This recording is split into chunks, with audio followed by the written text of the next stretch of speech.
The story begins in the prison of the Silver Dragon Dungeon, guarded by two formidable dragon sentinels. A silver dragon queen named Roswace arrived, ordering the guards to leave as she wished to speak with the prisoner alone. Chained in the prison was the great dragon-slaying hero. With a sly smile, she asked him how it felt to be a prisoner of the Dragon Clan. His reply was simple. He wanted to die. Amused by his desire for a swift death, she approached him, touching his chin. It wasn't easy for her, for he was both handsome and defiant. Slowly, she traced her sharp nail across his face, making a small cut, savoring the thought of adding more to mar his perfect features. He turned his head away, refusing to let her humiliate him any further. She could kill him or tear him apart if she wished. He only hoped she'd be quicker about it. Despite his great power, he had been betrayed by a villain, leaving him in this wretched state. The Dragon Queen licked the blood from his wound and suggested he join the Silver Dragon Clan. He mocked her, questioning if she was worthy of such an ally. Infuriated, she lashed out, whipping him with her tail. His body slammed into the wall with a resounding crash. Standing over him, she placed her foot on his chest, incredulous that a mere prisoner would dare insult her. This was no ordinary man. His name was Leon Cosmo, once the celebrated hero of humanity, praised by thousands. But now, broken and defeated, he could no longer believe in his former greatness. His dreams of wiping out the Dragon Clan and leaving behind a legacy for future generations had crumbled. The Dragon Queen sneered, telling him to accept his fate. He would die here. She pressed her foot harder into his chest, reminding him that any chance of a future filled with wealth and glory had vanished. Without an heir, he would leave nothing behind. Leon warned her not to underestimate humans. With a swift motion, the Dragon Queen wrapped her tail around his neck, thinking how stubborn he was. As she tightened her grip, she asked if he was ready to beg for mercy. But Leon remained calm, revealing that she had made two critical mistakes from the very beginning. First, he said, you should never have been alone with the most powerful dragon slayer. And second, you should never have tasted my blood. Suddenly, Leon activated a forbidden technique known as the blood curse. The Dragon Queen instantly released her hold on him, stepping back in shock. A strange sensation overwhelmed her, and to her horror, she felt an uncontrollable lust take over her body. She collapsed to her knees, trembling. Leon approached, his eyes cold and calculating. You will live the rest of your life in pain, he declared, a torment that will gnaw at your soul. Her desire intensified, and before she could think, she lunged at him, knocking him to the ground. Leon, taken aback, couldn't comprehend what was happening. The Dragon Queen, consumed by the curse, kissed him, causing him to blush. For the next hour, they were locked in a bizarre and heated encounter. Finally, the blood curse began to fade, and with it, her control over her body returned. She quickly pulled away, confusion and anger in her eyes. What have you done to me? She demanded. Leon calmly explained, the blood curse is a forbidden technique, one that can only be used once in a lifetime. When you tasted my blood, it created a bond between our souls. Once I die, the curse will cause you endless suffering. The Dragon Queen scoffed, still trying to make sense of the situation. If this curse takes effect after death, then why did this happen? She asked, her cheeks flushed with embarrassment. Leon frowned. It seemed the curse had an unexpected side effect, one even he hadn't predicted. I thought the pain you'd feel upon my death would be the extent of it, he admitted. But apparently, there's more to the spell than I knew. Blushing, the Dragon Queen realized what this meant. Dragons were bound by strict codes of monogamy, and the bond created by the blood curse would doom her future.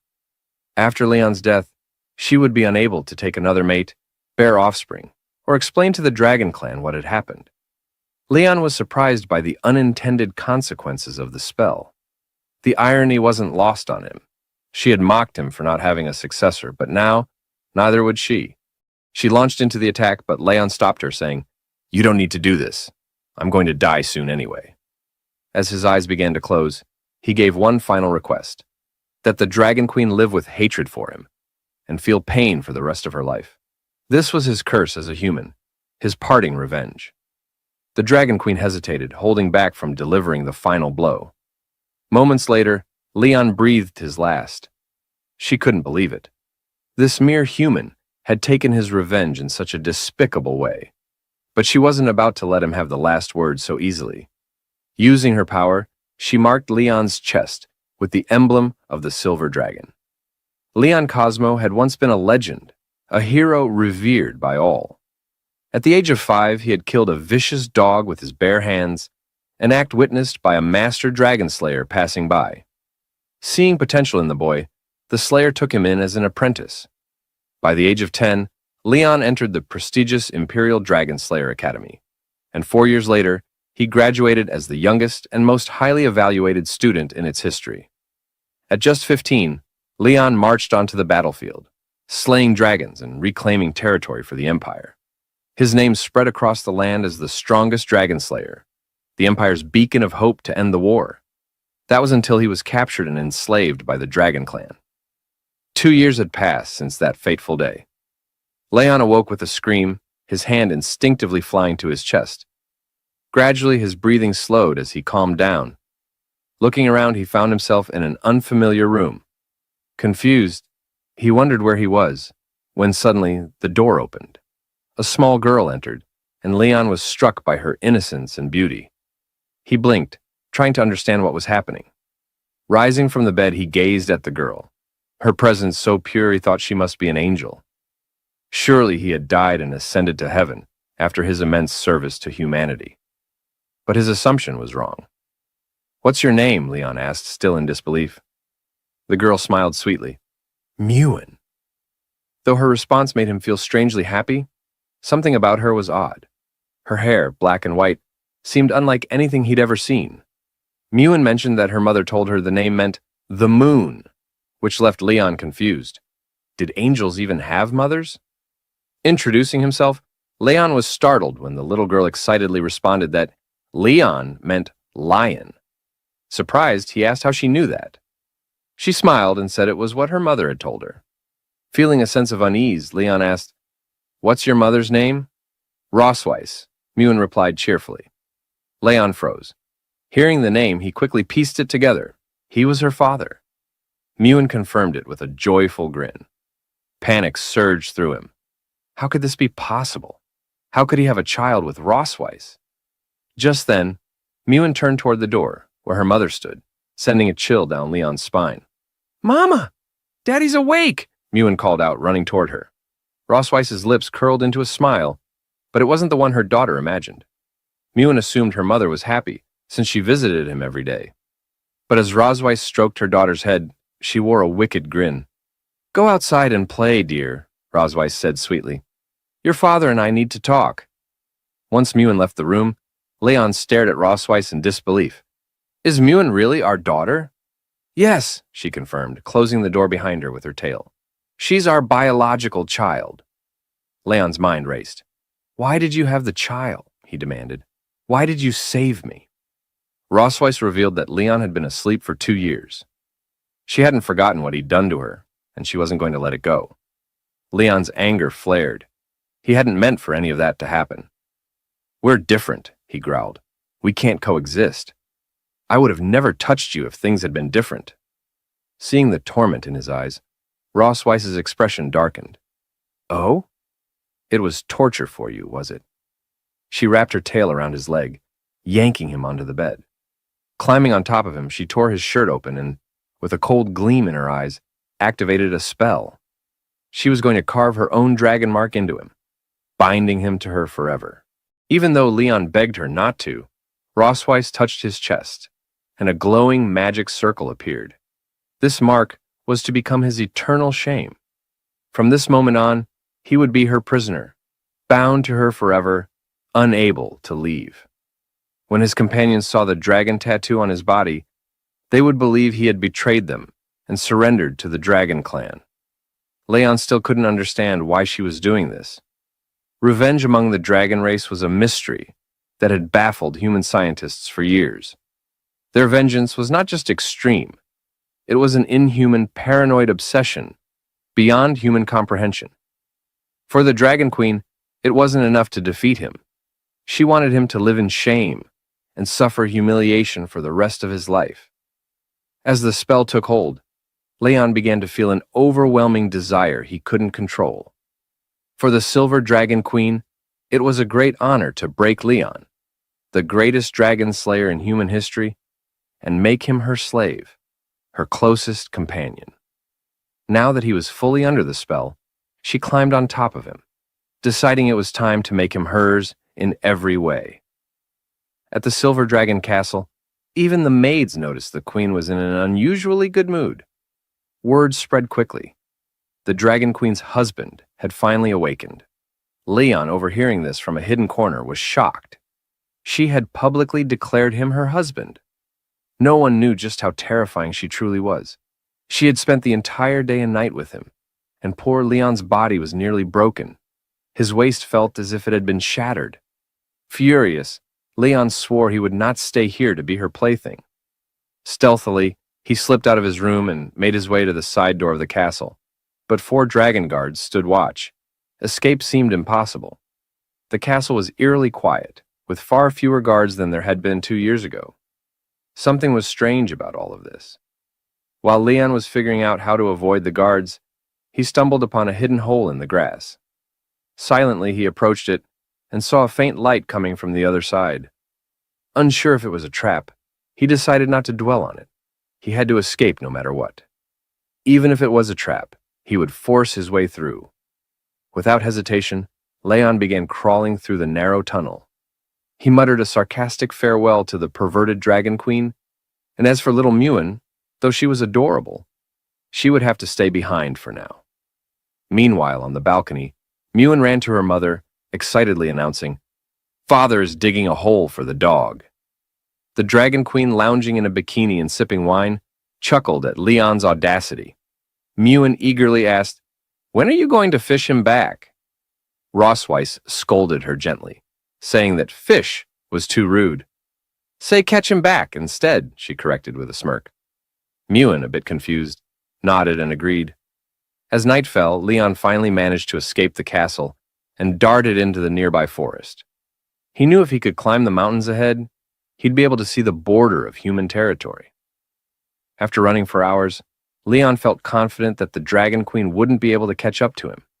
But to his dismay, the sky suddenly darkened, and the Dragon Queen, now in her true dragon form, appeared above him, praising him for being such a fast runner.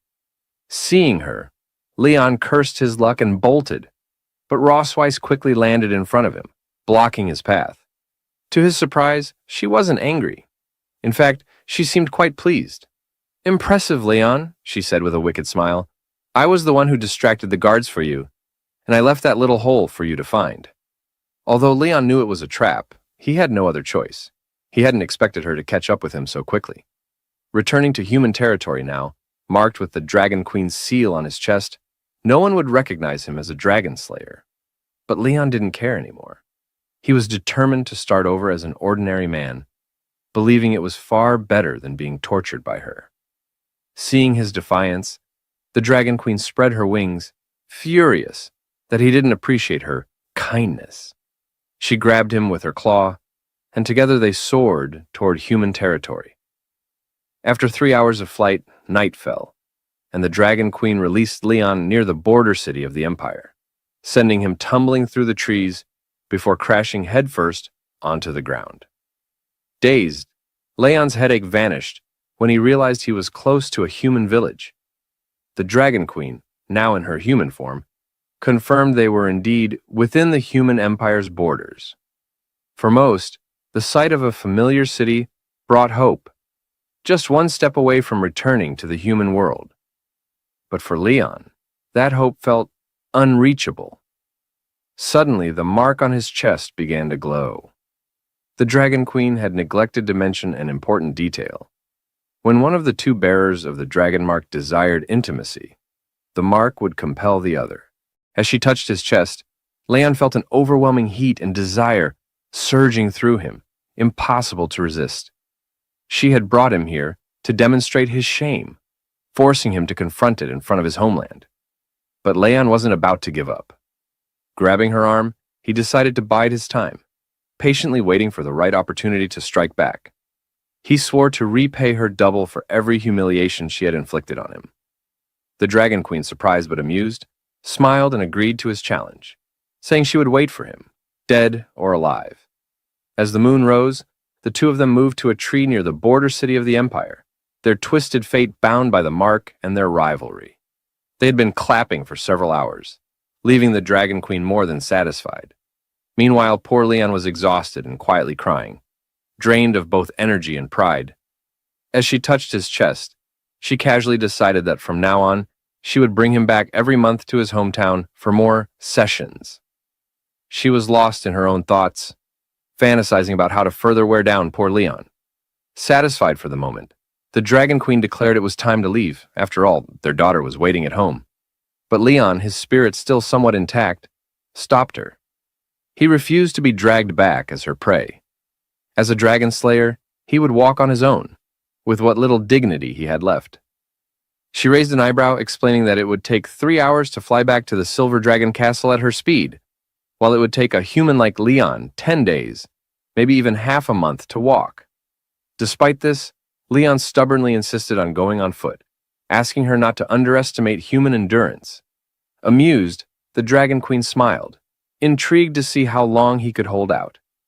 After a while, Leon's steps became slower, his exhaustion clear. She silently followed him, waiting for him to admit he was too tired so she could scoop him up and fly. But Leon, though on the verge of collapsing, refused to admit defeat. Mocking him, she teased, "The only tough thing about you is your mouth." Just then, they spotted several knights from the Dragon Slayer army patrolling nearby. Leon's heart leaped with hope. These men could help him escape her grasp. But the Dragon Queen quickly sensed his thoughts, her aura turning deadly. She warned him with her eyes. If he called for help, she wouldn't hesitate to kill him. One of the knights approached, noticing their presence. "Are you lost?" he asked politely. Leon quickly lied, saying they were simply out for a walk. Deep down, he couldn't bear to involve innocents in his twisted situation. The knight, dismounting from his horse, introduced himself as the captain of the 47th Squadron of the Imperial Dragon Slayers. He pointed out that this jungle wasn't the safest place for a casual stroll due to the dangerous wildlife and species that roamed it. He kindly offered to escort them. Leon panicked, his hands shaking as he quickly thanked the captain for his kindness, insisting that they had learned some self-defense techniques and could handle themselves. In truth, he didn't want the captain to come any closer. The captain seemed to recognize Leon's face, which put the Dragon Queen on high alert. Her eyes narrowed and she subtly began to channel her power, preparing to eliminate the captain if necessary. Realizing the situation was spiraling out of control, Leon acted fast. He grabbed the Dragon Queen's hand and pulled her close to his chest, telling the captain with a nervous smile that he had been mistaken for someone else. He joked that he had such a common face. Even his wife, the Dragon Queen herself, sometimes mistook him for someone else. Leaning in, Leon whispered desperately in her ear, begging her to play along. He promised that if she helped him get rid of the knights, he would obediently return with her. Amused, the Dragon Queen decided to humor him. Both began to put on a convincing display of affection, with Leon holding her close in a mock display of love. The captain, clearly uncomfortable with the sudden outpouring of affection, smiled awkwardly and excused himself, no longer interested in disturbing their romantic moment. As soon as the knights were out of sight, Leon released the Dragon Queen, who was visibly irritated. Realizing his mistake, he quickly stepped back. "You were smart not to ask for help," she remarked coldly, "but let's get one thing straight. Just because we have a child together, that doesn't make me your wife." Leon, still catching his breath, responded, "I never intended to be your husband." The Dragon Queen smirked, satisfied with his answer. She turned to leave, reminding him they had a long journey ahead. But before they could set off, Leon suddenly felt a sharp pain in his hand, and moments later, he collapsed unconscious. Seeing this, the Dragon Queen sighed, amused by how fragile humans could be. Without hesitation, she transformed into her dragon form, gently picked Leon up in her mouth and tossed him onto her back. Taking his collapse as a silent plea for mercy, she spread her wings and flew toward the Silver Dragon Castle, pleased with how things had turned out. The next day at Silver Dragon Castle, Leon woke up to find little Mewen sitting beside his bed. Confused, he wondered how he had ended up back at the castle. Mewen cheerfully explained that her mom had brought him back. It didn't take long for Leon to realize that he had finally been captured like prey. Glancing at his hand, he noticed it was bandaged, with a neat little bow tied around it. Mewen proudly took his hand, explaining that she had done the bandaging herself, clearly hoping for praise. Leon smiled and gently stroked her head, realizing how different she was from what the dragonologists had said about her kind. Dragons were supposed to be fierce, raised in violence and blood from childhood. Yet, despite her dragon traits, Mewen showed no hostility. She treated him with the warmth of a daughter, leaving him to wonder if this was because she was a human-dragon hybrid. He patted her head affectionately, telling her how amazing she was. "Mewen, you're very cute," he said with a smile, then added teasingly, "But when you grow up, don't be like your mother." From the doorway, the Dragon Queen's voice cut in. "And what's wrong with being like me?" Leon froze, startled, realizing she had overheard him. Nervously, he tried to change the subject. Mewen, meanwhile, eagerly showed her mother the bandaged hand, explaining that she had followed her mom's instructions perfectly. The Dragon Queen remained cold, giving no praise. "That's what you should do," she replied coolly. Mewen simply nodded in understanding, used to her mother's strictness. Trying to lighten the mood, Leon patted Mewen's head again. "Why don't you go hide in the garden?" he suggested. "I'll count to 100, and then I'll come find you."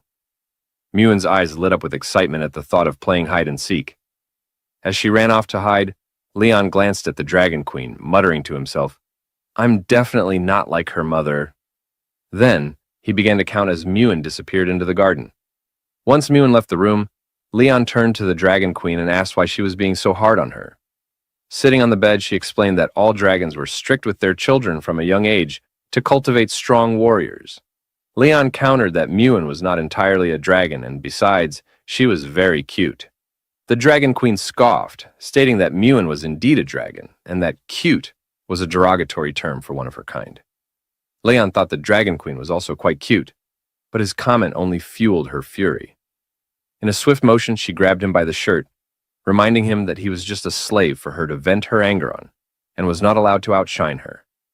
Leon understood her position, and her mood seemed to lift slightly. After all, she was the Dragon Queen of the Silver Dragon clan, burdened with many governmental matters. As a result, she entrusted him with the responsibility of taking care of Mewen. Leaning in close, she whispered in his ear that Mewen liked him. Feeling overwhelmed, Leon made his way to the fountain, wishing he could escape the responsibility of caring for children, especially as a dragon slayer. Suddenly, he spotted Mewen hiding behind a pillar, clearly underestimating his ability to find her. Pointing at her, he declared, "I found you!" But she remained still, prompting him to question whether she was upset. Apologizing for making her wait, he was taken aback when she suddenly took off running. Leon chased after her, asking, "Why are you running?" Mewen turned a corner, causing Leon to lose sight of her. For him, predicting the mood of a child was quite difficult. He no longer doubted why the Dragon Queen had entrusted him with the task of caring for the little one. Just as he was starting to worry, Mewen appeared behind him and wrapped him in a hug, leaving him surprised. Confused, he recalled that she had just run past him, but Mewen insisted otherwise, explaining that since her dad hadn't found her, she had gone out to look for him. Though still bewildered, Leon decided he must have seen things wrong. Mewen took him by the hand, urging him to follow her as she had something special to show him. Just then, another girl, resembling Mewen, emerged from behind her and watched them in silence. That day, once the fountains were turned on, little Mewen began to shake her head excitedly. She was painting some drawings and having the time of her life. Leon, sitting behind her, couldn't help but smile at the sight, feeling a wave of tenderness. Having a daughter felt good. For the first time, it seemed his soul had begun to heal. While Muen enjoyed herself, Leon clenched his fists and gritted his teeth, deciding it was time to escape the Dragon Queen's grasp. Just then, Muen ran toward him, eager to show him a family drawing she had made. Leon extended his hand with a cheerful smile, ready to praise her. But as he examined the drawing, shock washed over him. Muen had depicted two girls. Initially thinking it was a mistake due to her age, he pointed to the other child in the drawing and asked, "Why are there two children?" With a tender smile, Muen replied, "The other child is my older sister." Upon hearing that Muen had an older sister, Leon panicked. It didn't take long for him to realize that the girl he had seen earlier was not an illusion. The child he had spotted in the garden must be Muen's older sister. He regretted not calling her by name, which had likely caused her to feel upset. However, Muen reassured him that her sister wasn't angry. She was simply a little shy at seeing their dad. Leon rested his hand under his chin, reflecting on the fact that he had never met her before. It made sense that they were unfamiliar with each other. Today was a splendid day, and Leon couldn't shake the feeling that it was all the Dragon Queen's fault for hiding this information from him. He resolved to find her and demand some clarity. Meanwhile, in the Silver Dragon Castle, the Dragon Queen had gone to the library. As she read through some letters, a little messenger dragon arrived with a new message. Just then, the sound of footsteps approaching the library caught her attention. She and the little dragon watched the door intently, and moments later, Leon burst in, clearly furious. He called for her attention as she tucked the letter back into its envelope. With a calm demeanor, she asked him what he wanted. Leon stepped up to the table and explained that he had been playing with Muen and discovered that she had an older sister. He pressed her about when she planned to inform him of this other daughter. The Dragon Queen smiled, somewhat puzzled by his confusion at the revelation. Leon slammed his hand on the table with determination, thanking the Dragon Queen for her hard work. He hadn't expected her to have two children, and it was clear she had put in a tremendous effort. He resolved that, when he returned to the Empire one day, he would add her name to his family tree. The Dragon Queen remained calm, a smile gracing her lips as she asked him if he understood why she hadn't mentioned her older daughter before. Leon speculated that she might be jealous of his closeness with Muen, fearing that Noah would come to see him. The Dragon Queen was somewhat taken aback by his eagerness to meet Noah. Unlike her, a cold and stern mother, Leon wanted to nurture a good relationship with his daughter. With a soft smile, the Dragon Queen decided to grant Leon's wish, but warned him to consider his choice carefully. As the hours passed and darkness began to settle, Leon headed to the kitchen, a smile stretching across his face as he started cutting some carrots. Today, he was determined to show the Dragon Queen how things should be done. His first step in approaching his eldest daughter was to whet her appetite with a delicious meal. He set to work preparing a hearty meat stew with cream, a dish he often made during his time with the team. Everyone who had tried it claimed it was exceptional, and the sweet flavor was perfect for children. Using a spoon, Leon sampled the stew, savoring its rich taste. He hadn't forgotten how to cook, and as he clenched his fist in determination, he imagined Noah's smile as she declared that she loved the dishes her dad made. He believed that with this flavorful meal, he could win her over. As he stirred the pot, two maids watched him curiously through the window. One of them couldn't help but feel excited. Leon had just recovered from a serious illness, and for the sake of his family, he had taken it upon himself to cook. To the maids, Leon was the epitome of a good husband, one who genuinely cared for his home. Just then, the Dragon Queen and her two daughters entered the kitchen, with Muen eagerly greeting the maids. The Dragon Queen, wanting to create a more relaxed atmosphere for dinner, ordered the maids to take a break. They bowed their heads respectfully and replied, "Understood." As Leon prepared the food and set it on the table, he carried the steaming stew just as the Dragon Queen entered the dining area. Little Muen rushed toward him, drawn by the delicious aroma wafting through the air. With a smile, Leon said, "I heard you both enjoy meat, so I made a special stew and fillet just for you." He hoped that this meal would convey his affection to Noah. To his surprise, Noah seemed indifferent to the feast before her gaze wandering elsewhere. Leon was left in shock, confused by her lack of interest. The Dragon Queen smiled knowingly, and in that moment, Leon's frustration flared. He realized that the Dragon Queen had anticipated this reaction, which explained why she had been reluctant for him to meet Noah. It was their first meeting, and the Dragon Queen prompted Noah to introduce herself. Obediently, Noah replied, "I am Noah, the eldest daughter of the Silver Dragon Queen Rosways," proudly noting that she was 1 year and 2 months old. Dragons were a long-lived race, and young dragons matured much faster than human children. Leon approached her, extending his hand in greeting. "I'm your dad," he introduced himself, hoping to make a good impression. To his surprise, Noah seemed mesmerized by him. Yet he couldn't shake the feeling that her indifference was unsettling. He wondered why she appeared so distant, and whether she harbored any resentment toward him. Noticing the awkward tension, Mewan gently took Noah by the arm and whispered, urging her to engage in conversation so their dad wouldn't feel uncomfortable. But Noah's response stung Leon. "He seems very weak, and I'm not sure he's really our dad." Those words hit Leon like arrows, forcing him to confront the reality of his situation. It quickly became clear that he was facing the first crisis in his new role as Papa Leon. He wipes his face with a cloth, reflecting on the harshness of the situation, convinced that his daughter may actually be trying to challenge him. Despite the difficulties, he steels himself for what lies ahead. Noah firmly rejects something, her determined expression revealing her unwavering resolve. Whatever she is saying no to, it's clear she's standing her ground with conviction.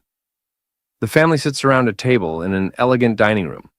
The atmosphere is tense as they exchange subtle glances, with Mewan quietly seeking help. The twins sit side by side, their similarities apparent, yet their contrasting personalities show even in this quiet moment. Noah eats attentively while Mewan engages in conversation. Leon looks warmly at Noah, asking if she's enjoying the meal, his tone filled with care and curiosity. Suddenly, the peaceful atmosphere is shattered as Noah cries out, and Leon, sitting at the table, reels in shock from the unexpected outburst. Watching the scene unfold, Roswazek covers her mouth in amusement, clearly entertained by the chaos. Mewan, noticing her mother's laughter and joy, curiously asks why she's so happy. Leon joins in, laughing along with the others, expressing how being surrounded by family fills him with joy.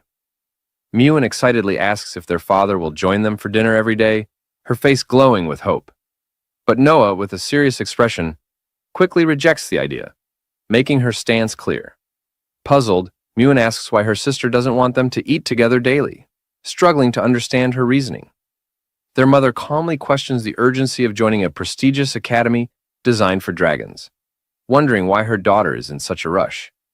With confidence, Noah declares her desire to defeat even more dragon subordinates, her determination shining through.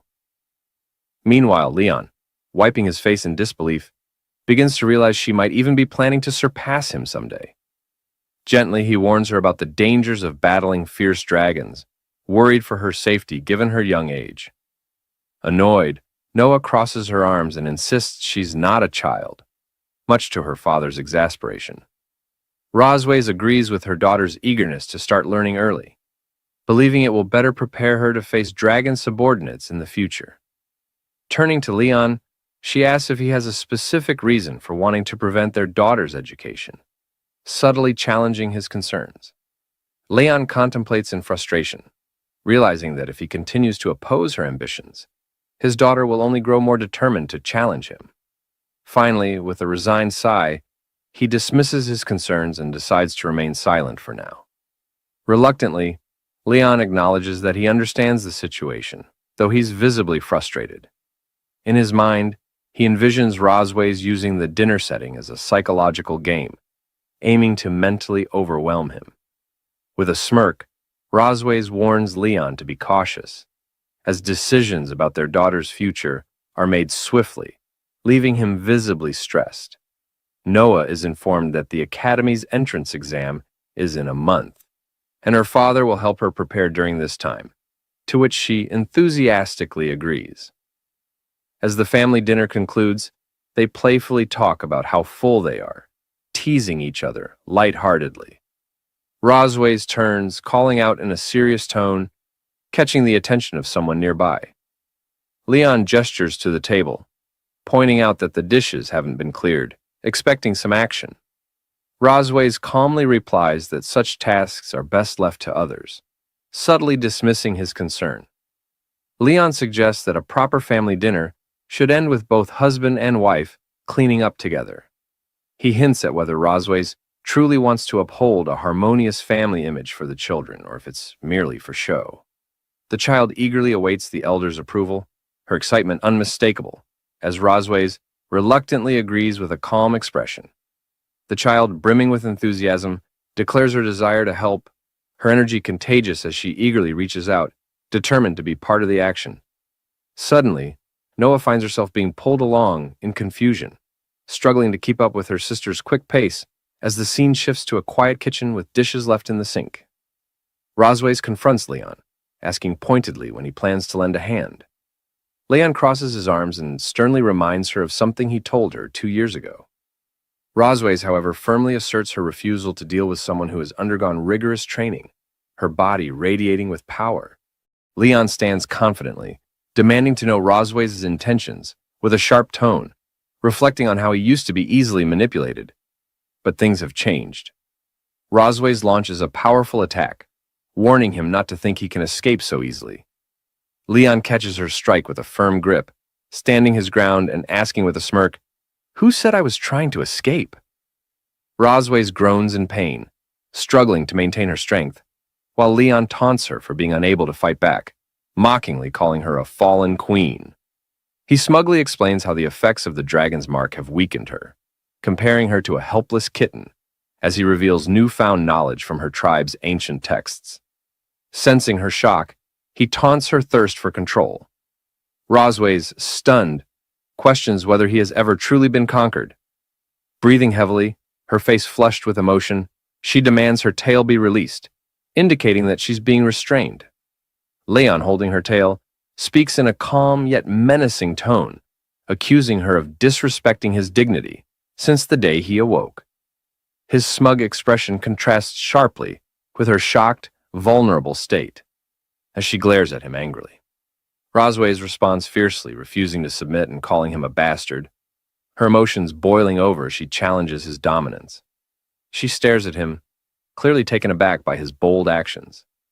Meanwhile, 2 maids gossip in the hallway, wondering if the queen and her family have finished their private time, their curiosity hinting at something unusual happening inside. Peeking into the kitchen, they're shocked to find it sparkling clean, as if someone had meticulously scrubbed every corner. The maids speculate whether the prince is responsible for the surprising tidiness. One of them, delighted by the spotless state of the kitchen, happily holds up a polished plate.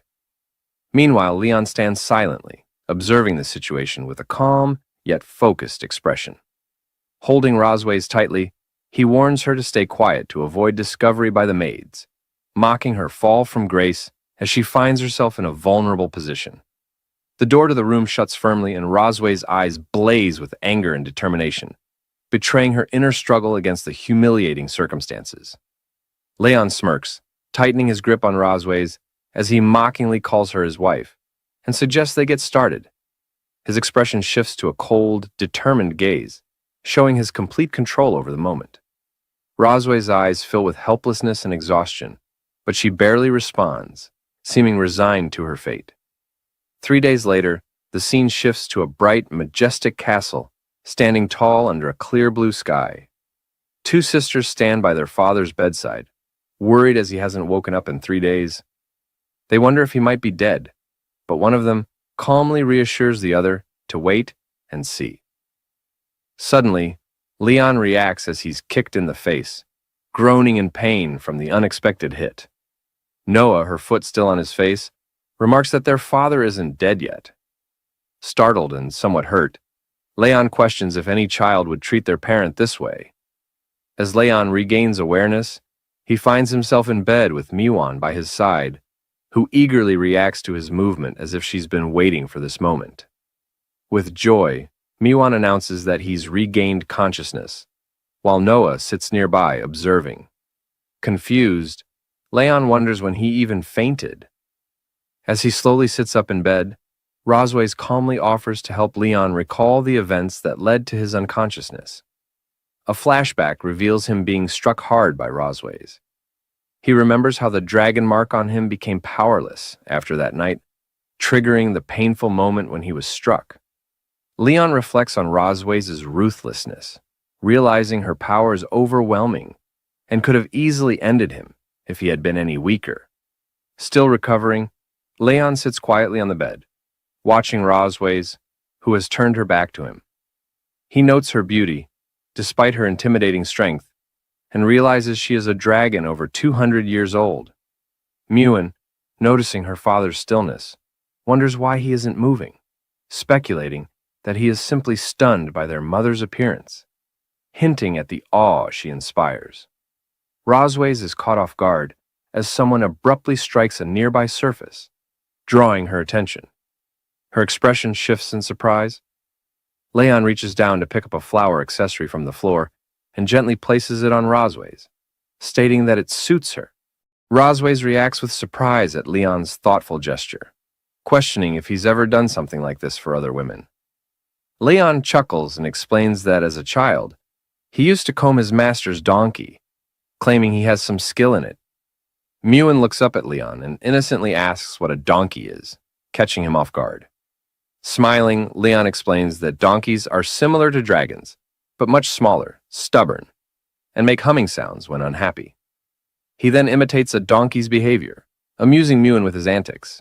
Rosways watches intently, noting the similarity between a donkey's stubbornness and her own personality. Leon suddenly recoils in fear as Rosways strikes him, sending him reeling. He clutches his stomach, wincing in pain, but reassures Miwan that he's fine when she asks if he's okay.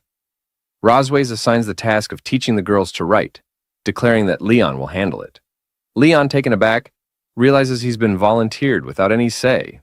Miwan excitedly cheers that their father will teach them, while Noah confidently claims she already knows how. The two girls race off to the study room, eagerly discussing which colorful pens they want to use. Meanwhile, Rosways informs Leon that her sister's coming to visit, and that she doesn't want him appearing in front of her. Leon looks surprised, puzzled as to why he's being told to avoid the meeting, and voices his frustration about not being allowed to meet her family.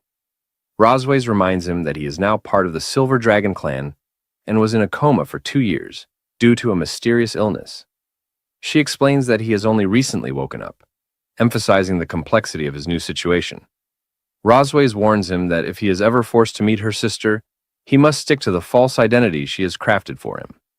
Rosways emphasizes the importance of keeping up the story, and Leon listens intently, still processing the situation.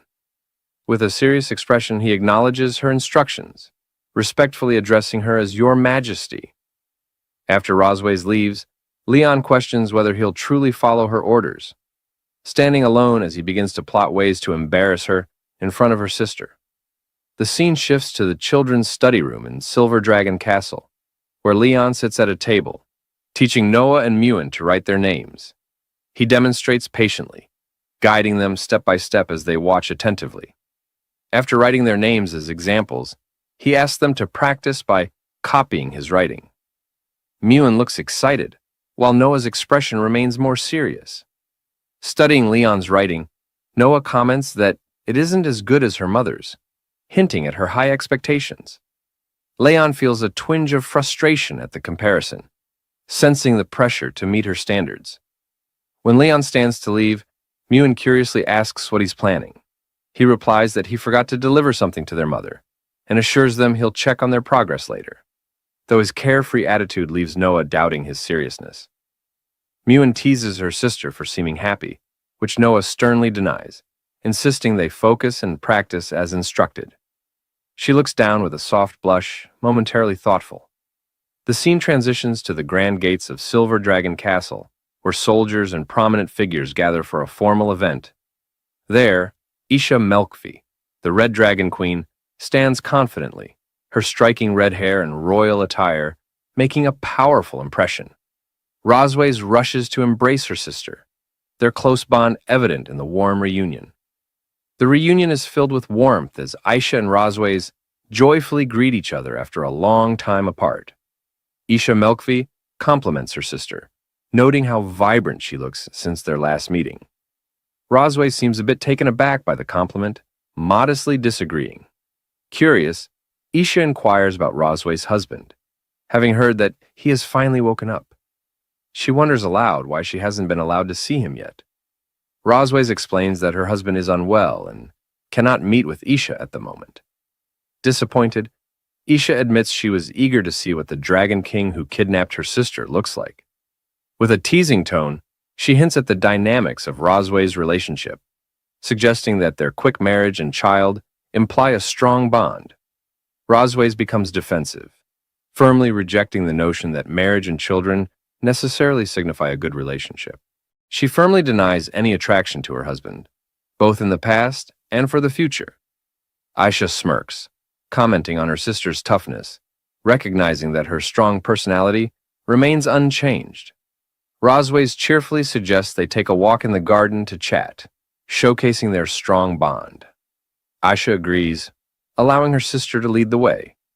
The sisters stroll together, smiling and enjoying each other's company. Meanwhile, Leon observes the two sisters from a distance using a telescope, recognizing Rosway's sister. He watches intently, gathering information as he studies them from afar.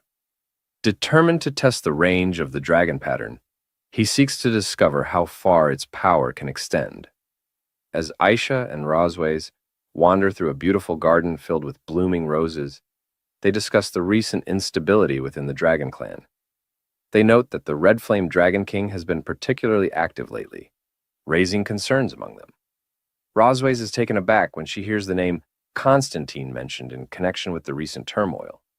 She questions her sister, recalling that Constantine has been missing for years. Isha speculates that he may be attempting to expand his territory, using the current chaos to his advantage. Suddenly, Rosways reacts in shock, her body glowing with energy as something unexpected occurs. Her eyes widen as she senses something unusual happening around her. Noticing the change in her sister's demeanor, Aisha asks, "What is wrong?" Rosways quickly brushes it off with a smile, assuring her sister that nothing is amiss and encouraging her to continue speaking. However, Rosways can't help but think about the Dragon Slayer, reminiscing about past incidents. In her thoughts, she mutters a frustrated remark about Leon, referring to him as a damn Dragon Slayer. Clearly irritated by his actions, Isha grows serious and advises that they strengthen the border defenses. She mentions sending someone named Shin Long to keep in touch in case there are any new developments. Rosways senses something and becomes alert as she thinks to herself. At that moment, Aisha notices her change in demeanor and asks, "What's wrong?" Rosways tries to dismiss her concern, replying, "Nothing, sister. Please continue." However, in her mind, she curses someone, muttering, "Damn Dragon Slayer." Isha continues talking, stating that they need to strengthen the border defenses and that she will send someone to contact her if there are any developments. Amused by the idea of the dragon pattern, Isha mentions how young people are casually playing around with it. Meanwhile, Leon reclines comfortably in a chair, contemplating how long Rosways can endure the effects of the dragon pattern. Suddenly, the door bursts open, and Rosways storms into the room, clearly upset. She grabs Leon by his collar, accusing him of deliberately activating the dragon pattern to embarrass her in front of her sister. Seeing Rosways's anger, Leon quickly decides to play innocent and fool her. He looks affectionately at her, making a pitiful face as he gazes into her eyes. "Is it wrong for me to want you?" he asks. Roswys is taken aback and lets go of his collar, her face turning red as a tomato at his unexpected words. To hide her reaction, she covers her face with her hand. Leon smiles to himself, thinking with surprise that his act seems to be working. He wonders if, at the very least, she's disgusted with him now. Blushing, Roswys turns away and calls him shameless, reminding him that he's just a defeated prisoner who shouldn't be speaking such nonsense. She tells him to put away his dirty thoughts.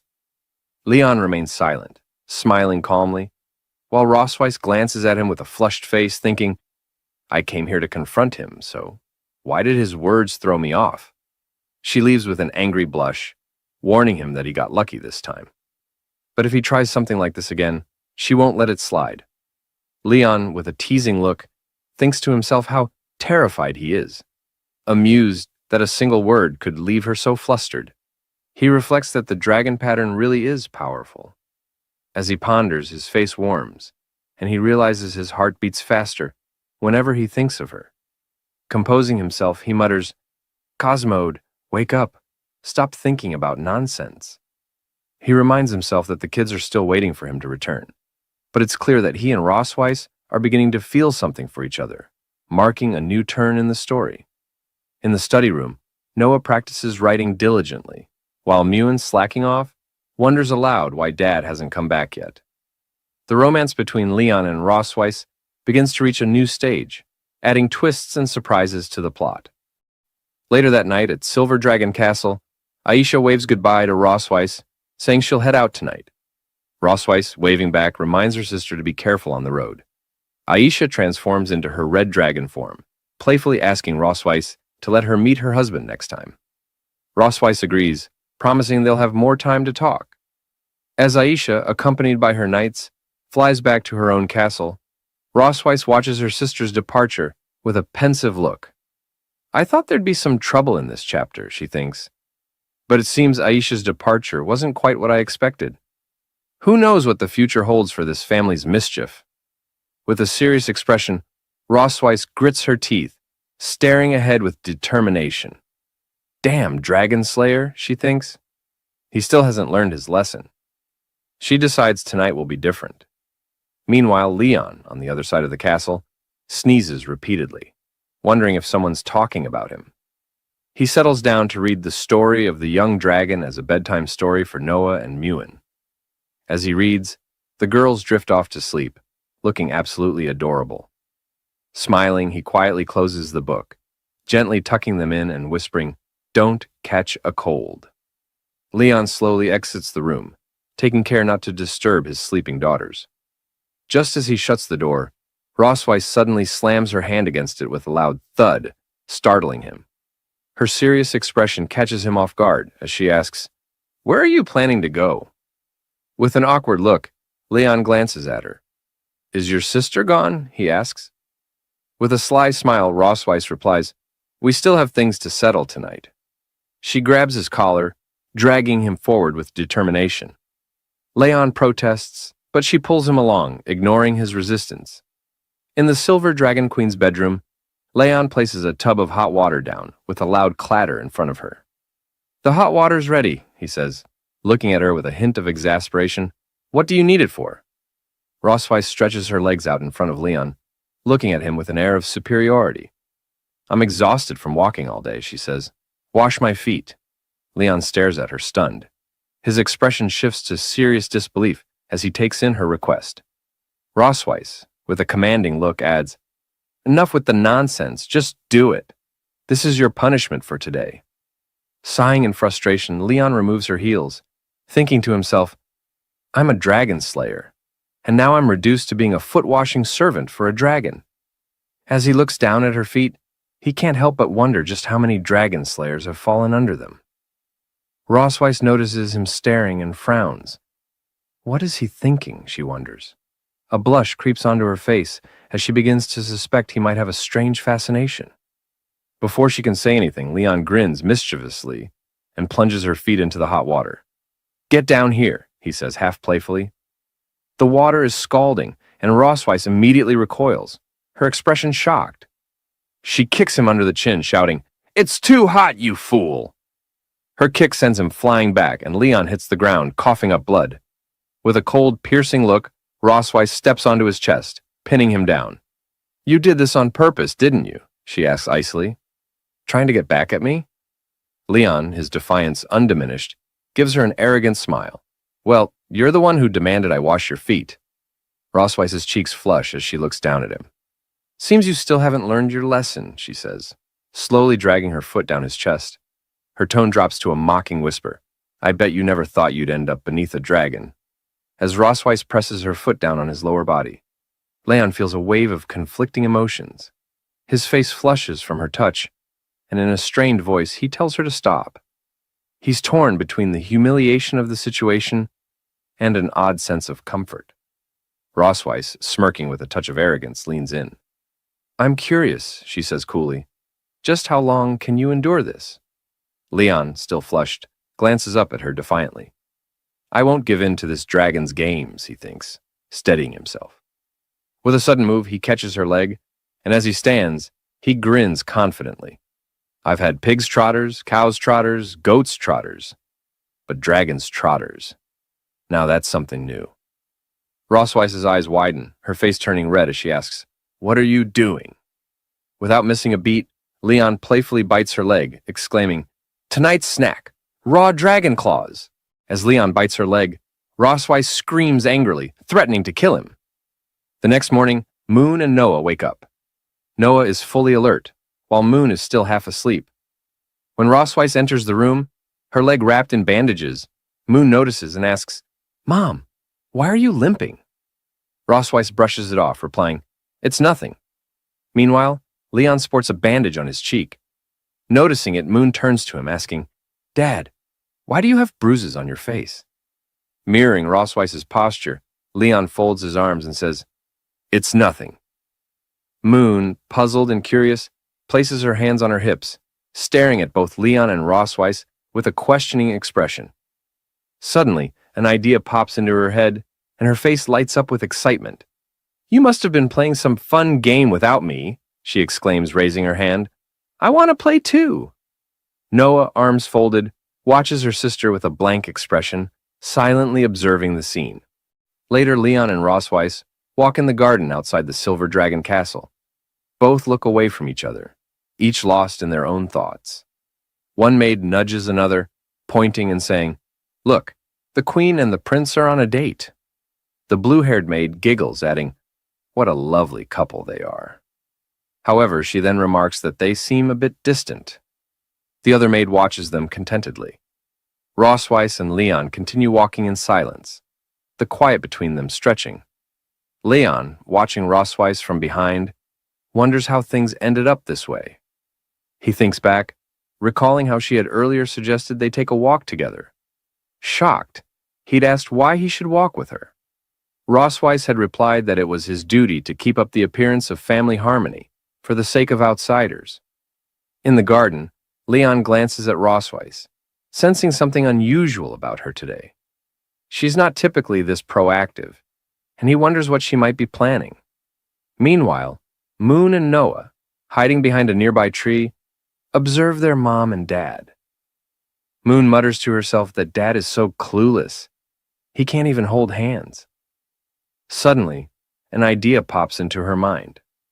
With determination and bright eyes, she clenches her tiny fists and declares that she's going to help them. Noah, taken aback, tries to stop her. Wait, Moon, she says, but Moon doesn't listen. She jumps up and runs toward them. Noah calls out again, telling her to leave them alone, but Moon, already in motion, ignores her words. As she nears, Moon calls out to her parents.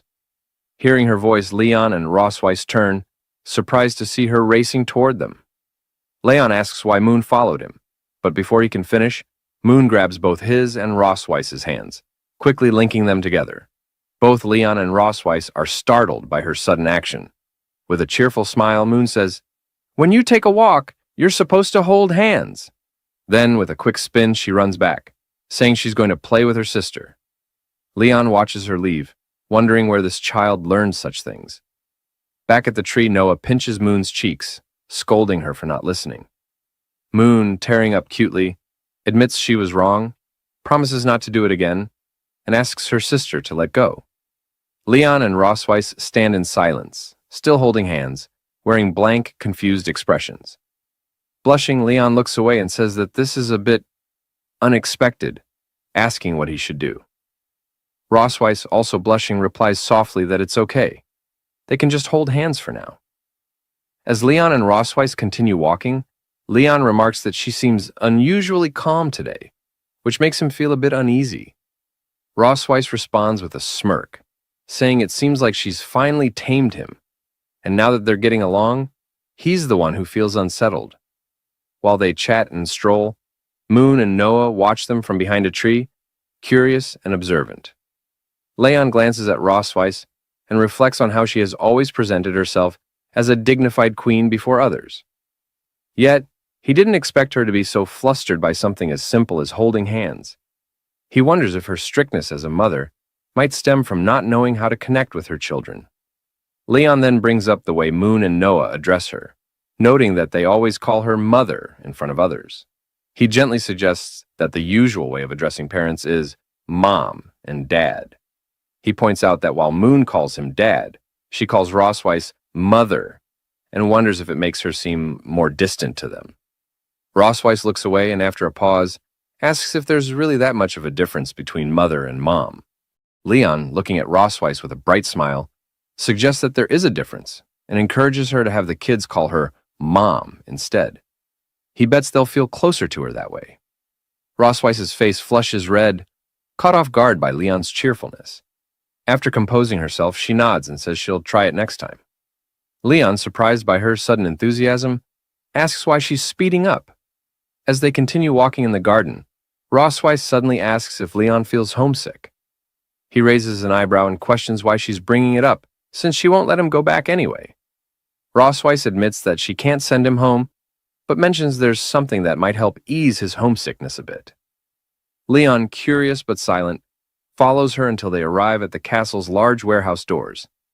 As they stand before it, he wonders aloud what it might be. Rossweiss explains that it doesn't have an official name. He can call it a warehouse, utility room, or whatever he likes. She unlocks the door with a key and leads him inside. As Leon looks around, he exclaims, "The dragon's treasure trove!" Picking up a bracelet, he comments that if it were in the Empire, it could easily be worth hundreds of thousands of gold coins. Rossweiss tells him that the bracelet was a gift from her grandmother when she was a child, and that, besides the spoils of war, the room holds items with personal significance for her. Leon glances at her thoughtfully, remarking that he hasn't heard her speak much about her family, aside from her sister. Rossweiss explains that she never met her parents and was raised, along with her sister, by their grandmother.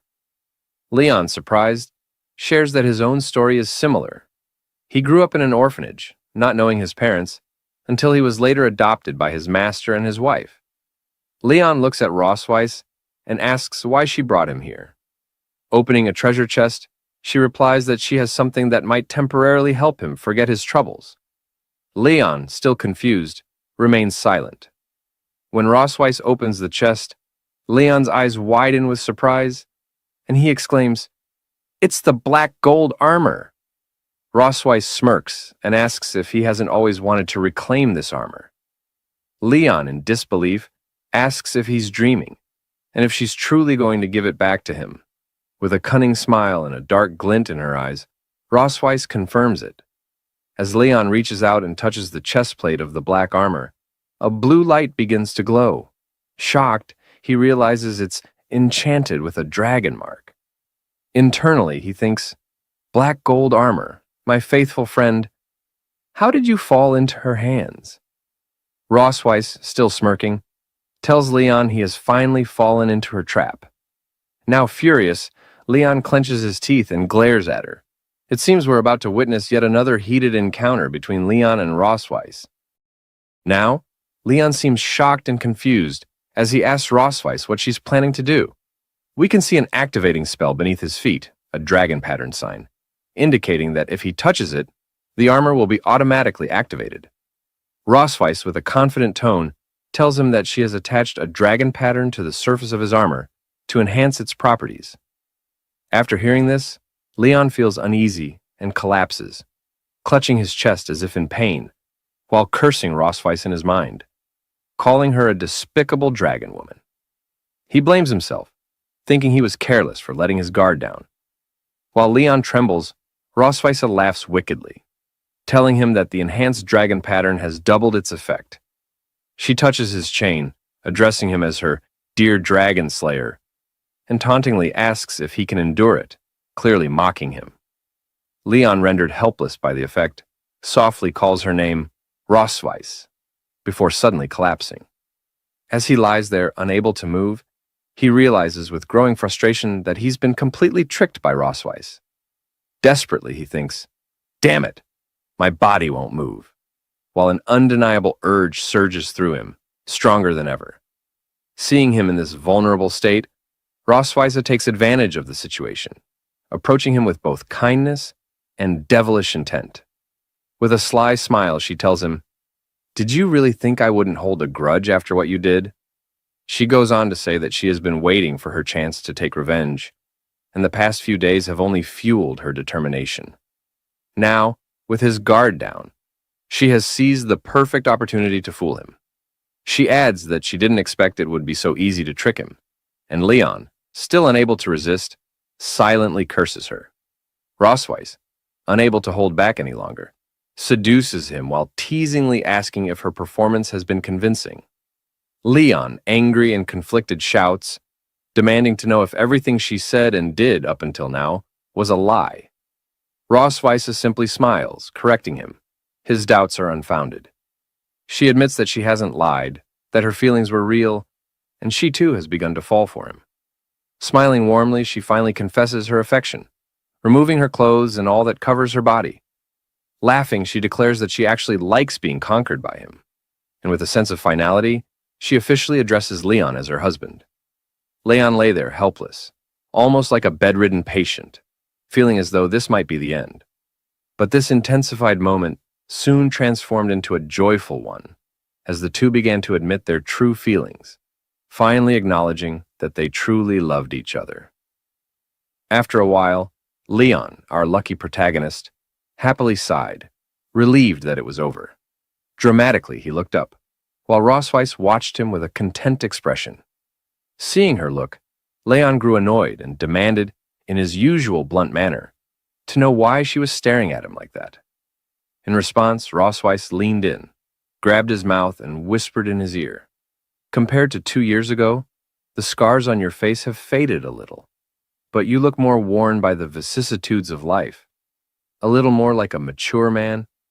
Unmoved by her words, Leon snapped back, saying she was just trying to trick him again and that he wouldn't fall for it this time. Rosweiss simply smiled at him and remarked, "You've gotten smarter, Leon." Leon, instantly suspicious, looked at her with a questioning expression as she hesitated, stopping mid-sentence with a "but." Rosweiss, blushing, then laughed and said that his health wasn't as good as it used to be. Hearing this, Leon's eyes widened in shock, feeling as though his whole world had shattered with just that one sentence. His face went pale, imagining that she was implying he was no longer as fit as he once was. His mind raced, and as his thoughts spiraled, his jaw dropped wider and wider at the implication that he wasn't as good as before. Finally, he let out a loud scream, overwhelmed by his own fears and wild imagination. The next day at Silver Dragon Castle, Leon appeared with dark circles and bags under his eyes. As he opened the door, he announced his arrival, saying, "I'm here." Entering the room, he found Rosweiss and Noah waiting inside. Rosweiss folded her arms and greeted him with a "Good morning," smirking and mockingly remarking, "It seems you didn't sleep well last night." Gritting his teeth in frustration, Leon replied that it was all because of what she had said. Laughing, Rosweiss teasingly claimed, "I don't remember saying anything at all." From the sidelines, Noah watches the exchange between Leon and Rosweiss, thinking, "It's starting again." Rosweiss shifts the conversation, mentioning that the entrance exam for St. Heath Academy is very strict, and tells Leon he should begin tutoring Noah on dragon knowledge today. As she moves closer, leaning in and whispering in his ear, she taunts him, saying that for now, he can only demonstrate his value in other areas. Hearing this, Leon, fueled by anger, snaps back that he just wasn't in the best shape yesterday. With a determined expression, he points a finger at Rosweiss and loudly declares that he'll make sure Noah passes the test. However, he adds that, in return, he wants something of equal value from her. Rosweiss smirks, saying she's willing to agree to his request, but warns that his demand can't be too excessive. Leon firmly replies that a promise is a promise. Laughing, Rosweiss walks away, telling him he should study hard. With a mocking tone, she calls him dear and warns him not to get too tired. Fueled by anger, Leon shouts after her, "That female dragon. She's done!" Rosweiss waves dismissively as she walks away. Noah, observing the interaction, asks Leon why he quarrels with her mom. Folding his arms, Leon denies it, saying it's just their daily communication. Then, surprised, he asks Noah what she just called her mother. Noah replies, "Mom." Taken aback, Leon steps closer and asks if she was told to change to that name. He then inquires whether she prefers the old name or the current one. Noah, looking away with a slight blush, replies that she prefers the current one. Leon smiles brightly at her, saying he knew they'd love it. Surprised by her father's cheerful demeanor, Noah remains silent, simply looking at him. As she turns to leave, she asks when they can start studying. Leon, caught off guard, calls out to her, telling her to wait for him. Now, in the heart of Silver Dragon Castle, the night stretched out in eerie silence, but in the children's study room, a lone light flickered. Leon sat hunched over his desk, eyes locked on a stack of ancient Dragon Clan tomes, his mind deep in thought. The rest of the castle had long succumbed to sleep, including his children. Yet in the midst of this quiet, Rosweiss swept into the room. She raised an eyebrow as she spotted Leon, still engrossed in his books. "Oh, you're still awake this late?" she asked, her voice carrying that familiar blend of surprise and pride. Leon didn't even look up, instead tapping his temple with his pen, as if working through some complex puzzle. "Noah's quick to grasp concepts," he muttered, half to himself and half to Ross. "Typical teaching methods won't cut it for her.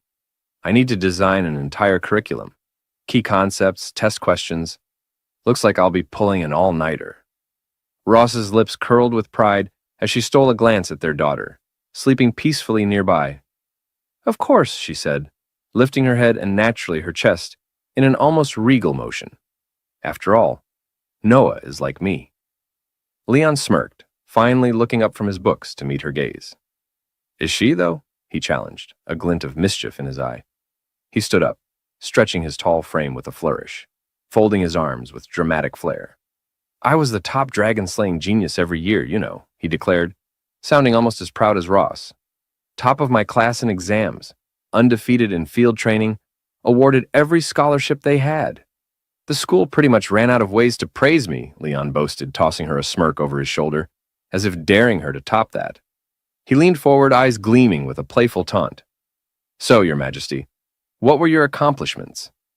For once, Rosweiss looked stumped. Her dragon-slaying record spoke for itself, and there was no question about her military prowess. But academics? She faltered, her brow creasing in frustration. Had she underestimated him?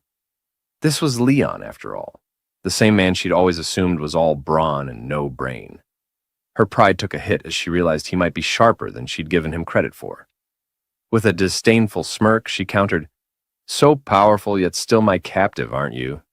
Leon's face darkened. "Damn it, I only lost once," he spat back, his pride visibly wounded. A dragon slayer of his caliber, felled by none other than the Silver Dragon Queen herself, now reduced to a near constant cycle of defeat and exhaustion under her relentless watch. He slumped back in his chair, muttering bitterly, "One mistake, and now I'm stuck. Tiger in the plains, bullied by a dragon." Ross, smiling smugly at his brooding, leaned in closer, her voice laced with sarcasm. "Afraid of being ridden by a dragon, aren't you?" Suddenly her gaze fell on the bright yellow peppers, her eyebrows arching in suspicion. "What are you doing with these?" she asked. Leon blinked, as if just noticing them for the first time. "Oh, those?" he said with a casual shrug. "Brought them from the kitchen to help keep me awake." Ross's expression shifted from confusion to genuine concern. "Those are Dragon Clan yellow peppers. You're a human.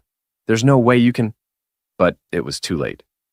Leon had already popped one into his mouth, chewing confidently, for all of 2 seconds. His face instantly turned as red as the fire in a dragon's belly. "So spicy," he gasped, his eyes bulging as his mouth became a molten furnace. He began pacing, patting his face and darting around the room, frantically searching for water. "Water! Water! Ross, torn between sympathy and amusement, shook her head. Watching Leon scramble about, she couldn't help herself. She stepped forward and caught his face in her cool hands. Their eyes met and both froze. Leon's cheeks were blazing, though this time, perhaps not just from the pepper. Ross quickly looked away, clearing her throat in a half-hearted attempt at nonchalance. "My hands are cool," she said, her voice casual, but not quite. "It might help." As her fingers rested against his flushed cheeks, Leon's panic gradually melted into a strange, unexpected calm. Her touch was gentle, easing the pepper's searing heat in a way that didn't sting or shock but soothed. He closed his eyes, letting the coolness of her fingertips wash over him, the burn slowly fading. Despite himself, Leon felt an unexpected sense of comfort from the simple gesture. "Thank you," he murmured, reluctantly pulling back, though the warmth on his face lingered, now mixed with an undeniable blush. Ross dropped her hands and stepped back, her expression unreadable as she turned to leave. "Get some rest, and try not to eat the peppers again," she said, sarcasm slipping in as she moved toward the door. Leon nodded, muttering a half-hearted, Yeah, got it." But his gaze lingered on her as she left. When she was gone, he groaned, fanning his cheeks, as if the memory of her touch might be hotter than the pepper itself. Yet reality soon crashed in as he recalled her usual treatment. His arms crossed defensively. Squeezes you dry, then blames your lack of endurance when you can barely stand. He scowled. "You can't go soft on her, or you'll end up bedridden." Determined, he grabbed a book and began flipping through the pages, searching for a solution to his problem. After a few minutes of browsing, his eyes lit up. Black Dragon Pill.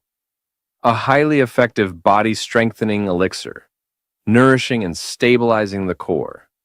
Jackpot. "Perfect," he muttered, his eyes alight with excitement as he stared at the entry, as though he'd found treasure. A broad grin spread across his face, and with renewed hope, Leon began preparing himself to work on his resilience.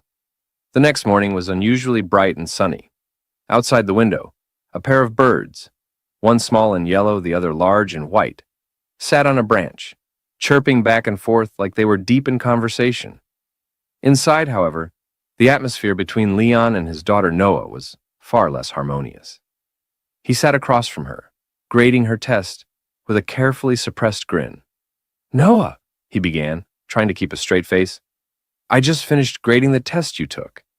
Out of a possible 100 points, care to guess what you got?" Noah fixed him with her usual deadpan stare, her expression as unmoving as stone. 50. Leon snorted, pulling out the test paper with exaggerated drama. "A whole 62, actually. You underestimated yourself." Noah's eyes narrowed as she stared down at her test, scanning the answers with a quiet intensity. Her small hands tightened around the paper and her brows furrowed ever so slightly. It was clear she wasn't thrilled with her score. Leon softened as he watched her, noticing how serious she was, mature even for someone her age. While her younger sister Moon was probably outside chasing butterflies or counting clouds, Noah had approached her studies with a tenacity that had surprised him. She could be so painfully hard on herself, almost like her mother. Reaching out, Leon placed a hand on her head, mussing her hair gently. "For a first try, 62 is pretty impressive, kid." Noah glanced up at him, her cheeks barely coloring at the rare compliment. "Thanks," she mumbled, a touch of pride slipping into her usually stoic tone.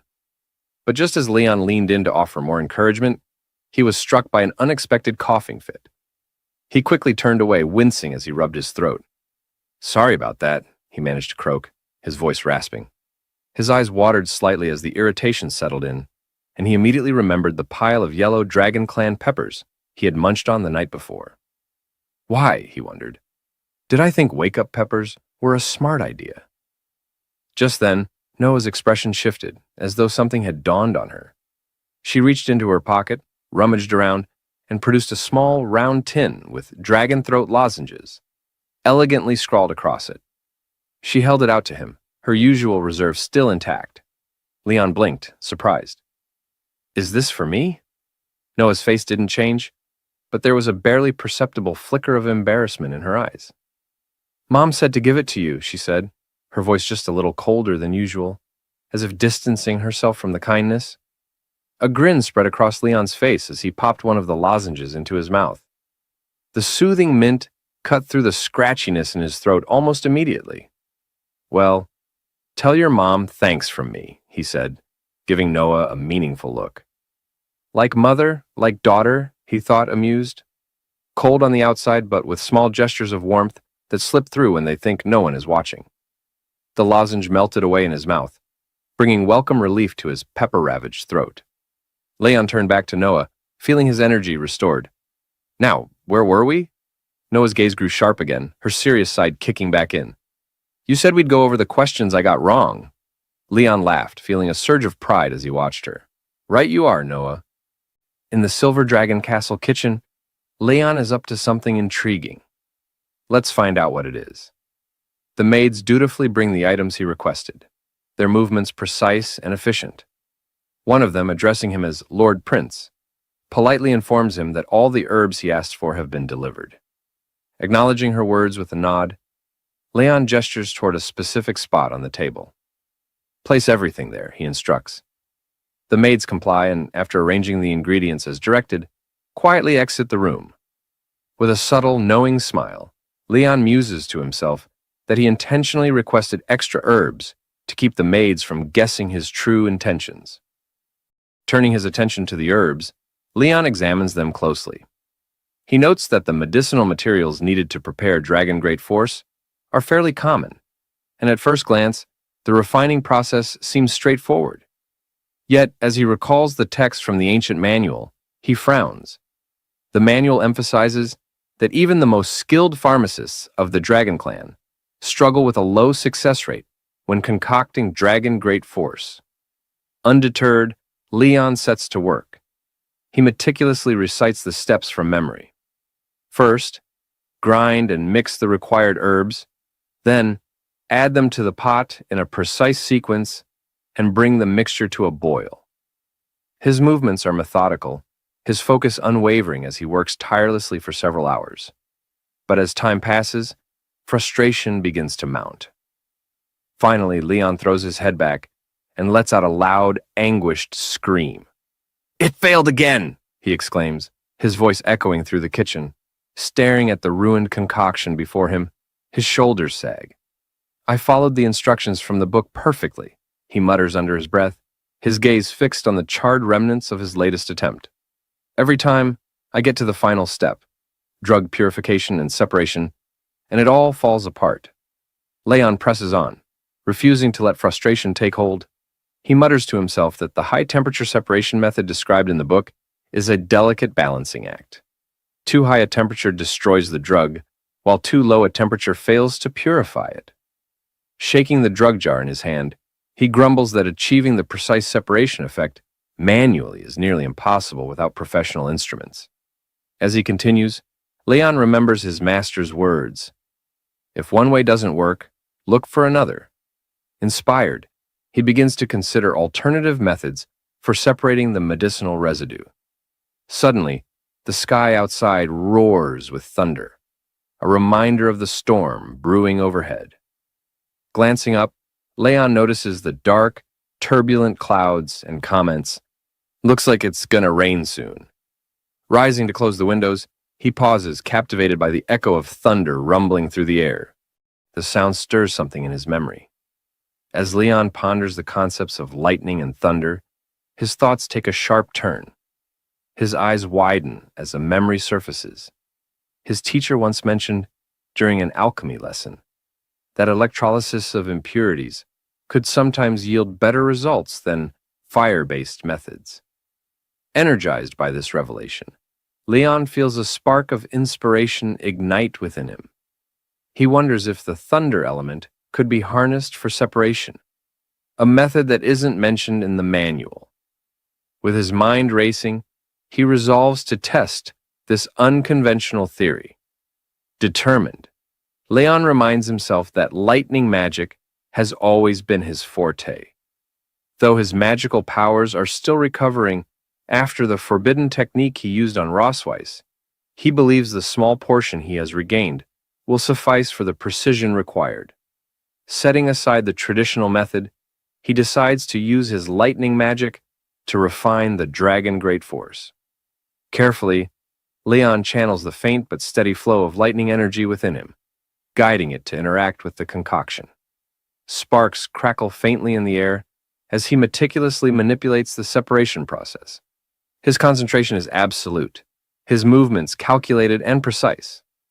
Half an hour later, Leon steps back, his breath catching as he gazes at the result. A triumphant smile breaks across his face.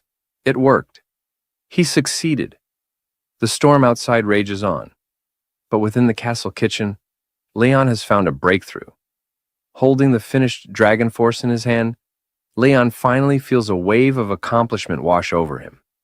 Smiling to himself, he places the medicine in a small box and remarks quietly, "The dragon clan's medicine is surprisingly simple to make." Just then, Muan, his adorable daughter, bursts into the kitchen. Her wide eyes immediately spot the small, chocolate-like rounded object in Leon's hand. Curious, she tilts her head and asks, "Dad, what are you making?" Leon glances at her, momentarily distracted. Casually, he replies, "It's something good." But as her sweet voice registers more clearly, Leon pauses, staring at Muan in silence as his thoughts race. Muan, undeterred, looks up at him with bright enthusiasm, clearly expecting more of an explanation. Realizing her presence fully, Leon snaps out of his reverie. "Muan!" he exclaims, surprised. Quickly closing the box, he pats her on the head, flashing her a reassuring smile. "It's nothing, really." Muan's curiosity isn't so easily brushed aside. "Is it candy?" she asks, her eyes flicking to the box in his hand. Leon chuckles and shakes his head. Showing her the closed box, he says, "It's not candy, it's medicine. Something I made for your mom." Muan's cheerful expression shifts into concern. "Medicine? Why does Mom need medicine? Is she sick?" she asks, her voice tinged with worry. Placing the box into his pocket, Leon kneels to her level and pats her head again. "No, no," he reassures her gently. "Your mom's just been very busy lately. I thought I'd make something to help nourish her. Don't worry, okay?" Internally, however, Leon smirks at his own deception, thinking, "Actually, this is for me. I'll need it to recover properly." Muan seems satisfied for the moment, but still looks at him earnestly. "Dad, you have to take good care of Mom, okay?" Leon smiles warmly at her. "Of course," he replies. "That's what a dad should do." But inwardly, his thoughts take a mischievous turn, his dark expression concealed behind his calm demeanor. "Once I've fully recovered, I'll definitely take very good care of her," he muses, a quiet chuckle escaping him. Stormy night with heavy rain and loud thunderstorms, Leon sits in his bedroom, absently tossing the medicine box in his hand. Though he successfully cultivated the dragon great force, he can't help but question whether the dragon clan's nutritional supplements might have adverse effects on humans. Catching the box midair, Leon frowns and mutters to himself that he'll have to set it aside for now. Rossweiss is surprised, almost incredulous, that Leon managed to create medicine in such a simple environment. Looking at him with her usual air of superiority, she extends her hand and, in an arrogant tone, demands, "What did you refine?" "Let me see it." Leon hesitates, his grip tightening on the medicine box. Meeting her gaze, he sighs and reluctantly hands it over. "Even if I refused, you'd just resort to violence and take it anyway," he mutters, a trace of exasperation in his voice. Rossweiss takes the box, examining its contents. A faint smile graces her lips as she looks at the dragon great force. "Impressive," she says. "You've managed to refine such a perfect dragon great force under these conditions." "Truly remarkable, Leon." "What's that saying? The man of letters and the man of arms?" Leon blinks, surprised. Internally, he marvels. She didn't mock me this time? Closing the box with a click, Rossweiss hands it back to him. "You can keep this," she says firmly, "but you can't take it." Leon catches the box, confusion etched across his face. "Why not?" he asks. Rossweiss locks eyes with him, her gaze steady. "As a tonic for the dragon race, the medicine is far too potent for a human body," she explains. Leon frowns, his expression darkening. Is it really that powerful? He asks, skepticism creeping into his voice. Her serious tone doesn't waver. Yes, it is. As a human, you cannot withstand its effects, she reminds him, her voice softening slightly. But Leon's pride flares. Pulling the dragon great force from the box, he smirks arrogantly. I've defeated countless dragon kings without the power of a dragon, he boasts. Why would I fear a single pill? Rossweiss's eyes widen in alarm as Leon forcefully swallows the pill. With a defiant grin, he declares, Courage is the hymn of mankind. Leon, Rossweiss shouts, her voice laced with concern. But the effects of the pill are immediate and devastating. A surge of power floods Leon's body, his senses heightening to dangerous levels. He clenches his chest, agony twisting his features as he collapses to his knees. You reckless idiot, Rossweiss yells, anger and worry blending in her voice. Do you know how rarely I use healing magic? She rushes to him, casting a spell to stabilize him. Let me try to break down the pill's effects, she says urgently. Leon, however, shakes his head, his darkened expression filled with determination. Gritting his teeth, he grabs her hand, stopping her mid-spell. Leon, don't move! Rossweiss pleads, her voice rising in alarm. But it's too late. Thunder and lightning erupt from Leon's body, engulfing him completely. Bearing the searing pain, Leon grits his teeth and manages to speak through the storm of energy. Rossweiss, he growls, his voice steady despite the agony. Look carefully. He meets her gaze, his eyes burning with resolve. This is the courage and determination of mankind. Despite her protests, Leon endures the excruciating effects of the dragon great force alone, his body crackling with raw power. The storm intensifies around him, and Rossweiss can only watch, stunned and helpless, as Leon endures the excruciating power alone. Thunder roars, and lightning dances wildly in the small space, illuminating Leon's figure in bursts of light. His screams echo through the room as the pain reaches its peak. Having pushed Rossweiss away earlier, she is unable to help him now. Shocked, she watches in awe and horror, her mind racing. Then, it dawns on her. Leon is using lightning magic on his own body. Rossweiss stares in disbelief, trying to comprehend what Leon is doing. After what feels like an eternity, Leon finally stops channeling his lightning magic. The raging storm around him begins to subside, and the room grows eerily quiet. His eyes lose focus, and unable to bear the strain any longer, Leon collapses. Leon! Rossweiss cries, rushing to his side. Her voice is filled with genuine worry as she catches him just before he hits the ground. Gently, she lowers him into a sleeping position, brushing stray strands of hair from his face. Looking at his unconscious form, Rossweiss mutters under her breath, You really are a madman. Despite her exasperation, there's a softness in her voice that betrays her concern. Standing, she glances at him once more and says firmly, Wait here. I'll get the court physician. She turns to leave but freezes mid-step as she hears a faint sound behind her. Rossweiss, Leon's hoarse voice calls out weakly. She spins around in shock. Leon's eyes flutter open, his face flushed to deep red, and a strange, dazed expression settles on his features.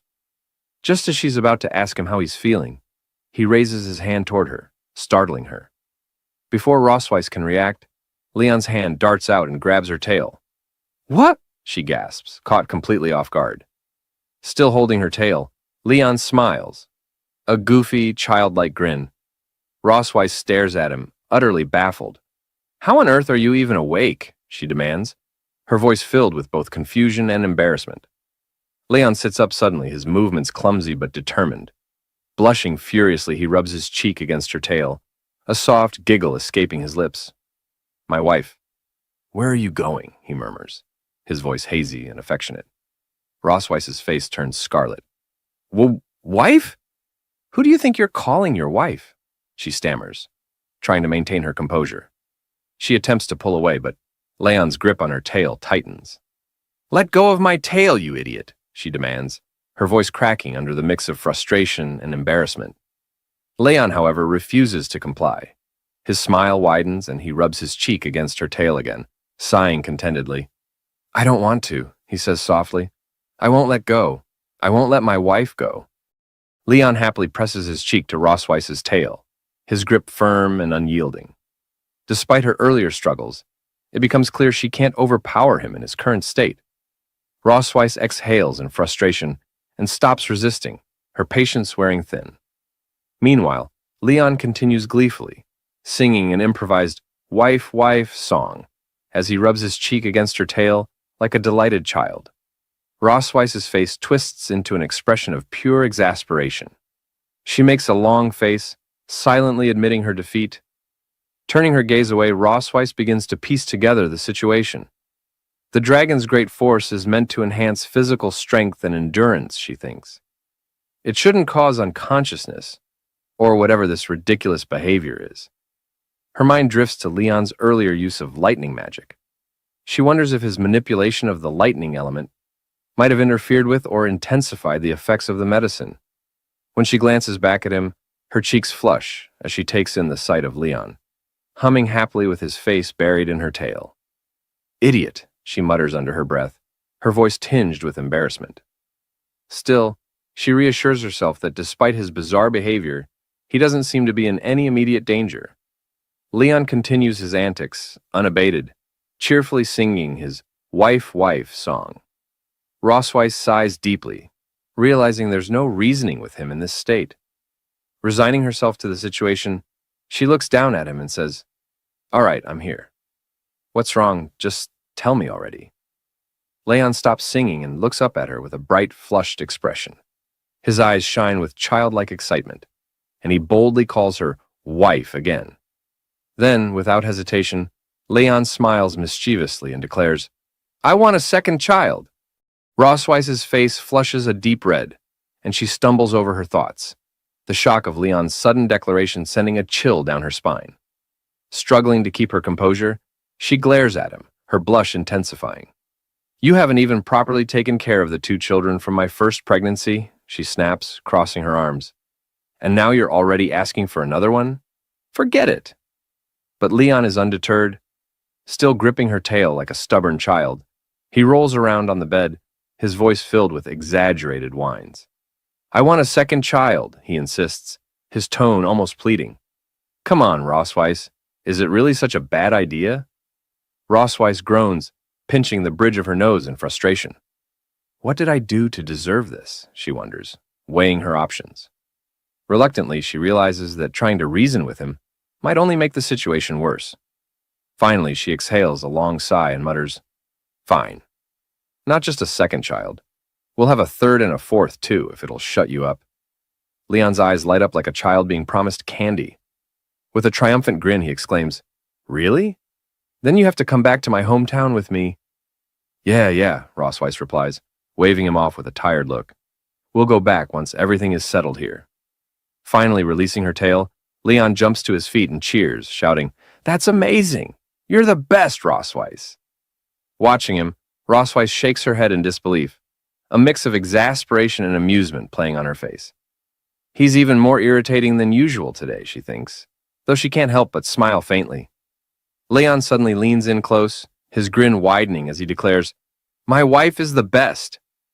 Before Rossweiss can react, he leans forward, clearly intending to plant a kiss on her cheek. Startled, Rossweiss's eyes widen. With lightning reflexes, she presses a hand to his face and firmly pushes him away. No taking advantage of the situation. Internally, Rossweiss wrestles with her thoughts, trying to figure out how to handle the absurd situation. She wonders anxiously when the effects of the dragon force will finally wear off. As Leon stubbornly continues his antics, Rossweiss's patience snaps, and she punches him squarely in the face, calling him an idiot. Leon lets out a small yelp, stumbling slightly from the blow. Rossweiss crosses her arms, glaring at him, but internally admits she couldn't hold back any longer. Leon clutches his chest dramatically after taking the hit, and Rossweiss's frustration quickly turns to panic. Rushing to his side, she kneels down and asks in a concerned tone, Are you okay, you fool? Leon's breath grows heavier as he grits his teeth, clutching his chest tightly. Wife, he groans, his voice trembling, I feel really uncomfortable. Suddenly, a bright glow emanates from the dragon mark on Rossweiss's chest, Her eyes widen in shock. "This isn't good," she mutters, her heart racing. Without hesitation, she unbuttons Leon's shirt to examine him. As the fabric parts, the dragon mark on his chest begins to shine with an intense light. Rosweiss furrows her brow, her mind racing. Why is the dragon pattern activating now of all times? She wonders, anxiety creeping into her thoughts. Before she can think further, Leon suddenly grabs her shoulders, startling her. With unexpected strength, he pushes her onto the bed, climbing over her and pinning her hands down. "Leon!" Rosweiss shouts, her voice a mix of anger and alarm. "You bastard, what are you doing?" Leon's breath is labored, his face flushed as if burning with fever. He looks into her eyes, his expression desperate. "Wife," he whispers hoarsely, I feel so hot all over. My chest, it itches." Rosweiss's face flushes crimson at their proximity, her heart pounding as she glares at him. Gritting her teeth, she thinks furiously, the dragon pattern, combined with the lightning element, has heightened his instincts.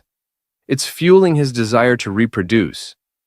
Before she can say or do anything, Leon's gaze shifts. His eyes lock onto her tail, and with a sudden movement, he grabs it. Rosweiss freezes in shock as Leon brings the tail closer, sniffing it with a dazed expression. "Leon!" she snaps, her voice trembling between anger and embarrassment. "Let go of my tail right now!" But Leon only holds on tighter, his face dreamy as he mutters, "It smells so nice, wife. So soft." Rosweiss's eyes widen, her internal composure fraying. If this keeps up, I might actually lose control, she thinks nervously.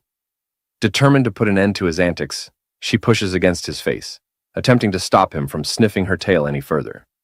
"Leon, stop it!" she commands firmly, her tone sharper now. "My tail drags on the ground all day long. Aren't you disgusted by that?" But Leon's stubborn nature proves relentless. He resists her efforts, his hands clinging tightly to her. As Rosweiss continues to scold him, Leon suddenly places a finger gently on her lips, silencing her mid-sentence. Caught off guard, Rosweiss freezes, her breath hitching. She stares at him in surprise, unsure of what to say or do next. Leon gazes deeply into her eyes, his expression uncharacteristically intense. "Malif," he says softly, using her first name, something he rarely does. "You're so beautiful tonight." The unexpected compliment catches Rosweiss completely off guard. A wave of heat rushes to her face, her cheeks turning crimson.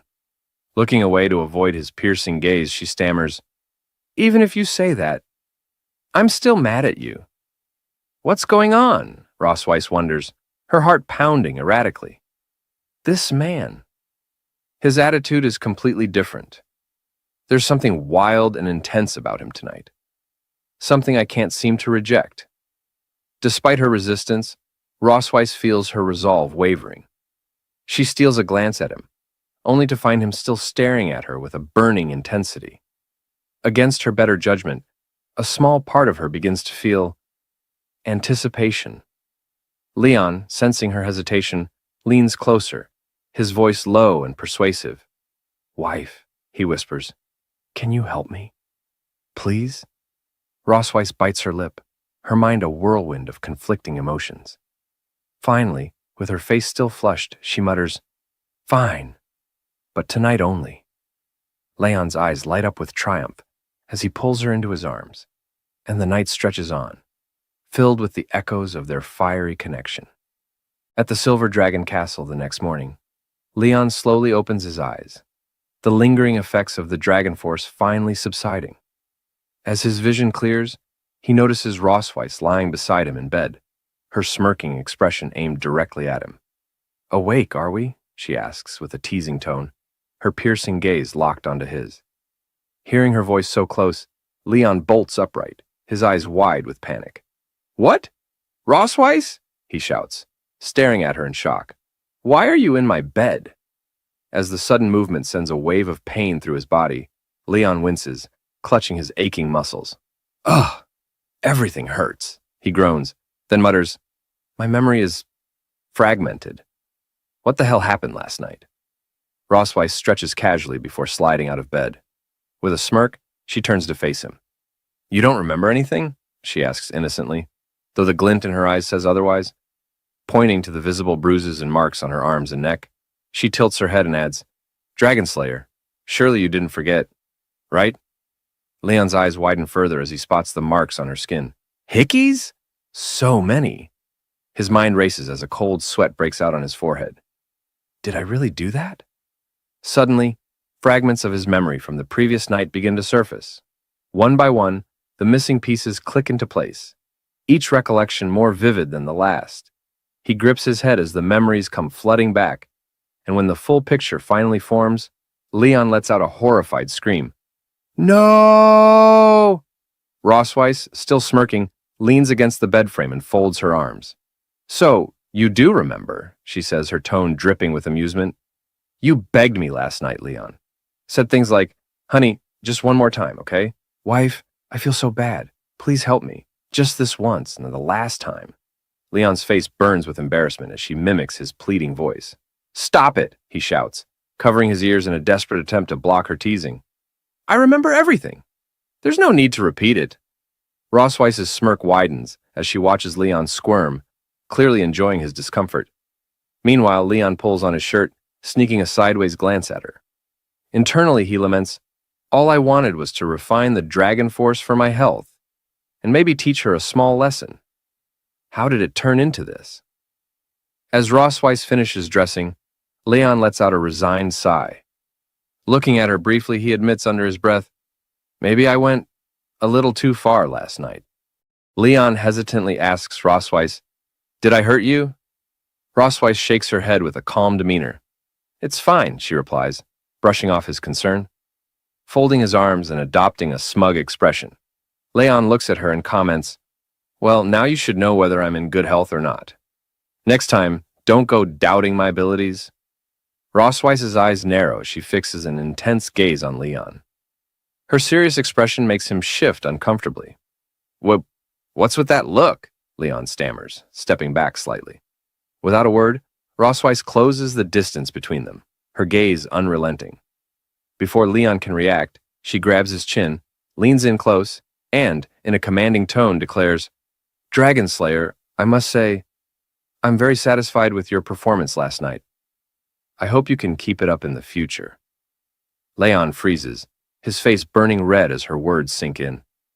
Internally, he screams, "What is happening?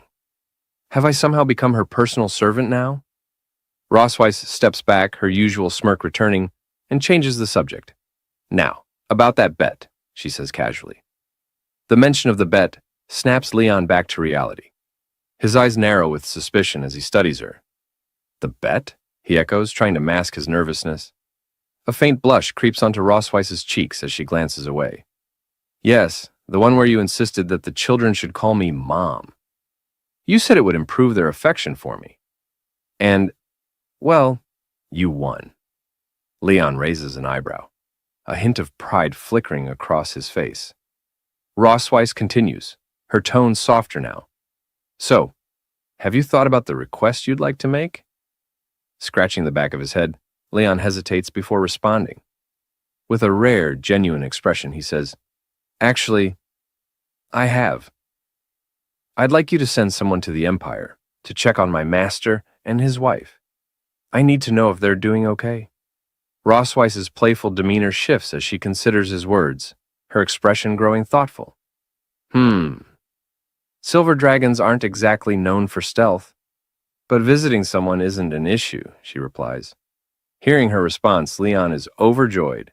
His face lights up as he enthusiastically asks, "You're really okay with it?" In his excitement, he almost blurts out a casual, "Thank you," but catches himself, quickly straightening his posture. Clearing his throat, he coughs awkwardly to compose himself before speaking in a formal tone. "Thank you for your help," he says sincerely. Later, in the garden of the Silver Dragon Castle, Leon sits on a bench, his face pale and weary. Little Muan, noticing his restless expression, approaches him with a curious look. "Dad, are you sick?" she asks innocently. Startled by her sudden question, Leon jumps up nervously. Waving his hands in denial, he says, "What? No, of course not. Why would you say that?" Muan giggles, her laughter light and sweet. "Mom told me," she replies confidently. She said you took medicine yesterday. And she said men can never admit when they're sick. Hearing her words, Leon's expression darkens. Gritting his teeth, he fumes internally. That meddling female dragon. How could she say that to a child? Do I even have any dignity left? Muan tilts her head, looking at him with genuine concern. But you still don't look well, Dad. Is it because the medicine didn't work? Or maybe you didn't take enough of it? Leon sighs, crouching to her level and placing his hands on her small shoulders. Muan, he says gently but firmly, it's rude to ask too many questions. As Leon tries to steer the conversation away, Muan suddenly gasps. Dad, your mouth is bleeding. Clinging to him with wide, teary eyes, she pleads, Dad, I can't live without you. Please don't die. Leon, his heart melting at her words, gives her a warm smile. Patting her head gently, he reassures her. Daddy's really fine, Muan. I promise he's doing just fine. At least that's what he tells himself. As Leon gazes at Muan's bright, innocent face, he can't help but think to himself, as expected, she really is Rossweiss's daughter. There's something about her expressions, her sharp wit, and her cheeky persistence that always remind him of her mother. But in this situation, Leon decides he has to stay one step ahead. No mercy. He kneels down and asks, How about Daddy makes you a new toy today? The word toy immediately lights up Muan's eyes. She jumps up and down with excitement, clapping her hands. Yes, I love toys the most, Daddy. Seeing her joy, Leon can't help but smile.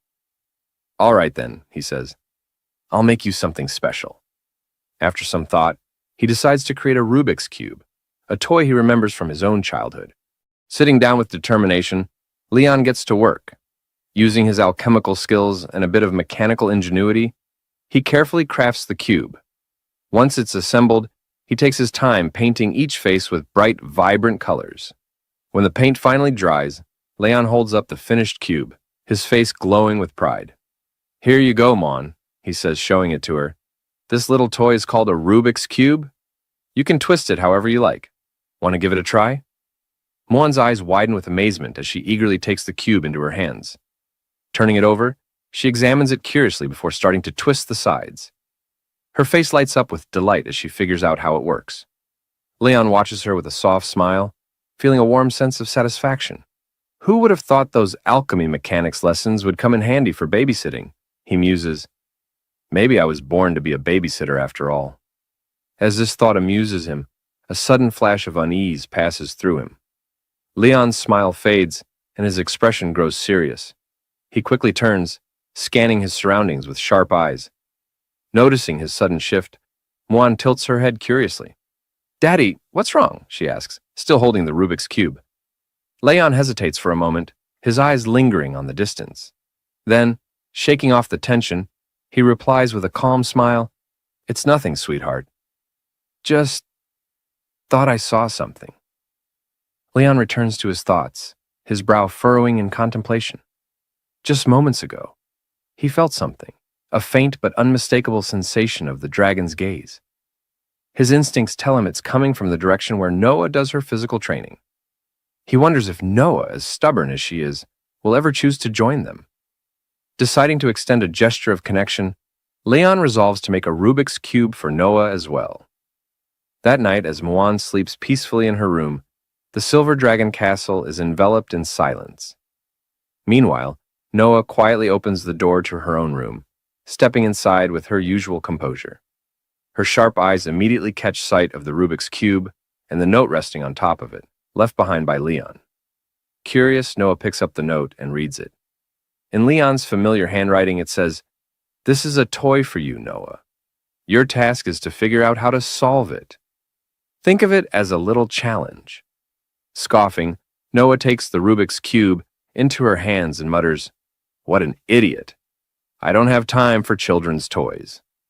Yet, despite her words, she can't resist the urge to twist the sides of the cube experimentally, her fingers moving deftly. As she continues to toy with it, a faint blush creeps onto her cheeks. Holding the cube tightly, she whispers softly, Thank you, Dad. To Noah, the Rubik's Cube isn't just a toy. It's a rare token of her father's affection.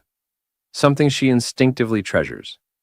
Quietly, she slides it into a small wooden box she keeps hidden beneath her bed, a personal collection she refers to as her treasure box.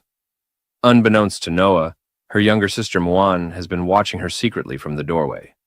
With her usual curiosity, Muan thinks to herself, "Sister's been acting a little strange lately, always hiding things in that box under her bed. What could it be?" When Noah steps out of the room later, Muan seizes her chance. "Detective Muan is on the case," she whispers with a mischievous giggle. Crawling under Noah's bed, she carefully retrieves the hidden wooden box. Excitedly, Muan opens the box and examines its contents. Fragments of their father's black and gold armor, the Rubik's Cube, and a nameplate with the engraving Noah K. Melkveh written in Leon's hand. Muan's eyes widen in surprise. "They're all connected to Dad," she says aloud, her face lighting up with understanding. "So, that's why Noah's been so secretive." Just as she pieces it together, a shadow falls over her. Slowly, Muan turns to see Noah standing in the doorway, her expression dark and her eyes burning with fury. "Oh no," Muan whispers, her smile faltering. Noah strides into the room with an ominous calm, her voice low and cold. "What do you think you're doing, Detective Muan?" Completely unfazed by her sister's glare, Muan proudly grins and says, "I understand, sister. You really love Dad, don't you?" Noah's face flushes red, her embarrassment quickly turning into cold resolve. Without a word, she ties Muan up, silences her with a piece of cloth over her mouth, and retrieves her precious treasure box. Leaning down to Muan, who struggles fruitlessly, Noah smirks and says, "No peeking, got it?" Meanwhile, at St. Heath Academy, an elite institution among the Dragon Clan, the standards for student admission are famously rigorous. The Academy evaluates not only individual potential, but also the family's harmony and adherence to dragon ideals. It firmly believes that whether a young dragon hatches from an egg or is born live, only a loving and harmonious family can nurture a dragon to embody the proper virtues. As such, St. Heath Academy only accepts students from such families. To uphold the image of a perfect dragon family, the Silver Dragon Queen Rosweiss devises a plan, a family outing to Sky City, complete with a wholesome family photo. Sky City, a bustling hub in the dragon realm, is alive with parent dragons frolicking with their children. Amid the lively atmosphere, Rosweiss arrives in her magnificent dragon form, her scales gleaming like polished silver as she soars gracefully through the skies. The family follows, awestruck by her commanding presence. Finally, Muan, ever the playful one, slides gleefully down her mother's back. Leon, standing below with his arms extended, calls out, "Slow down, Muan! I'll catch you!" With perfect timing, he grabs her mid-slide, holding her securely in his arms. "Gotcha," he says with a warm smile, lifting Muan effortlessly. As the scene unfolds, Noah watches silently with her signature cool demeanor, arms crossed, observing the family interaction without a word. Rosweiss, having landed gracefully, shifts back into her human form. Muan, full of curiosity, looks up at her father and asks, "Daddy, why didn't you turn into a dragon just now? I really want to see you as a dragon." Leon freezes at the unexpected question. His smile stiffens as he awkwardly laughs, scratching the back of his head. Internally, he's panicking. "Dear daughter, Daddy is great at slaying dragons, but turning into one? You'd better forget about it." Before he can come up with a plausible excuse, Noah fixes her sharp gaze on him and coldly asks, "So, is it that you can't transform? Or you won't?" Leon feels the weight of her words and falters, completely caught off guard. He looks back and forth between Noah and Rosweiss, hoping for a lifeline. The pressure mounts as both daughters await his answer. Sensing his discomfort, Rosweiss steps in with a composed smile and says, "Your father's body hasn't fully recovered yet, so he can't transform into a dragon for the time being. Rosweiss promises the children that Leon will show them when he recovers." Muan, her face full of concern, looks up at her father and says earnestly, "Daddy, you have to get better soon." Leon smiles at her reassuringly, patting her head. I'll do my best, Muan, he says. But inwardly, he thinks to himself, it's impossible. Absolutely impossible. Rosweiss quickly changes the subject, clapping her hands to gather their attention. All right, everyone, let's head into town. We have things to do today. Muan bursts with excitement, dashing ahead down the bustling street. Noah, look! There are so many dragons here, she exclaims, her voice filled with wonder. Noah, ever composed, follows at a steady pace and warns her younger sister, Slow down, Muan. Don't run off too fast. As the two girls move ahead, they catch the attention of the dragon citizens. Many pause to admire the siblings, their gazes filled with curiosity and adoration. Meanwhile, Rosweiss and Leon walk behind them. Leon's expression darkens, and his body begins to tremble ever so slightly. He doesn't say a word, but Rosweiss notices immediately. Is he shaking? Rosweiss wonders, glancing at him from the corner of her eye. She quickly puts two and two together. It must be the first time he's seen so many dragons since waking up from his coma. Leaning closer to him with a sly smirk, she whispers, Are you scared, Leon? Leon, his face still dark, says nothing at first. Then, with a sudden arrogant glint in his eye, he snaps, Who's scared? Me? You must be joking.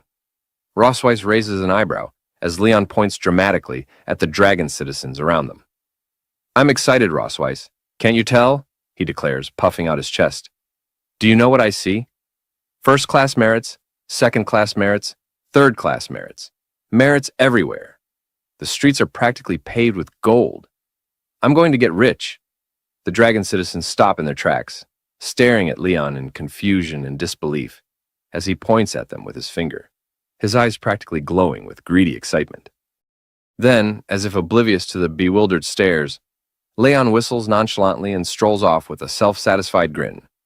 Rosweiss pinches the bridge of her nose, exhaling sharply. I worried about him for no reason. Again, she thinks, watching Leon as he laughs to himself, dreaming of the fortune he imagines awaiting him. Walking a few steps ahead, Leon chuckles under his breath, his thoughts racing. If I bring them all back, how much money could I make? Later, they arrive at a specific shop in town. As the door creaks open, the dragon shopkeepers immediately bow low, their voices filled with reverence. Your Majesty, the Silver Dragon Queen, and her family, it is our great honor to serve you. Rosweiss enters the shop with Leon and the children following behind. Inside, Muan runs excitedly from one corner of the room to another. Grabbing Noah's hand, she tugs her sister along, pointing at the walls. Noah, look! So many dragon pictures, Muan exclaims, her eyes sparkling with wonder. Noah remains silent, her stoic demeanor unchanged. Meanwhile, Leon leans closer to Rosweiss, his curiosity getting the better of him. Aren't you the Silver Dragon Queen? He asks in a low voice. Why did you come to the store to take photos yourself? Shouldn't someone else handle this? Rosweiss gives him a side glance, clearly unimpressed. The Dragon King of a tribe can only command members of their own tribe, she explains. The dragons of Sky City, however, do not belong to any specific tribe. They're independent. Leon smirks, clearly enjoying himself. So, basically, your queenly status doesn't hold much weight here, huh? Before he can blink, Rosweiss stomps on his foot with her sharp high heels. Leon yelps in pain, hopping on one leg as he clutches his throbbing foot. Rosweiss, with a sweet yet dangerous smile, replies, Well, in any case, I'm taller than you now. The head shopkeeper chuckles nervously at the exchange before stepping forward and bowing. It's truly an honor to have the Silver Dragon Queen and her family here. To take a family photo for Her Majesty is a privilege beyond compare. Rosweiss straightens up, flipping her hair with a confident smile. Everyone says my photography skills are top-notch among the dragon tribe, she boasts. It's your great fortune that we successfully scheduled this appointment. As they speak, the head shopkeeper glances toward Leon and asks hesitantly, What about Her Majesty's husband's tail? Should it be included in the photo? Rosweiss waves the question away. He's not fond of showing his tail, she says with a casual shrug. Let's pick a tailless suit for him instead. Her words trigger a memory and she smirks as she recalls the incident earlier at the Silver Dragon Castle. Before they left for Sky City, she had presented Leon with a custom-made silver dragon tail decoration, asking him to wear it. Leon's reaction, however, had been immediate and dramatic. "Absolutely not," he had exclaimed, taking several steps back as if the tail were cursed. "I'll never wear that thing. Even if I die, it's about my dignity." Back in the shop, Rossweiss shakes her head at the memory, amused by Leon's stubbornness. The head shopkeeper, unaware of the backstory, simply nods and gestures for Rossweiss to move to another area to try on her outfits. Meanwhile, on the other side of the shop, Muan skips around with infectious excitement. "I want to wear a pretty dress," she chirps cheerfully, her enthusiasm lighting up the room. After a while, Muan and Noah emerge from the changing room in their new dresses, both looking stunning for the family photo. Shortly after, Leon steps out wearing a crisp white suit. His polished appearance is a stark contrast to his usual casual demeanor. Muan, catching sight of her father in the new outfit, gasps in delight. "Dad, you look so handsome!" she exclaims, her voice filled with surprise and admiration. The head shopkeeper nods approvingly, her smile warm. "The suit fits the prince perfectly," she says. "I imagine he must have been quite popular in his youth." Leon raises an eyebrow, clearly pleased by the compliment. "You really think so?" he replies with a smirk. "Honestly, the last time I wore something this formal was at my school graduation ceremony." He then turns his attention to Noah, catching her off guard. "What do you think, Noah?" he asks. Noah, momentarily surprised by the question, glances at him before quickly looking away. A faint blush dusts her cheeks as she mutters, "You look quite handsome." Grinning brightly at her response, Leon pats both Muan and Noah on their heads affectionately. "And your dresses are adorable too," he adds with a genuine warmth that makes both girls smile. Just then, Rossweiss steps out from the dressing room, dressed in a breathtaking gown that perfectly complements her elegance. For a moment, everyone is left speechless. Leon, his jaw dropping slightly, stares at her in awe. It's undeniable. Rossweiss looks absolutely stunning. Rossweiss, noticing his dumbfounded gaze, smirks and tilts her head. "What's wrong, Leon?" she asks with playful curiosity. Leon quickly snaps out of his trance, looking away and scratching the back of his head awkwardly. "Nothing, it's just... that dress suits you," he mumbles, his voice barely audible. Hearing his unexpected compliment, Rossweiss blushes faintly and averts her eyes. "Well," she says, trying to sound nonchalant, "I think it would look even better if you had a tail." Leon's expression darkens at the comment. Internally, he screams, "I will never wear a tail, not in this lifetime." The head shopkeeper steps in, her cheerful voice cutting through the tension. "All right, everyone, let's get ready for the family photo," she says, positioning the camera. Muan, waving her little hands, calls out, "Mom! Dad! Come here!" She tugs at Noah's hand, pulling her sister into position. As Rossweiss and Leon take their places, the shopkeeper encourages them. "Your Majesty, Prince Leon, step a little closer, please. Let's capture the love and harmony of this beautiful family." Rossweiss and Leon glance at each other, both stubbornly looking away, neither wanting to admit their hesitation. Leon thinks to himself, "No way am I getting closer to her," while Rossweiss likely has a similar thought. "All right, everyone, smile," the shopkeeper announces, starting the countdown. Muan beams with uncontainable enthusiasm, her cheerful energy lighting up the scene.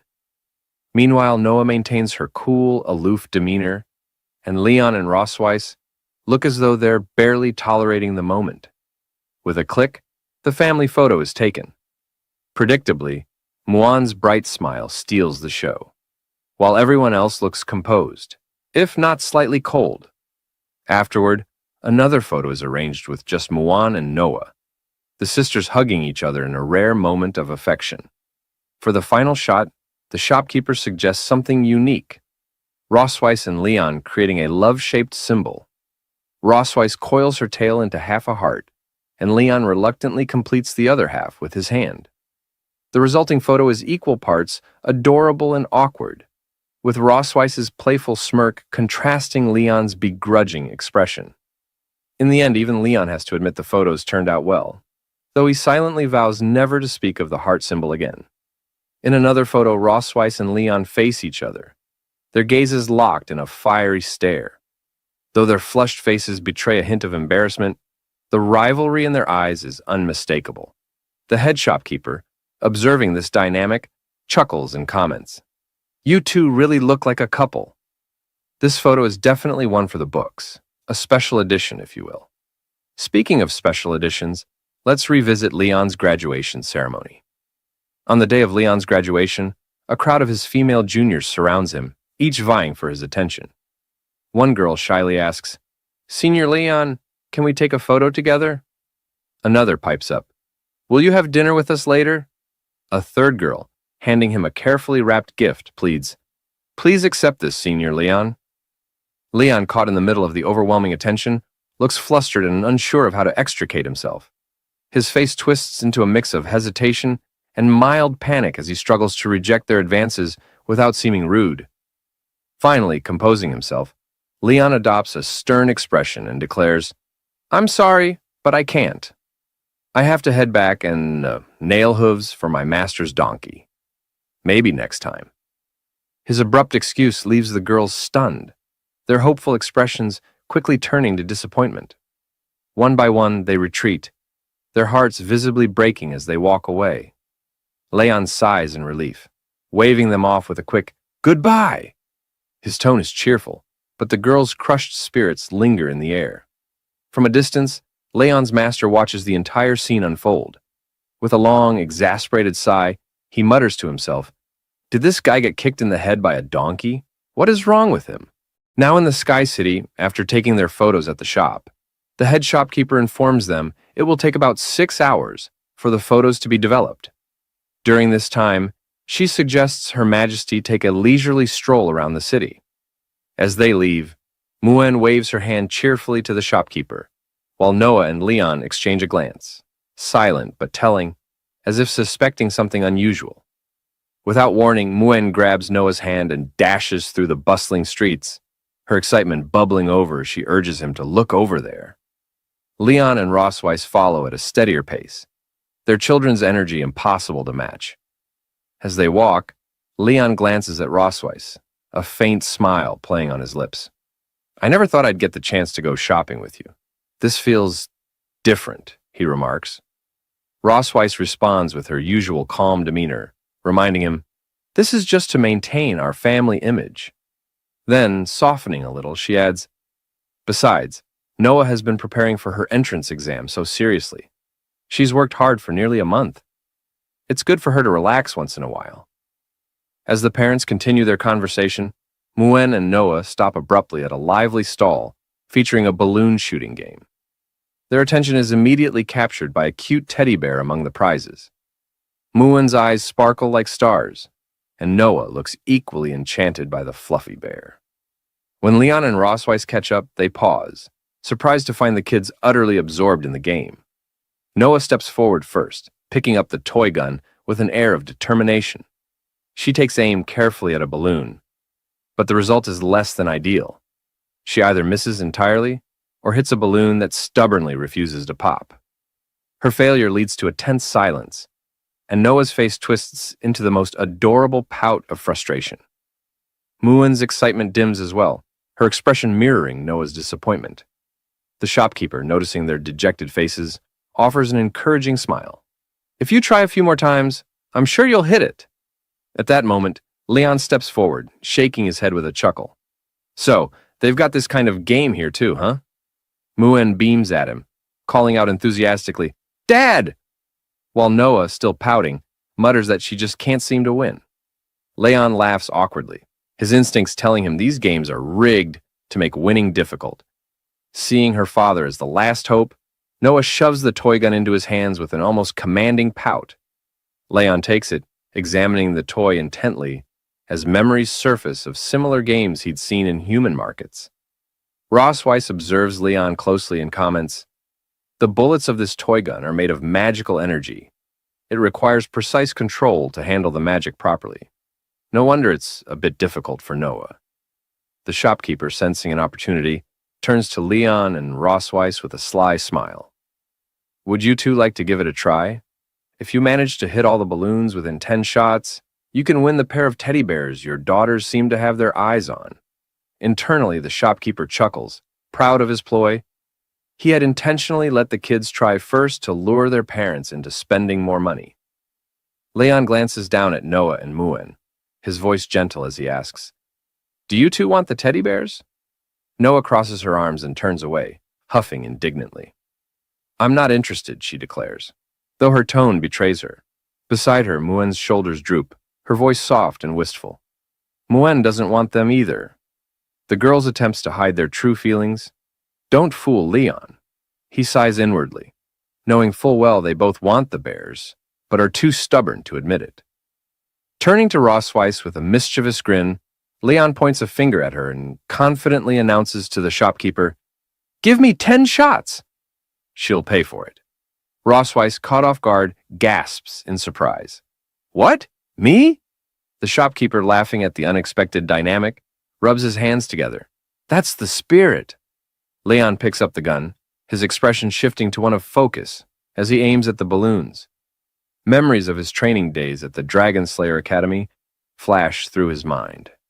"It's been a while since I've held a gun," he thinks to himself, the weight of nostalgia settling briefly on him. Meanwhile, Rosweiss begrudgingly hands over the gold to the shopkeeper, who accepts it with a quick and cheerful, "Thanks!" Leon lines up his first shot and fires. Miss He fires again. Another miss. Shot after shot. The results are the same. He fails to hit a single balloon. The shopkeeper smirks, satisfaction blooming in his chest. He had tampered with the gun's settings, making it nearly impossible for anyone, regardless of their skill, to succeed. Leon, however, isn't ready to give up. He taps the gun lightly, his brow furrowed in thought. "What's going on?" he murmurs, scanning the weapon for flaws. Sliding his left hand casually into his pocket, he takes a deep breath and aims again. This time, his movements are smooth and calculated. One by one, the balloons burst with each shot. The shopkeeper's smirk vanishes, his jaw drops, and his eyes widen in disbelief as Leon flawlessly hits all 10 targets. Spinning the gun nonchalantly in his hand, Leon shrugs and remarks with a smirk, "Guess I just needed to test the sights first." Didn't expect to hit them all after that. The shopkeeper stands frozen, his mind racing as he silently wonders how anyone could pull off such a feat. Rosweiss, with a soft smile, compliments Leon, saying, "Not bad." Muen, her cheeks slightly flushed with admiration, clutches her teddy bear and exclaims cheerfully, "Dad is amazing." Noah, also blushing faintly in surprise, chimes in, "Dad is so sharp." Pretending to be impressed, the shopkeeper reluctantly hands over the pair of teddy bears, his smile forced as he exclaims, "That's awesome!" While handing over the prizes, he mutters internally, "Just take them and leave already." Leon accepts the teddy bears with a warm smile and thanks the shopkeeper graciously. Then, turning to his daughters, he kneels and hands one bear to Muen and the other to Noah, saying with a gentle tone, "These are for you." Muen, overjoyed, hugs her teddy bear tightly and beams up at him. "Thank you, Dad," she says, her voice brimming with happiness. Noah, holding her bear carefully and inspecting it as though it's a treasure, quietly murmurs, "Thanks, Dad." Rosweiss watches the scene unfold from the side, a hint of surprise in her expression. The rare harmony and affection in the moment catch her off guard. As she observes Leon, a thought crosses her mind. Although this guy is usually a little off-key, every time he gets serious, he has a special charm. Leon, noticing Rosweiss lost in thought, keeps his gaze on her. Something in her expression stirs a decision in his mind. Rosweiss, sensing his eyes on her, glances at him and wonders why he's staring. As his gaze lingers, Leon's lips curl into a faint smile. Without warning, he says, "Oh, I have some thoughts about Rosweiss, too. Let's see where they lead." Later, after some time, Rosweiss and the family continue strolling through the bustling streets. As they walk, a little dragon girl points her finger toward Rosweiss and tugs at her mother's sleeve, saying, "I want that too." The little dragon girl's mother, startled by the comment, looks at Rosweiss with a hint of surprise, but says nothing, choosing to remain silent. Meanwhile, Leon recalls a plan he had been mulling over. He had decided earlier to get his big baby girl a teddy bear as well. True to his thoughts, Leon manages to procure a large teddy bear, and hands it to Rosweiss. Rosweiss, now holding the oversized teddy bear, walks alongside the family in silence, her expression calm and unreadable. She doesn't react to the little dragon girl's remark. After all, the girl was speaking to her mother, not Rosweiss. Leon, walking with his hands folded behind his head, chuckles and breaks the silence. "Did you notice the miserable expression on that unscrupulous businessman's face at the end?" he asks. "It felt like he was finally rid of us, and his anger all at once." He recalls the moment vividly, how, after showing the shopkeeper the money and demanding another shot, the man's face turned pale, his jaw dropping in disbelief as he began to fear Leon's inevitable victory. Rosweiss, her voice cool and detached, responds, "If it had been me, I'd have simply advised you not to waste your time on such a childish game." Leon glances at her, grinning. "Come on," he says. "We're out here together, and it's good that we're having some fun." Turning his gaze toward her, he tilts his head slightly and asks, "Unless you didn't enjoy it?" Rosweiss, with a straight face, replies curtly, "I didn't say that." Leon, pointing a finger at her, declares confidently, "Now that you're here, I can't let you go back empty-handed." Rosweiss, holding onto the large teddy bear, blushes faintly as a thought crosses her mind. Bears are just unpalatable food, not even good enough to fill one's stomach. But when they're made into toys, they're surprisingly cute. Without waiting for Leon's response, she quickly strides past him, her cheeks still flushed. With a playful pout, she tosses over her shoulder, "Come find me after dinner tonight." Leon freezes mid-step, her words catching him off guard. He stares after her, wide-eyed, as a wave of surprise washes over him. A moment later, he's left standing in the middle of the street, utterly stunned, a metaphorical question mark hovering over his head. Later that evening, in the Silver Dragon Castle, Leon recalls Rosweiss's cryptic invitation as he walks down a dimly lit corridor after dinner. Her words replay in his mind, "Come find me after dinner." It's late at night, and I'm heading to her room alone, Leon mutters to himself, a mix of anticipation and apprehension tightening his chest. If I go, I'll feel awkward the entire night. If I don't go, I'll be restless for a week. Clenching his fists in frustration, Leon makes up his mind. Fine, I'll go see her. Whatever happens, happens.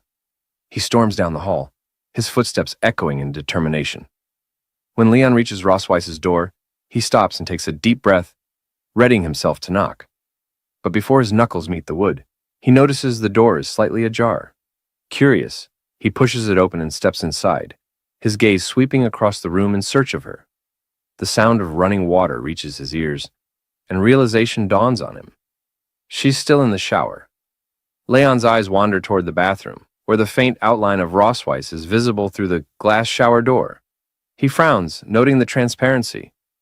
What kind of poor quality glass is this? He thinks, averting his gaze in embarrassment. As the moments tick by, Leon's mind races. Shocked and uneasy, he begins to wonder, do I really have to deal with this tonight? Snapping back to reality, Leon shakes his head, trying to steady his thoughts. Slowly, he peeks toward the shower, his eyes widening momentarily. Whether he actually peeked or not remains uncertain. The image is fleeting and unclear, making it hard to say for sure. Rosweiss, now in her pajamas and still under the lingering mist of hot water, looks stunning. Her long silver hair clings to her damp skin and droplets of water glisten faintly on her face and body. As she notices Leon, her calm voice cuts through the steam. You're here. Let's get started. Leon's heart skips a beat at the sight. It's only natural. Anyone would be captivated by such beauty. With a flicker of nervousness on his face, he thinks to himself, am I about to be squeezed dry again? For now, the story leaves the romance lingering tantalizingly on the edge. There's a special extra edition. 6 hours later, the photos are finally ready. Muen and Noah eagerly look through the pictures of their parents, Leon and Rosweiss. Muen, her eyes sparkling with excitement, exclaims, Mom and Dad look like such a perfect match. Noah, however, remains quiet as she gazes at the photos, her expression unreadable. Leon, flipping through the pictures, suddenly notices something unusual. Hey, There's a card attached to this photo, he says, holding it up. Hearing this, Rosweiss, her curiosity piqued, steps closer. Show it to me, she insists. Leon turns the photo around, revealing a handwritten note from the head shopkeeper. Together, he and Rosweiss read the words aloud. May the silver light always shine in the eyes of the one they love. Their faces flush instantly, bright red with embarrassment. Both speak at once in protest. Who's in love with whom? Leon sputters. Who's in love with her? Rosweiss snaps back. Who's in love with him? Still flustered, Rosweiss hides her face for a moment before adding in a small, indignant voice, There must be some mistake. Fix this photo for me. Leon, nodding quickly, agrees. Yeah, it must have been written wrong. Seeing Rosweiss like this, Leon's heart skips a beat. It's impossible to blame him. Anyone would be awestruck by such beauty. He swallows hard, his mind racing. With a flicker of nervousness, he thinks to himself, Am I about to be squeezed dry again? Rosweiss steps out of the shower room and, without missing a beat, asks, Where would you like to do it? The living room or the balcony? Leon freezes, her words catching him completely off guard. His face turns bright red as panic sets in. Stammering slightly, he nervously replies, The balcony? That's not good, right? I mean, people might see us. That would be embarrassing. Rosweiss, casually glancing into the mirror and adjusting her damp hair, responds with an air of indifference. The living room is fine then, it makes no difference to me. Leon exhales deeply, feeling trapped by the situation. Finally, with a dramatic sigh, he clenches his fists and yells, Fine. Come on, do it. He lies back on the sofa, his teeth gritted and eyes tightly shut, bracing himself for whatever's about to happen. Rosweiss, noticing his odd behavior, raises an eyebrow. What are you doing? She asks, her voice laced with amusement. Leon cracks one eye open, his face flushed. Aren't you going to, do it? He blurts out. Rosweiss, now sitting on the opposite sofa with her legs elegantly crossed, lets a sly smile creep onto her face. Mr. Casanova seems quite eager, she teases. Then, with a calm but playful tone, she adds, But tonight isn't suitable. Let's do it another day. Her words hit Leon like a bolt of lightning. He sits up abruptly, his face a vivid shade of crimson. What? He exclaims, utterly mortified. Rosweiss smirks, clearly enjoying his reaction, as Leon buries his face in his hands, silently vowing to get even for her teasing one day.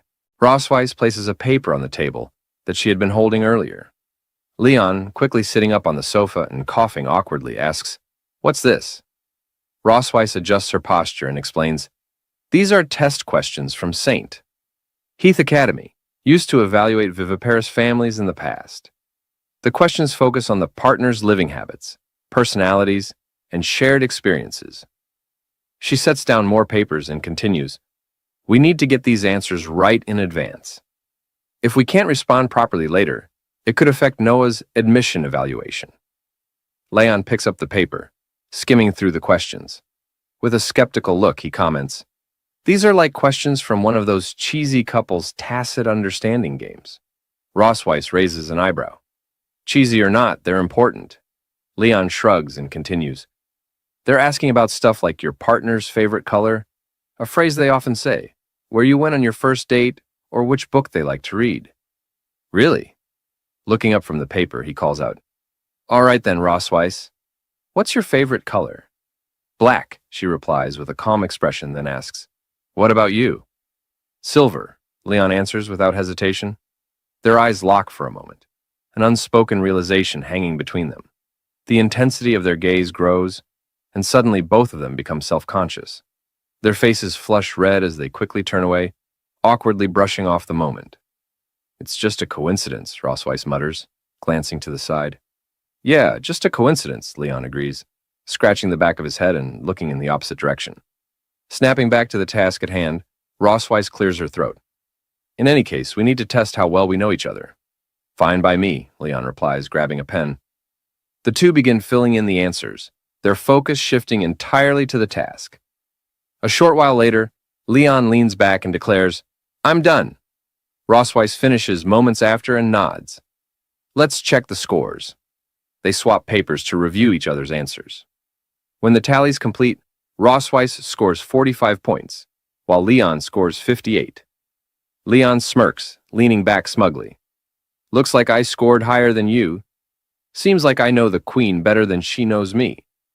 Rossweiss narrows her eyes at him, hiding her slight embarrassment. Don't get too full of yourself. Next time, I'll do better. Leon chuckles, savoring his small victory, as Rossweiss silently vows to outscore him in their next test. Hearing Leon's words, Rossweiss becomes visibly irritated, her cheeks puffing out as she makes a cute pouting face. Glancing at her score, she feels a mix of frustration and surprise. I didn't expect him to notice even my small habits, she thinks. The way I sit or how I position my tail to feel most comfortable. He must be more observant than I thought. One question catches her attention. Has your partner ever been particularly disappointed with you about something?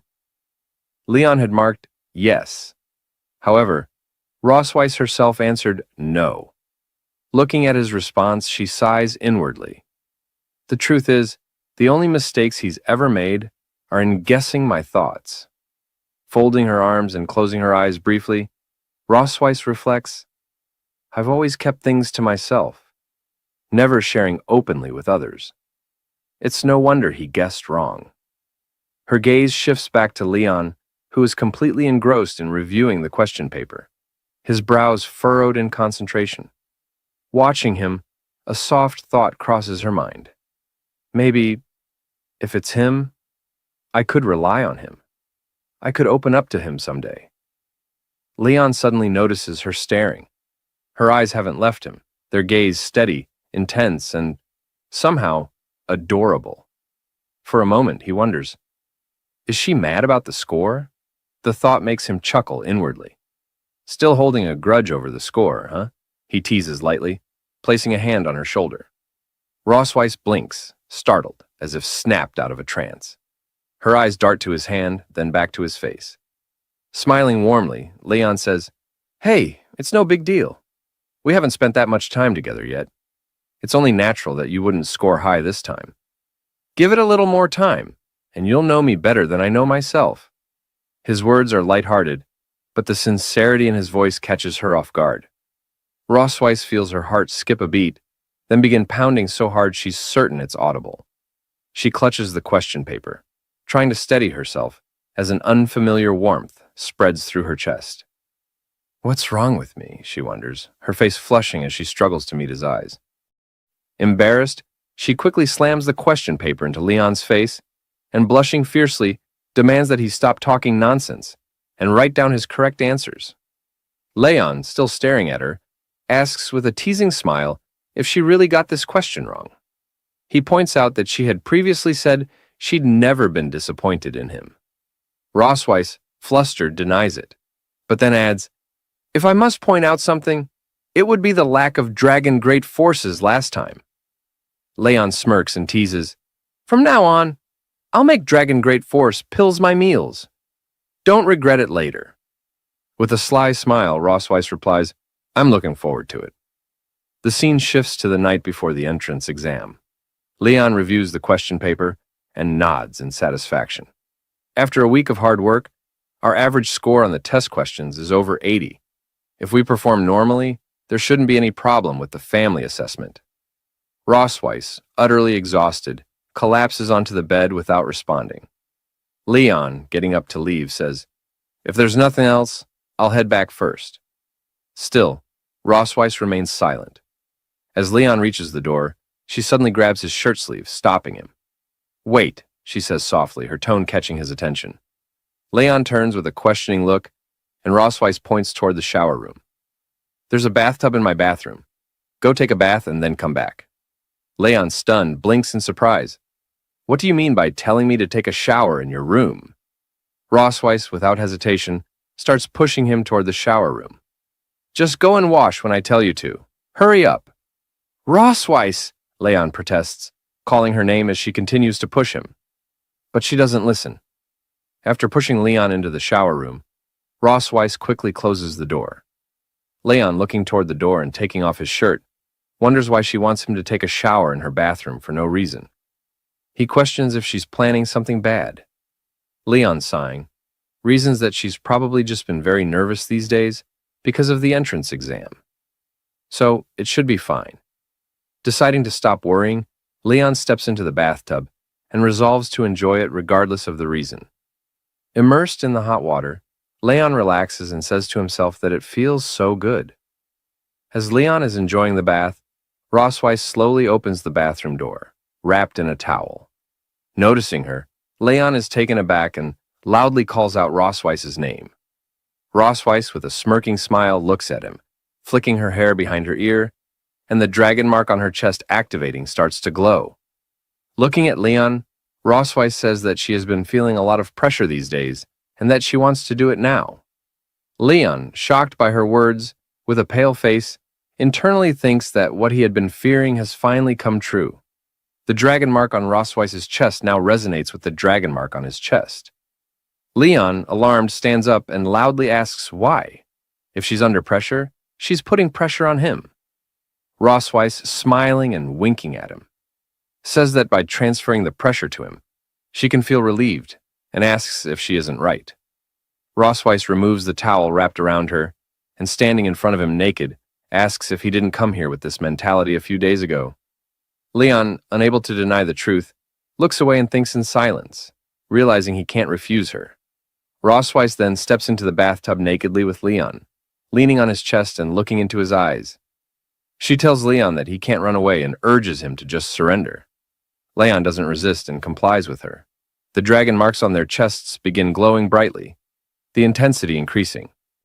We all know what's about to unfold. On the day of the admission test at St. Heath Academy, Leon and Rossweiss arrive with Noah. Leon looks around in awe, remarking that this is St. Heath Academy. He turns to Rossweiss, who remains silent, her face serious. Concerned, Leon leans closer and asks her what's wrong, mentioning that he'd just done the decompression last night, but the effect wore off quickly. Rossweiss's face flushes with embarrassment, and she hits his back, muttering for him to go to hell under her breath. Leon laughs and tells her to let's go. Together, they enter the academy. During registration, they submit Noah's details.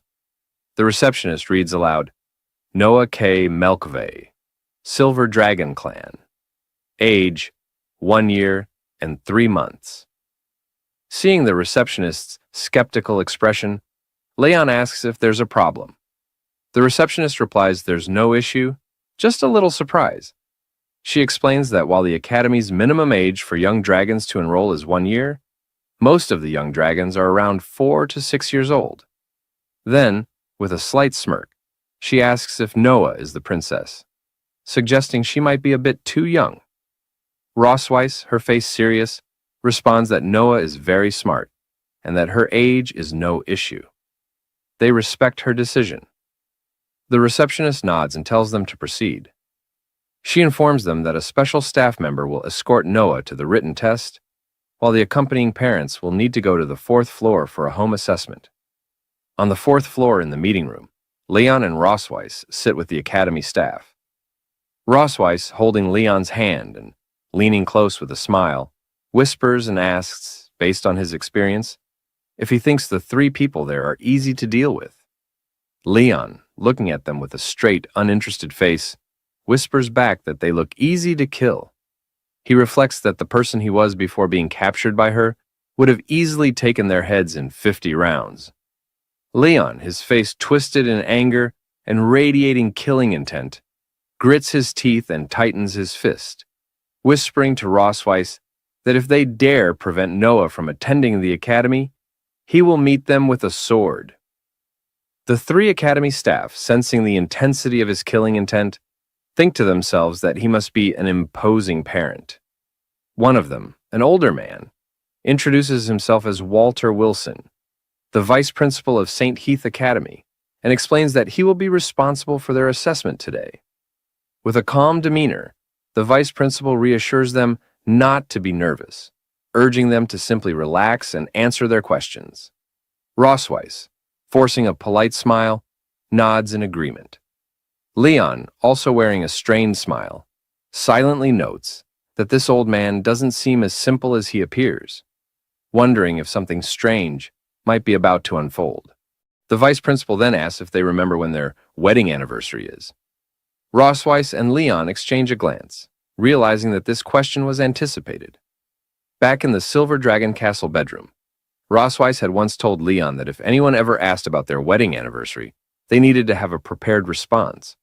After all, they hadn't officially married yet, and she had become pregnant before they could tie the knot. Leon, recalling her suggestion, thinks for a moment and says that if he had to choose a day that left a deep impression on him, it would be that day. Rosweiss, understanding his train of thought, completes his statement by saying it was the year 1733 of the creation calendar. Back in the interview, both Rosweiss and Leon confidently state that it was May 25th. Leon, however, silently reflects that this was the day he and Rosweiss had bonded in the dungeon. The vice principal, glancing at the submitted papers with a hint of suspicion, remarks that their child is already over 1 year old, despite being married for less than 2 years. He notes that this progress seems much faster than that of ordinary families. Leon, laughing awkwardly, explains that they fell in love at first sight, had a wonderful relationship, and quickly got married and pregnant. Shifting his focus, the vice principal asks if, in the 2 years of marriage, they've discovered any shortcomings or bad habits in their partner. Leon answers yes, while Rosweiss responds no. Internally, both of them think that their answers should be a mix of truth and fiction, just enough to seem believable. When asked to elaborate, Leon begins to act, putting on a sad face. With an Oscar-worthy performance, he claims that sometimes he feels like he doesn't exist. Then, blushing and dramatically placing his hand on his chest, he says his wife is so capable, managing family affairs and housework with exceptional order, making him feel insignificant. As Leon delivers his glowing monologue, Rosweiss stares at him with a long, unimpressed expression, clearly not entertained by his performance. Blushing now, Leon looks at Rosweiss and gently takes her hands. Rosweiss, playing along with his act and blushing as well, looks into his eyes. With a soft voice, Leon tells her that she easily accumulates stress, so he wants to take this opportunity to tell her something important. He says he wants to do more for their family and asks her to rely on him. Internally, however, he thinks to himself that she shouldn't exploit him when he's under a lot of pressure in the future. An older woman suddenly interjects, commenting on how considerate and good a husband he is. She then turns to Rosweiss and asks what she thinks is the most attractive thing about her husband. Surprised, Rosweiss looks at the older woman for a moment before responding. With a flushed face, Rosweiss says that her husband is handsome, has a great figure, is focused, serious, smart, responsible, likes children, and never loses his temper. She adds that he's not greasy, which makes him even more attractive. Rosweiss further explains that although her health hasn't been as good as it was before marriage, it's not a major issue because her husband is skilled at making medicine. She mentions that he uses all sorts of remedies to treat her. Leon, hearing her words, forces a smile but laughs awkwardly. Internally, he wonders if she's praising him or subtly insulting him. Suddenly, Rosweiss, still holding Leon's hands, looks into his eyes with a concerned expression. Leon, caught off guard, awkwardly glances back at her, unsure of how to respond. Rosweiss then says that she would also like to take this opportunity to tell her husband not to push himself too much. As she speaks, she tightens her grip on Leon's hand, applying enough pressure that he screams internally in pain. The three old geezers, completely fooled by their act, internally think what a loving couple they make. Later, the three assessors ask Rosweiss and Leon a series of questions, and the couple answers each one with poise and grace, leaving a strong impression. As the interview nears its conclusion, the old man asks if they have any questions for the other party. He explains that this is an additional question, and the person being asked must answer truthfully. Rosweiss, shaking her head with a light smile, says she has no questions for her husband, because she already knows everything about him. The old man then turns to Leon and asks if he has a question for Rosweiss. Leon, appearing deep in thought, pauses for a moment. Rossweiss, looking at him with a smirking smile, thinks to herself that the more one speaks, the more mistakes they make. It's better to wrap up the assessment quickly. Leon, suddenly looking at Rossweiss, asks if she likes the teddy bear he gave her. Rossweiss, hearing his words, is taken aback, her face flushing red. Internally, she thinks it's surprising that he would ask such a question, one completely unrelated to identity, position, or grudges. She finds that his thoughts always manage to surprise her. Flicking her hair behind her ear, still blushing slightly, she says that she likes it very much. Leon, hearing her response, smiles with satisfaction, saying that he understands and is fine with her answer. The vice principal, shaking hands with Leon, announces that the interview is now over. He informs them that the results of the assessment will be sent to Silver Dragon Castle via dragon letter in a few days, and thanks them once again for their cooperation. With the interview and Noah's test completed, they return to Silver Dragon Castle. A few days later, a little red dragon arrives with news from the academy. Muen, seeing the dragon enthusiastically calling out to Noah, exclaims that the dragon letter has arrived. Leon picks up the letter from the dragon and opens it, saying, "Let's have a look." As he opens the letter, it reads, "Dear Noah K. Melkvey, congratulations on passing the Academy's assessment. Please come to the Academy in 3 days to register and attend the entrance ceremony." The four of them, reading the letter, express their surprise and joy at Noah's acceptance. Muen, hugging Noah and rubbing her cheek against hers, says, "You're amazing, sis, and your parents are amazing too." Noah, looking at the admission letter, smiles for the first time in the entire manner. Rossweiss, glancing at Leon, thanks him. Leon, feeling proud, asks, "Why is she thanking me?" It's mainly up to Noah herself. She's truly worthy of being my daughter. Rossweiss, winking as she leaves, says she'll make a big meal to celebrate today, and Leon can come help so people won't say he doesn't exist in this family. Leon, smirking, agrees, saying, "I find you very petty, always holding a grudge." Now, St. Heath Academy's entrance ceremony was in full swing. The vice principal stood on the stage, congratulating everyone for passing the assessments and welcoming them to this prestigious event. He spoke at length about the significance of the ceremony, emphasizing the importance of the families who had qualified to enroll their children in the academy. He highlighted that many new students had shown exceptional academic performance, and stated that such excellence could only be cultivated by harmonious families. Taking this opportunity, he invited some of these families to share their experiences with everyone. The vice principal then welcomed one of the top-ranked students in this freshman class, Noah K. Melkvey, and her family to the stage. Upon hearing this, Muan realized that her parents and sister were being called to the stage. The silver dragon maid Anna affirmed this observation with a quiet nod. Leon, Rossweiss, and Noah ascended the stage together, accompanied by applause from the audience and welcoming gestures from the staff. Leon, wearing an awkward smile, couldn't help but think, how did it come to this? The answer lay an hour earlier, just before the ceremony.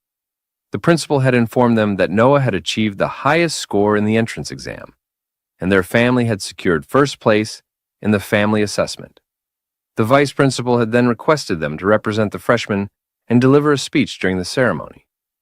Now, standing on the stage with a forced smile, Leon felt there was no way out. The speech had come as a surprise, leaving him no choice but to face the situation head-on. Noah stepped forward to the microphone. The vice principal praised her as the youngest candidate to achieve the highest score and asked her to share her experiences with the audience. All eyes turned toward her in anticipation. Noah stood confidently on the stage, addressing the audience with a composed demeanor. She began by expressing her admiration for her mother, describing her as a powerful dragon who had always been her role model. When Noah proposed the idea of attending school, her mother not only gave her affirmation but also provided unwavering support. As she spoke, Rossweiss glanced at her with a light smile playing on her lips, clearly proud of her words. Noah continued, shifting her attention to her sister, Muan. She shared how her sister had always been there for her, a constant source of encouragement and love. Muan, listening from the audience, looked at Noah with enthusiastic and hopeful eyes. deeply touched by her sister's gratitude. After a brief pause, Noah let out a small sigh. On stage, Leon's thoughts wandered as he wondered whether she would mention him. Then, Noah continued, her voice softening as she approached the topic closest to her heart. She declared that the person she wanted to thank the most was her father. She explained how he had reviewed material with her every day, and often stayed up late into the night preparing resources for her studies. It was his dedication and effort that enabled her to stand where she was today. Hearing these heartfelt words, Leon was overwhelmed with emotion. Tears of joy welled up in his eyes as he softly called out Noah's name. Touched beyond words, Noah concluded her speech with a polite thanks to the audience before stepping back from the microphone. The vice principal, visibly moved by her words, remarked that Leon must truly be an exceptional father for his daughter to hold him in such high regard. Seizing the moment, he suggested that Leon give Noah a kiss to show his fatherly love. The suggestion left Leon momentarily stunned. His thoughts raced as he looked at the vice principal, wondering what could possibly have prompted such an idea. A sense of dread crept in as he considered the potential chaos that could unfold if he followed through. His gaze shifted to Noah, recalling how just a month ago she hadn't even allowed him to touch her without complaint. The idea of her permitting a public kiss seemed far-fetched. Leaning slightly toward her, he whispered that they could settle for a simple hug instead. Noah, however, looked away, a faint blush creeping onto her cheeks. Her voice was barely audible but firm as she told him to hurry up, finish the kiss, and put an end to the socially excruciating ordeal. Leon stared at her, stunned by her sudden change of tone. Her unexpected compliance left him at a loss for words, and he found himself softly uttering her name in disbelief as the moment unfolded. Hearing Noah's words, Leon decided to act with heartfelt resolve. Gently, he leaned forward and planted a fatherly kiss on her forehead. The gesture was simple yet profound, reflecting his deep affection and pride for his daughter. Muan, watching from the audience, couldn't contain her excitement. She jumped eagerly, declaring her desire to kiss her sister as well. However, Anna, ever vigilant, intervened, reminding Muan that, as a royal, she couldn't disrupt the ceremony by rushing onto the stage. Muan reluctantly settled back, casting a longing glance at Noah. Meanwhile, Ross Weiss exhaled in relief, thankful that the spotlight hadn't turned to her. Noah's face turned a deep shade of red at the unexpected display of affection. Leon noticed her reaction and offered her a soft smile, his expression radiating warmth. The vice principal, visibly moved by the scene, remarked on the strength of their family bond. He noted that truly excellent dragons never forget to show gratitude to their loved ones. The Melkvi family, he added, exemplified what a real family should be like. However, what came next left everyone stunned. The vice principal, with an air of cheerful oblivion, dropped an unexpected remark, revealing that he had kissed his own daughter in similar moments of pride. Then, as though inspired by his own example, he turned to Leon and suggested that, as a model of a loving couple, Leon should not forget his wife. Leon and Rossweiss were both taken aback, their expressions frozen in shock. Leon's teeth clenched, and his fists tightened as he stared at the vice principal, his anger barely contained. Rossweiss, on the other hand, seemed overwhelmed. Her face paled momentarily before she instinctively withdrew, unable to find the words to respond. Leon's thoughts surged with frustration. This old dragon is getting far too ahead of himself. I should have dealt with him during the assessment. Yet, as his gaze shifted to Noah, his resolve softened. This is her moment, her most important entrance ceremony. No matter how infuriating the situation, I won't let it overshadow her achievement. Steeling himself, Leon addressed Rossweiss with an air of mock enthusiasm. My dear wife, he said, his voice deliberately loud enough for all to hear, come now, aren't we the happiest and most harmonious family? Surely we must show everyone that we are. Rossweiss, caught off guard by his sudden declaration, flushed deeply. Her usual composure faltered as she glanced at him, her embarrassment unmistakable. The audience watched with amusement, the tension on stage blending into an unexpected display of familial affection. Rossweiss, her face flushed crimson, whispered softly, asking if Leon truly intended to kiss her in front of hundreds of dragons. Leon, maintaining his calm demeanor, assured her that there was no way he would go that far, not with Noah and Muan watching. He urged her to cooperate with him in this delicate moment. With a deep blush coloring her face, Rosweiss muttered that the whole situation was unbearably embarrassing. Leon, determined to move forward, closed the distance between them, gently wrapping his arms around her. His movements were slow and deliberate as he leaned in, his thoughts wandering. Though they had shared a bed and held hands many times before, they had never kissed, except for that one brief moment 2 years ago.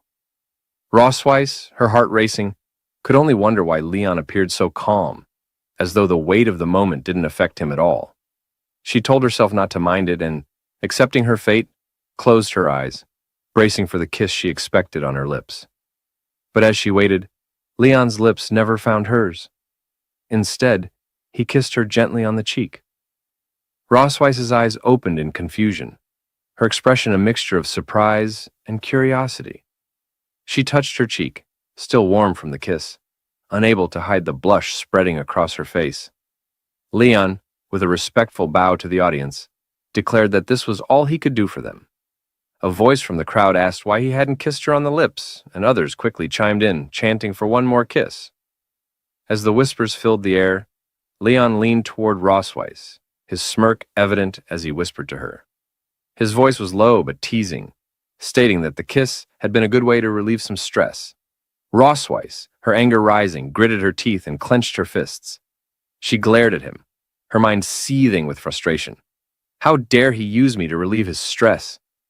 She almost wished they weren't in front of so many people, where she could have pinned him to the ground and exacted her revenge in private. But for now, she had to swallow her pride. The audience was watching, and the day wasn't over yet. There would be other opportunities and perhaps some form of payback when they returned to the Silver Dragon Castle. She just had to wait and see if she could hold her composure long enough. The vice principal, grateful for the laughter and joy the Melkvi family had brought to the ceremony, thanked them warmly. He then invited Leon's family to step down from the stage to take a rest. Rosweiss, Leon, and Noah descended the steps together, their presence still lingering in the air as the vice principal continued with the remaining parts of the ceremony. The entrance ceremony proceeded, and eventually it came to an end.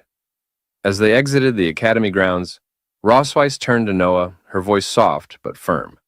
She told her that they were ready to leave and would pick her up the following weekend. She reminded her daughter to take care of herself. Noah nodded in response, assuring her mother that she would. Muan, hugging Noah tightly, whispered that she wanted to be with her sister. Noah, smiling gently, told her that she would miss her too. Leon, ever the practical one, added his own reminders. He told Noah to eat on time, not to be picky with her food, to study hard, and if anything confused her, she could always ask him when she came home during the holidays. Most importantly, he emphasized, if she felt unwell, she should go to the academy doctor and not be stubborn about it. Noah, half annoyed, half amused, assured him that she already knew all of that and wasn't a child anymore. Leon grinned and pointed his thumb toward Rosweiss, teasing, "Those are actually your mother's words when she was drunk. She was too embarrassed to say them herself, so I'm just doing it for her." Rosweiss, folding her arms and wearing a straight face, denied it, calling Leon's statement nonsense. Leon, not missing a beat, turned serious. He warned Noah that if she met classmates with bad personalities, she should stay away from them. But if anyone dared to bully her, she had his full support to fight back. Noah raised an eyebrow and asked if he had ever done that when he was in school. With a playful wink, Leon nodded. He shared that every time he got into a fight at school, his teacher, who, by the way, was her grandfather, would bring him home and give him a good beating. Leon reassured Noah that there was no need to worry. He would never punish her for something so small. Muan, clinging to her father's legs, listened intently to the exchange between them. Noah smiled, agreeing with Leon's words. "I'll remember, Dad." Now, within the study room of the Silver Dragon Castle, Rosweiss sat in quiet contemplation, her attention focused on an ancient tome. The book detailed a forbidden magic known as the Blood Curse, a spell that could only be cast once in a lifetime. It demanded blood as its medium and exacted the caster's life as payment for its devastating power. As Rosweiss read, a smirk played on her lips. The concept intrigued her, and she mused that, with refinement, it might become a fascinating tool for her own purposes. The silence of the room was disrupted by the subtle movement of a shadow slipping inside. Without looking up, Rosweiss acknowledged the presence and inquired about the person's return. The figure was Shirley, her trusted maid, and a member of the Silver Dragon clan. Shirley confirmed her arrival and approached with a report. Rosweiss inquired about the progress of the investigation, and Shirley regretfully admitted that there had been no success. Tiger Lawrence and his wife had vanished without a trace within the Empire. Their disappearance was marked by a meticulous erasure of information, leaving her subordinates unable to uncover any leads. This revelation drew Rosweiss's attention. She questioned what Shirley meant by missing, and Shirley elaborated that all traces of the couple had been wiped clean, suggesting the work of someone highly skilled. Reflecting on Leon's earlier description of his master as a simple old farmer, Rosweiss recognized the inconsistency. She concluded that there was far more to this man than met the eye. Before dismissing her maid, she instructed Shirley to prioritize her safety while continuing the investigation and to notify her immediately of any developments. Shirley acknowledged the command with unwavering loyalty. The scene shifts to the Silver Dragon Castle garden, where Leon is seen swinging a branch with all his strength, channeling his full power into each motion. After demonstrating, he turns his attention to Muan and instructs her to come over and swing the stick down hard, just as he had done. Muan, filled with enthusiasm, eagerly agrees to her father's request. She grabs the stick and begins swinging it aimlessly, her movements lacking coordination or focus. Leon watches her for a moment, uncertain how to respond to her wild efforts. Deciding to intervene, he steps forward and begins teaching Muan the proper way to hold the stick. He carefully adjusts her grip, demonstrates how to swing correctly, and even guides her into the right posture. As Leon continues his lesson, Rosweiss appears in the garden. Upon seeing her, Muan's expression brightens, and she cheerfully acknowledges her mother's presence. Leon, noticing Rosweiss as well, remarks on her return from her rounds. Rosweiss does not respond with words, instead offering only a smirking smile as her gaze meets Leon's. Muan runs to Rosweiss and clings to her, wrapping her arms around her mother in a tight hug.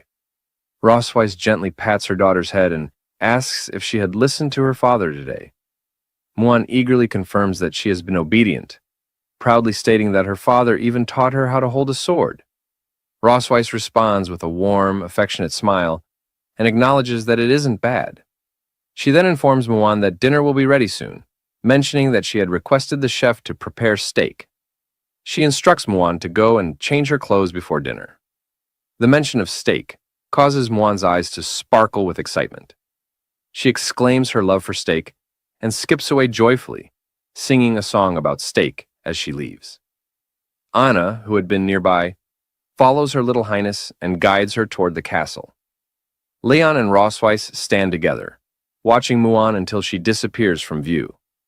As the moment passes, Rosweiss turns to Leon, about to speak, but before she can say anything, Leon swings the wooden stick at her with sudden speed. The motion takes Rosweiss completely by surprise. She's caught off guard, freezing as the stick comes to an abrupt halt just near her throat. Rosweiss, with a cold expression and a smirking smile, questions Leon's intentions, asking if he has finally decided to attack her. She states that, in the Silver Dragon Castle, pointing a weapon at her is an act of treason, punishable by death. Leon, hearing her words, calmly responds, pointing out that it is merely a branch, and questioning if the queen truly considers a branch a weapon. Rosweiss, unfazed, reminds him of his past as the strongest dragon slayer, emphasizing that even a branch in his hands could be used as a lethal weapon. She ends her statement by asking if she is wrong in her assumption. To her pointed remarks, Leon doesn't respond directly. Instead, he sighs and withdraws the branch. Leaning closer to Rosweiss, he remarks that if she wanted to praise someone, she should do so properly and questions why she chooses to be so sarcastic. Rosweiss, folding her arms, retorts that she hasn't praised him at all. Leon walks toward a nearby bench, placing his hands behind his head as he moves. He mentions that he wanted to scare her, but admits it would be pointless if she wasn't afraid. Rosweiss, watching him, calmly counters, stating that she doesn't believe he could harm her with a twig in his current state. Shifting the conversation, Rosweiss mentions that Noah had written to her the previous day, saying she was doing fine and asking them not to worry. As Rosweiss and Leon sit on the bench, Leon looks at her in surprise and asks if that was all Noah had written. Rosweiss denies this, explaining that it was rare for Noah to take the initiative to write back, but she had done so to reassure them of her safety. Leon agrees, commenting that in this regard, Noah is very similar to Rosweiss. Looking at the sky, Leon reflects on Noah's nature. He mentions that she always maintains a stern demeanor, making it difficult to discern her thoughts. However, he adds that if one finds the right approach, it is still very pleasant to get along with her. Rosweiss, also gazing at the sky, remarks that Noah actually admires Leon. She explains that Noah has a typical dragon mentality. She admires strength and is drawn to the powerful. Turning her gaze to Leon with a faint smile, Rosweiss continues, saying that in Noah's eyes, he has become a top student, someone to look up to. She even mentioned that she plans to win many first places at the academy because she never wants to lose to him. Leon, slightly embarrassed, responds with an awkward smile, commenting that he thought Noah considered him just a weak nerd. Rosweiss, removing her heels, shifts the conversation and brings up the time when Leon first woke up. She recalls how Noah avoided him and asks if she was right about that. Without waiting for an answer, she reveals that despite her behavior, Noah would often visit him while he was in a coma. Occasionally, when caught, she would make an excuse to come and see Muan. Leon, smiling faintly, remarks that Noah's tough side is very much like Rosweiss. Rosweiss, now looking upward, recalls their childhood.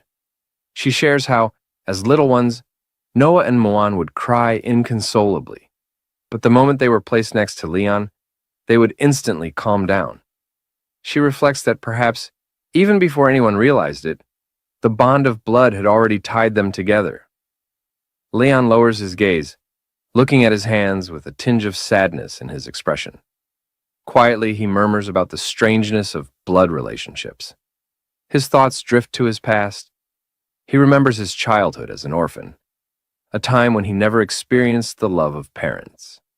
Family affection was an unknown concept to him. It wasn't until he was 5 years old that his master and his wife adopted him.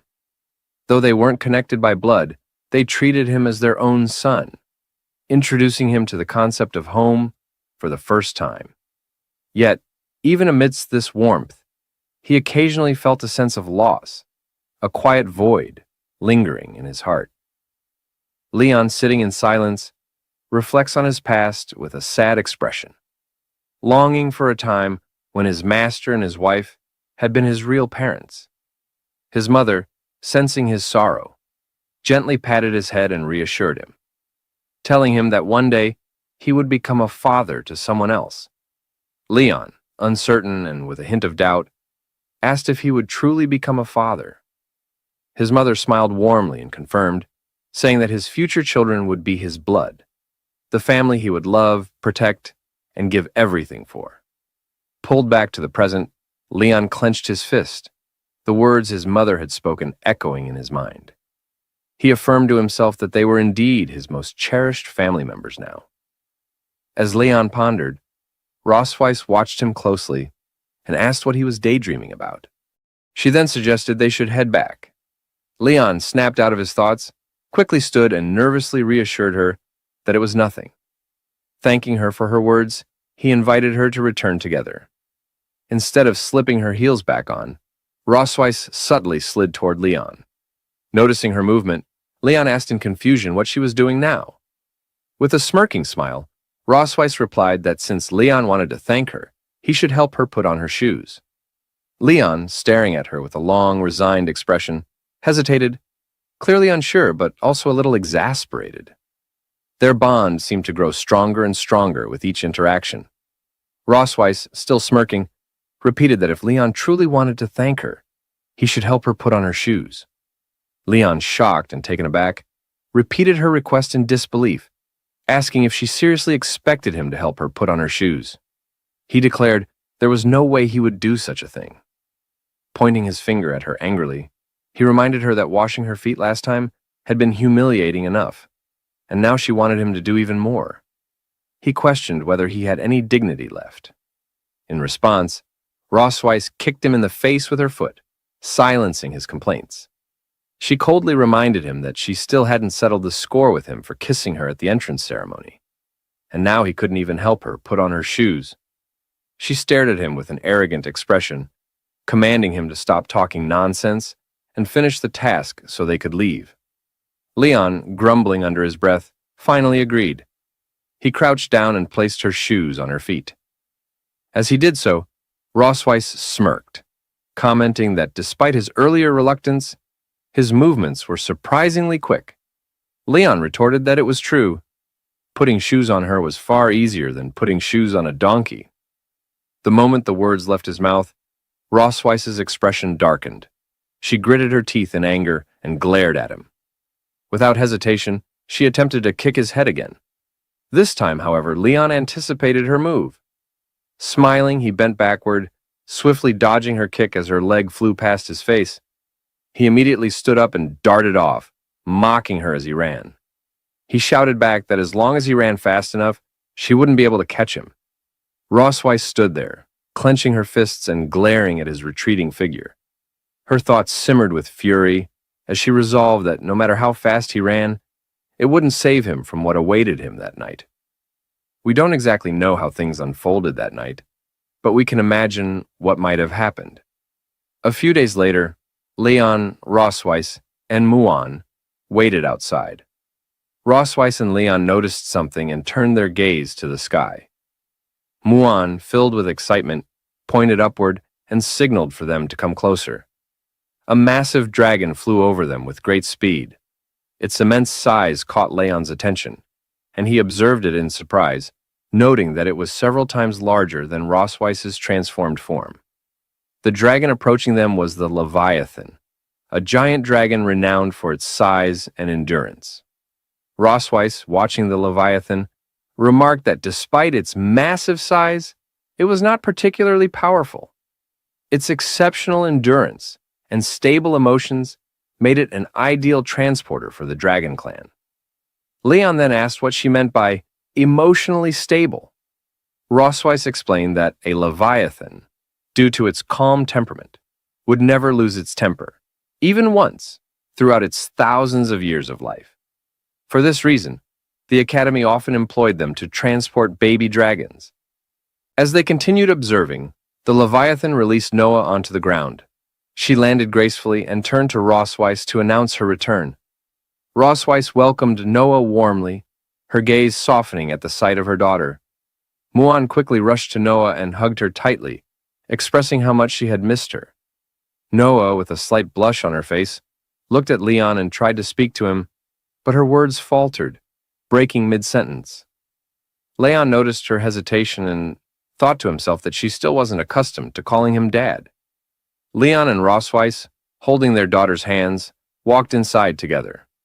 On the way, Leon expressed his happiness at Noah's return, mentioning that he and her mother had prepared many of her favorite dishes to celebrate her homecoming.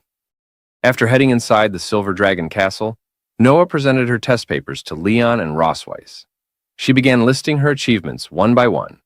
For basics of alchemy machinery, she had secured first place with full marks. For Introduction to Magic, Young Dragon Edition, she achieved first place with full marks. Again, for Introduction to Magic, Young Dragon Edition, she achieved first place with full marks. For History of the Dragon Clan, Young Dragon Volume, she maintained her streak, earning first place with full marks. As she detailed her results, Rossweiss smiled proudly while looking over the papers, her admiration evident. Beside her, Muan observed with bright, curious eyes, captivated by her sister's accomplishments. However, when Noah hesitated slightly, her voice grew softer as she mentioned the last subject. For all-round physical fitness, she had only scored 95 points and didn't get first place. She apologized for the shortcoming, looking slightly dejected. Rosweiss, still feeling immensely proud, reassured her daughter in a soft and gentle tone, saying there was no need to apologize because her performance was already incredibly impressive. Muan, agreeing with her mother, wholeheartedly held Noah's hand and expressed her support. In her heart, her sister was the best, no matter what. Meanwhile, Leon took the test papers and examined them carefully. As he looked at his two daughters, a smile of mixed emotions crossed his face. He thought about how Noah wasn't very good at expressing her feelings, while Muan expressed hers perhaps too openly. As their father, he felt it was his role to balance things out. After reviewing the all-round physical fitness test paper, Leon commented on the results. He noted that activities like running, bench pressing, and pull-ups were all basic physical training. Considering that Noah was competing with young dragons, who were only 4 or 5 years old, it was natural for her physical fitness to fall slightly behind theirs. Then, showing the paper to Noah, Leon pointed out that she had won 9 out of 10 actual combat matches, giving her the highest winning rate in the class. This, he explained, demonstrated her superior strategy and fighting skills, despite not being as physically strong. He encouraged her not to worry about being third, reassuring her that she would have plenty of opportunities to surpass them in the future. Hearing her father's words, Noah nodded in understanding. She then mentioned that her mother had told her that father had been the top student in every subject when he was in school. Leon then explained that when he first entered school, he wasn't at the top of the class. However, he gradually rose to first place through sheer hard work and perseverance.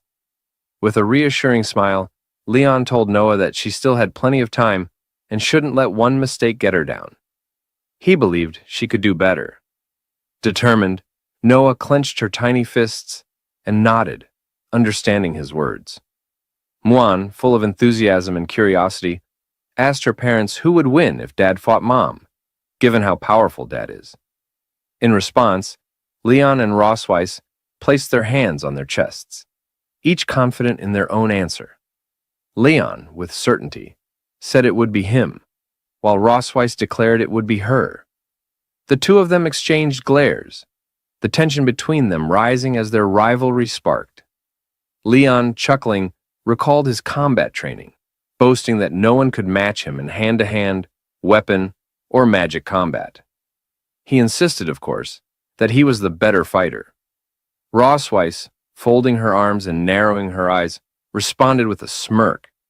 While she hadn't won as many honors in the academy as Leon, she focused on winning the key games. We might suspect this could be a little white lie given Rosweiss's expression, but they would see about it. The rivalry between Leon and Rosweiss ignited further as they stared at each other, their competitive spirits fully engaged.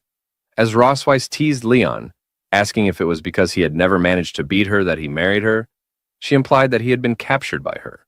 Their conversation is filled with hidden meanings, especially since the children are present and listening. They have to hide the past. Leon, with a smirk, responds that it was actually because she failed to beat him, referencing their time in the dungeon. Leon says that because of that, they have 2 lovely daughters, Muan and Noah. Suddenly, Leon and Rosweiss dash out of the room. Rosweiss, not missing a beat, suggests they go outside and have a fight. Leon, eager to demonstrate his strength, agrees, saying he's been wanting to show it for a long time. Muan and Noah awkwardly watch them before running after their parents. Noah grabs Muan's hand and runs to catch up with them. Muan, unsure, asks if they're really going to fight. Noah responds, saying they should follow and see. Outside the Silver Dragon Castle, Leon and Rosweiss begin warming up, preparing for their match. Meanwhile, Muan and Noah sit on a bench to observe. Muan says that she's also very curious about who is stronger, Dad or Mom, asking if her guess is right. Noah, recalling what their teacher had said, answers that watching masters compete more often can help improve their own fighting skills. With a mocking tone, Rossweiss looks at Leon and suggests that his body probably hasn't fully recovered enough to fight her yet. She asks if she's right. Leon, still warming up with a smirk, responds confidently, asking what would happen if he wasn't fully recovered. He adds that there aren't many chances to fight the Silver Dragon Queen, so he must seize this opportunity. Rossweiss, with a light smile, suggests making the fight more interesting by placing a bet. Leon, curious, asks what the bet would be. Rossweiss, smirking, explains that if he wins, she won't touch him for a month. However, if she wins, he'll have to fulfill one of her requests. Leon, hearing her proposal, becomes serious and wonders what kind of demands she might make. But as long as he wins, it's worth the risk. With teary eyes, Leon happily thinks that taking a month off sounds easy. He never would have dared to think about this under normal circumstances. With determination, Leon agrees to the bet, pointing his finger at Rossweiss. Rossweiss, still smiling confidently, says, "Let's get started." Leon, too, smiles confidently, a light grin forming as he looks at Rossweiss. The fight between them begins with intensity, but both Leon and Rossweiss use their strengths, fighting evenly against each other. At the most thrilling stage of the duel, Leon discovered a flaw Rossweiss' defense. He seized the opportunity and prepared to use his final move against her. Could he defeat her in this fight? After the warm-up, Leon and Rossweiss locked eyes, their gazes firm and resolute. They studied each other carefully, unwilling to miss even the slightest movement. Both awaited the signal to begin the duel. A gentle breeze swept across the training ground, lifting the sand into the air as if transforming it into a battlefield. Meanwhile, Noah and Muan sat on a bench nearby, eating popcorn as they eagerly watched their parents' impending duel. Muan happily swung her legs, savoring the sweet taste of the popcorn. Inwardly, she praised how delicious it was. Just as she was enjoying her treat, her swinging leg accidentally knocked over a bottle of pineapple juice sitting next to her. She let out a surprised exclamation, reaching out in an attempt to catch it. But it was already too late. The pineapple juice toppled and spilled onto the ground. Leon and Rossweiss, already on edge, turned their wary gazes toward the fallen bottle, mistaking it for the signal to start the fight. The instant the paper cup of juice hit the ground, Leon and Rossweiss rushed toward each other like lightning. Muan stared at the spilled drink with deep regret. "Ah, my pineapple juice," she murmured. Noah, however, kept his eyes on the duel, calmly remarking, "The fight has started." Leon was the first to launch an attack. His expression was serious, showing how much he respected the duel. With a powerful stomp, he propelled himself into the air.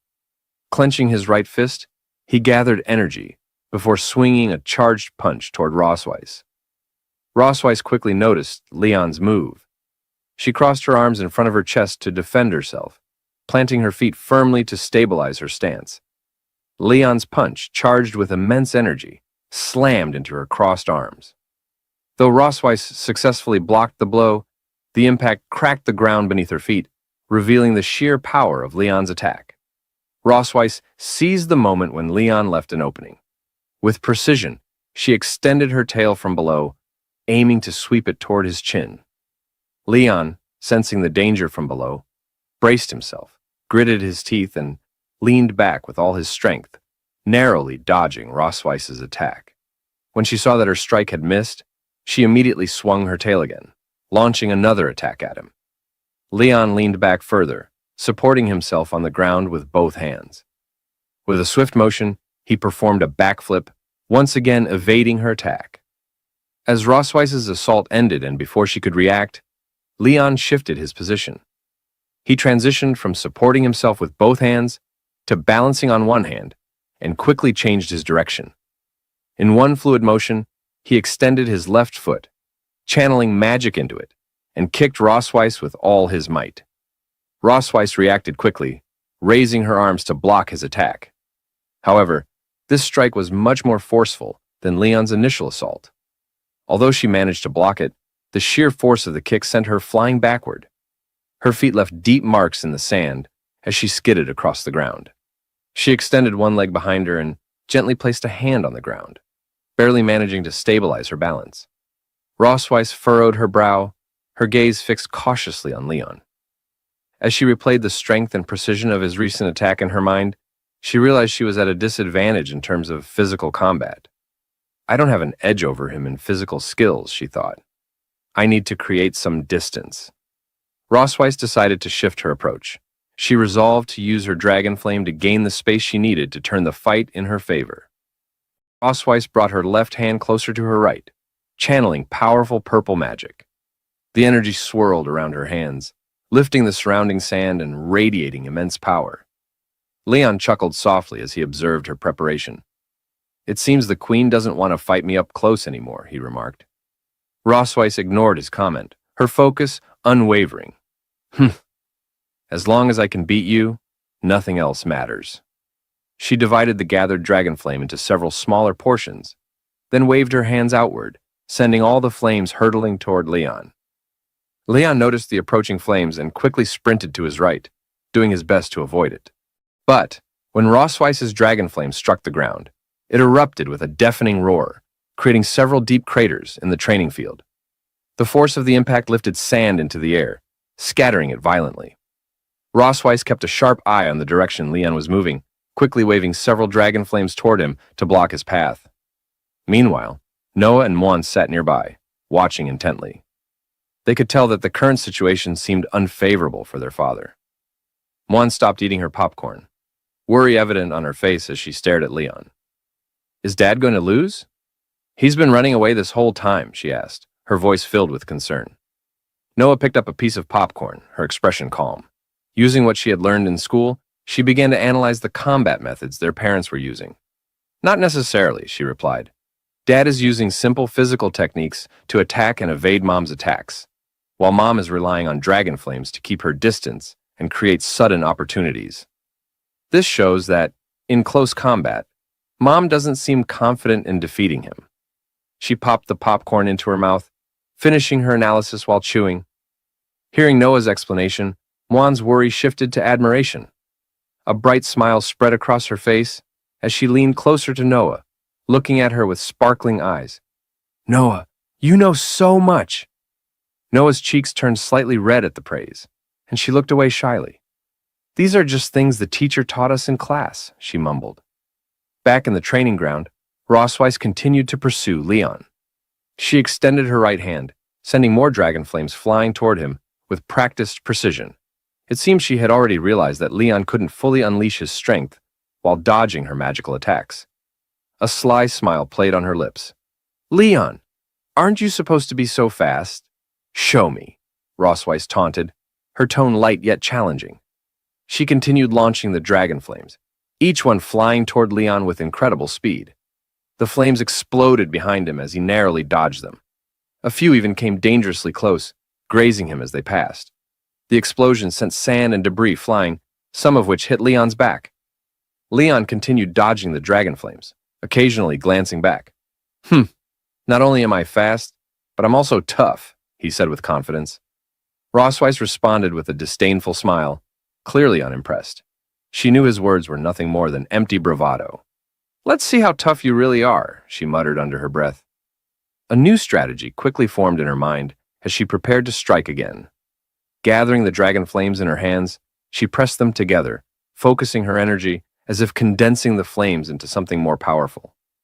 The dragon flames chasing Leon from behind suddenly merged into two massive, blazing forms. The two large flames moved with purpose, wrapping around Leon from both sides, cutting off any escape route. Leon's eyes widened as he noticed the enormous flames closing in on him. He scanned his surroundings desperately, but no clear path of escape presented itself. Both Leon and Rosweiss used their strengths, fighting evenly against each other. At the most thrilling stage of the duel, Leon discovered a flaw Rosweiss' defense. He seized the opportunity and prepared to use his final move against her. Could he defeat her in this fight? After the warm-up, Leon and Rosweiss locked eyes, their gazes firm and resolute. They studied each other carefully, unwilling to miss even the slightest movement. Both awaited the signal to begin the duel. A gentle breeze swept across the training ground, lifting the sand into the air, as if transforming it into a battlefield. Meanwhile, Noah and Muan sat on a bench nearby, eating popcorn as they eagerly watched their parents' impending duel. Muan happily swung her legs, savoring the sweet taste of the popcorn. Inwardly, she praised how delicious it was. Just as she was enjoying her treat, her swinging leg accidentally knocked over a bottle of pineapple juice sitting next to her. She let out a surprised exclamation, reaching out in an attempt to catch it. But it was already too late. The pineapple juice toppled and spilled onto the ground. Leon and Rossweiss, already on edge, turned their wary gazes toward the fallen bottle, mistaking it for the signal to start the fight. The instant the paper cup of juice hit the ground, Leon and Rossweiss rushed toward each other like lightning. Muan stared at the spilled drink with deep regret. "Ah, my pineapple juice," she murmured. Noah, however, kept his eyes on the duel, calmly remarking, "The fight has started." Leon was the first to launch an attack. His expression was serious, showing how much he respected the duel. With a powerful stomp, he propelled himself into the air. Clenching his right fist, he gathered energy before swinging a charged punch toward Rossweiss. Rossweiss quickly noticed Leon's move. She crossed her arms in front of her chest to defend herself, planting her feet firmly to stabilize her stance. Leon's punch, charged with immense energy, slammed into her crossed arms. Though Rossweiss successfully blocked the blow, the impact cracked the ground beneath her feet, revealing the sheer power of Leon's attack. Rossweiss seized the moment when Leon left an opening. With precision, she extended her tail from below, aiming to sweep it toward his chin. Leon, sensing the danger from below, braced himself, gritted his teeth, and leaned back with all his strength, narrowly dodging Rossweiss's attack. When she saw that her strike had missed, she immediately swung her tail again, launching another attack at him. Leon leaned back further, supporting himself on the ground with both hands. With a swift motion, he performed a backflip, once again evading her attack. As Rossweiss's assault ended and before she could react, Leon shifted his position. He transitioned from supporting himself with both hands to balancing on one hand and quickly changed his direction. In one fluid motion, he extended his left foot, channeling magic into it, and kicked Rossweiss with all his might. Rossweiss reacted quickly, raising her arms to block his attack. However, this strike was much more forceful than Leon's initial assault. Although she managed to block it, the sheer force of the kick sent her flying backward. Her feet left deep marks in the sand as she skidded across the ground. She extended one leg behind her and gently placed a hand on the ground, barely managing to stabilize her balance. Rossweiss furrowed her brow, her gaze fixed cautiously on Leon. As she replayed the strength and precision of his recent attack in her mind, she realized she was at a disadvantage in terms of physical combat. "I don't have an edge over him in physical skills," she thought. "I need to create some distance." Rossweiss decided to shift her approach. She resolved to use her dragon flame to gain the space she needed to turn the fight in her favor. Rossweiss brought her left hand closer to her right, channeling powerful purple magic. The energy swirled around her hands, lifting the surrounding sand and radiating immense power. Leon chuckled softly as he observed her preparation. "It seems the queen doesn't want to fight me up close anymore," he remarked. Rossweiss ignored his comment, her focus unwavering. "As long as I can beat you, nothing else matters." She divided the gathered dragon flame into several smaller portions, then waved her hands outward, sending all the flames hurtling toward Leon. Leon noticed the approaching flames and quickly sprinted to his right, doing his best to avoid it. But when Rossweiss's dragon flame struck the ground, it erupted with a deafening roar, creating several deep craters in the training field. The force of the impact lifted sand into the air, scattering it violently. Rossweiss kept a sharp eye on the direction Leon was moving, quickly waving several dragon flames toward him to block his path. Meanwhile, Noah and Muan sat nearby, watching intently. They could tell that the current situation seemed unfavorable for their father. Muan stopped eating her popcorn, worry evident on her face as she stared at Leon. "Is Dad going to lose?" "He's been running away this whole time," she asked, her voice filled with concern. Noah picked up a piece of popcorn, her expression calm. Using what she had learned in school, she began to analyze the combat methods their parents were using. Not necessarily, she replied. Dad is using simple physical techniques to attack and evade Mom's attacks, while Mom is relying on dragon flames to keep her distance and create sudden opportunities. This shows that, in close combat, Mom doesn't seem confident in defeating him. She popped the popcorn into her mouth, finishing her analysis while chewing. Hearing Noah's explanation, Juan's worry shifted to admiration. A bright smile spread across her face as she leaned closer to Noah, looking at her with sparkling eyes. Noah, you know so much! Noah's cheeks turned slightly red at the praise, and she looked away shyly. These are just things the teacher taught us in class, she mumbled. Back in the training ground, Rossweiss continued to pursue Leon. She extended her right hand, sending more dragon flames flying toward him with practiced precision. It seemed she had already realized that Leon couldn't fully unleash his strength while dodging her magical attacks. A sly smile played on her lips. Leon, aren't you supposed to be so fast? Show me, Rossweiss taunted, her tone light yet challenging. She continued launching the dragon flames, each one flying toward Leon with incredible speed. The flames exploded behind him as he narrowly dodged them. A few even came dangerously close, grazing him as they passed. The explosion sent sand and debris flying, some of which hit Leon's back. Leon continued dodging the dragon flames, occasionally glancing back. Not only am I fast, but I'm also tough, he said with confidence. Rossweiss responded with a disdainful smile, clearly unimpressed. She knew his words were nothing more than empty bravado. Let's see how tough you really are, she muttered under her breath. A new strategy quickly formed in her mind as she prepared to strike again. Gathering the dragon flames in her hands, she pressed them together, focusing her energy as if condensing the flames into something more powerful. The dragon flames chasing Leon from behind suddenly merged into two massive, blazing forms. The two large flames moved with purpose, wrapping around Leon from both sides, cutting off any escape route. Leon's eyes widened as he noticed the enormous flames closing in on him.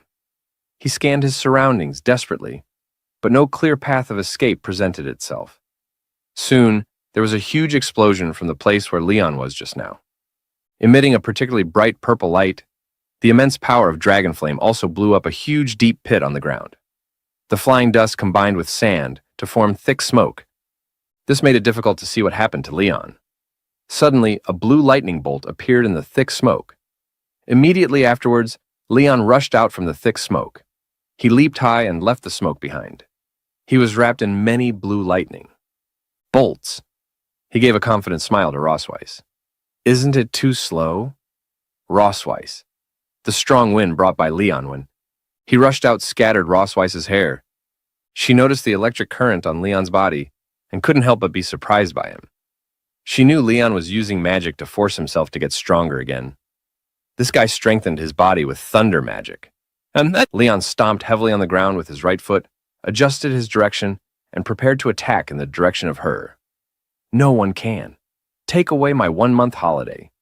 His right foot stomped hard on the ground, and he flew in the direction of Rossweiss with a serious expression. There was even more lightning on his body than just a moment ago. It was obvious that Leon had strengthened his body with thunder magic again. For the sake of this hard 1-month's holiday, Leon decided that he was going to go out on a limb. Leon threw a few quick punches at Rossweiss. His punches were so fast, almost like lightning, and it's almost impossible to see his fist and the direction of his fist. Rossweiss gritted her teeth, carefully observing while quickly blocking Leon's fist with both hands. However, due to Leon's speed being too fast, she was now slightly feeling the strain. She frowned tightly, stopping Leon's attack, while feeling a little worried about Leon's current use of magic to strengthen his body. After all, Leon's body hadn't fully recovered yet, even though his current body cannot withstand the strengthening of thunder magic. He still behaves so recklessly. I need to end the fight quickly. She began to think about ways to quickly end this duel. She's exposed, Leon thought with a soft smile. He saw the strained expression on Rossweiss's face and knew that she was now somewhat unable to carry his attack. He noticed that her mind was somewhat elsewhere. He had a chance to give her the final blow. He stopped his attack and extended his left foot, sweeping towards Rossweiss's feet. At this moment, Rossweiss realized that Leon had attacked her in a different way. She didn't expect him to attack from under her feet. She wanted to dodge, but it was already too late. She tripped over Leon's foot and lost her balance a bit. Rossweiss struggled to lean back, trying to dodge Leon's next attack. She wanted to find an opportunity to attack, but the current situation made it impossible for her to fight back. Leon gathered all the thunder magic onto his right fist and extended it towards Rossweiss. He looked at her firmly with a confident smile on his face, as if expressing to her that the victory was determined. I won. Rossweiss was originally going to lean back and then find a chance to stand firm, blocking Leon's punch towards her. However, due to Leon's sudden attack on her, she was unable to maintain balance. Her hand reached into the air, and she was about to fall to the ground. As Leon was about to deliver the final blow, he noticed that she was unable to defend herself and risked getting hurt, so he immediately stopped attacking. Leon restrained his thunder magic and reached out to grab her. He pulled hard and pulled her back in his direction. As she was about to fall, after pulling Rossweiss up, they changed their standing direction. Leon placed his hand on her waist and supported her to prevent her from losing balance again. He held her firmly in his arms. Rossweiss's twin peaks touched Leon's chest. She felt the warmth coming from him, which made her feel a little tempted. This scene seems like a plot from a romance novel. Leon and Rossweiss's faces were both flushed. They all looked at each other affectionately. Leon slowly approached Rossweiss. Rossweiss said softly, "Leon." Just as Leon was immersed in what seemed like a romantic atmosphere, Rossweiss quietly extended the dragon. Flame gathered in her hand to Leon's chest. It was then that Leon sensed something was wrong. He lowered his head and saw that his chest had been burned by dragon flame. "Ah, it's burning." Leon looked nervously at the burning dragon flame in his chest and shouted loudly. He immediately let go of Rossweiss and tried to extinguish it with his hands. But the dragon flame seemed to be getting stronger and stronger. Leon was somewhat at a loss about this. Suddenly, Leon discovered a problem. Although it was burned, he didn't seem to feel his chest hot. Huh? This fire doesn't feel that hot? He lowered his head and saw that Rossweiss's dragon flame had slowly begun to disappear. The fabric on the chest was only partially burned, leaving some burnt marks. Rossweiss looked at him seriously. She was dissatisfied with his attitude. "Just now. The fight is not over yet. How can you distract yourself?" Hearing the loud explosion of dragon flame landing on the ground, Noah and Muin put down their snacks and walked over. Due to the smoke just now surrounding Leon and Rossweiss, Mom, who won in the end? Although Leon doesn't want to admit it, the fact is right in front of him. He had no reason to defend himself, so he had to admit defeat. He pouted and said finally, "I am careless. I lost this time." Rossweiss closed her eyes and softly praised him. "I have to admit that you are indeed very strong. You don't have enchanted armor or handy weapons. You can fight me like this just by relying on your physical skills. Before you, no one had ever been able to. Do it." Leon clenched his fists and said to her with some reluctance, "Isn't that right? If I fight with all my might, I can definitely beat you." Since Rossweiss has won against Leon, must meet her demands. Rossweiss gave him a sly smile. "Now that you've admitted defeat, don't forget our bet." Rossweiss's words were like a sharp arrow, piercing straight into Leon's body. He seemed to have been attacked by tens of thousands of points. Just now, all he was thinking about was pulling up the tsune to fall Rossweiss, completely ignoring the bet. I forgot about the bet.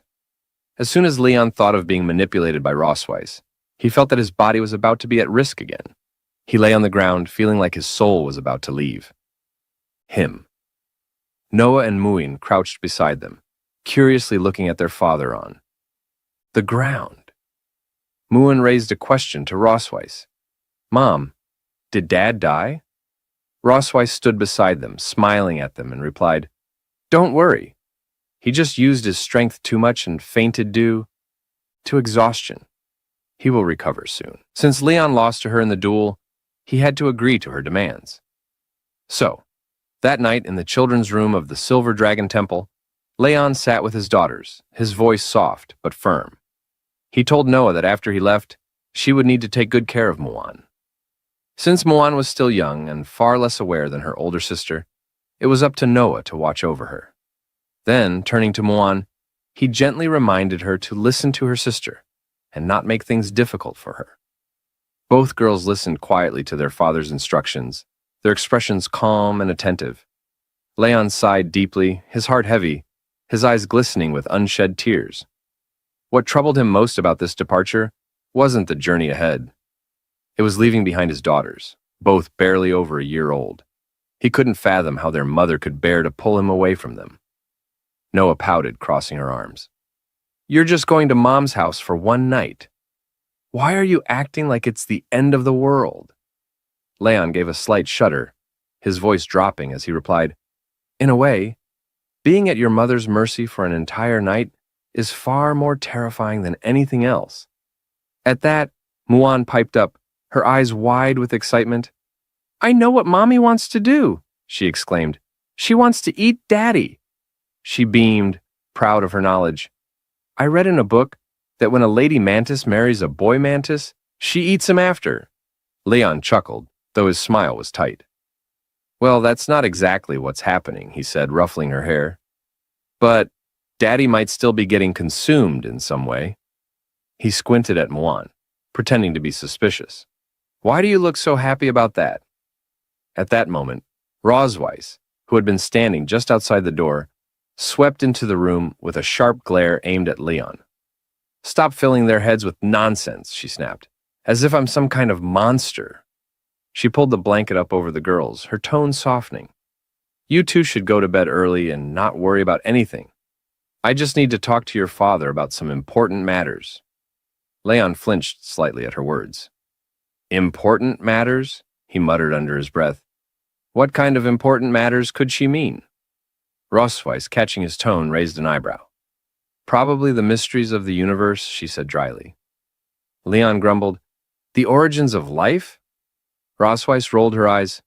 "No, the deeper secrets of the world."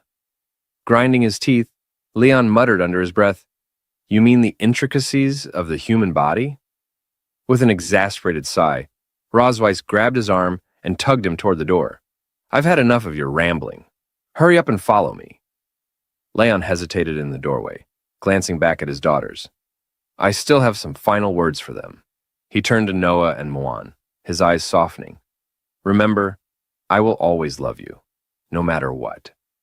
As the door clicked shut behind their parents, Muan frowned and whispered to her sister, "What do you think Mom and Dad are going to do?" Noah shrugged, pulling the blanket tighter around them. "I don't know," she mumbled. "Let them figure it out themselves. Silly adults." Meanwhile, in the Queen's bedroom of the Silver Dragon Temple, Rosweiss sipped from a glass of wine, her eyes glinting with amusement as she watched Leon's growing unease. She smirks and asks, "Aren't you going to join me?" Leon abruptly shakes his head, firmly refusing. Rosweiss pauses for a moment, her eyes gleaming with mischief. Then she says, "I remember you once promised to fulfill any request of mine if you lost to me." Her voice is smooth, almost teasing. "But now, not only do you refuse to drink, you seem reluctant." Leon replies curtly, "I don't feel like drinking." But inside, his thoughts are racing. "I need to keep my composure. I won't let her dictate the night." Before he can finish the thought, Rosweiss cuts in, her voice soft but deliberate. "Actually, I was hoping you'd win." Leon narrows his eyes, suspicion flickering in his gaze. "Why?" Rosweiss chuckles, the sound low and knowing. "Because if you had won, I'd owe you a month off. You could have used that time to recover, and everything would have been much more enjoyable." She teases him with a sly smile, her words hanging in the air. Leon huffs, his frustration bubbling to the surface. "Then why didn't you just let me win today?" Rosweiss shakes her head slowly, her gaze never leaving his. "Because," she murmurs, "I thought of a more interesting way to spend the evening." Without breaking eye contact, she lifts the bottle and slowly pours the dream wine onto her chest.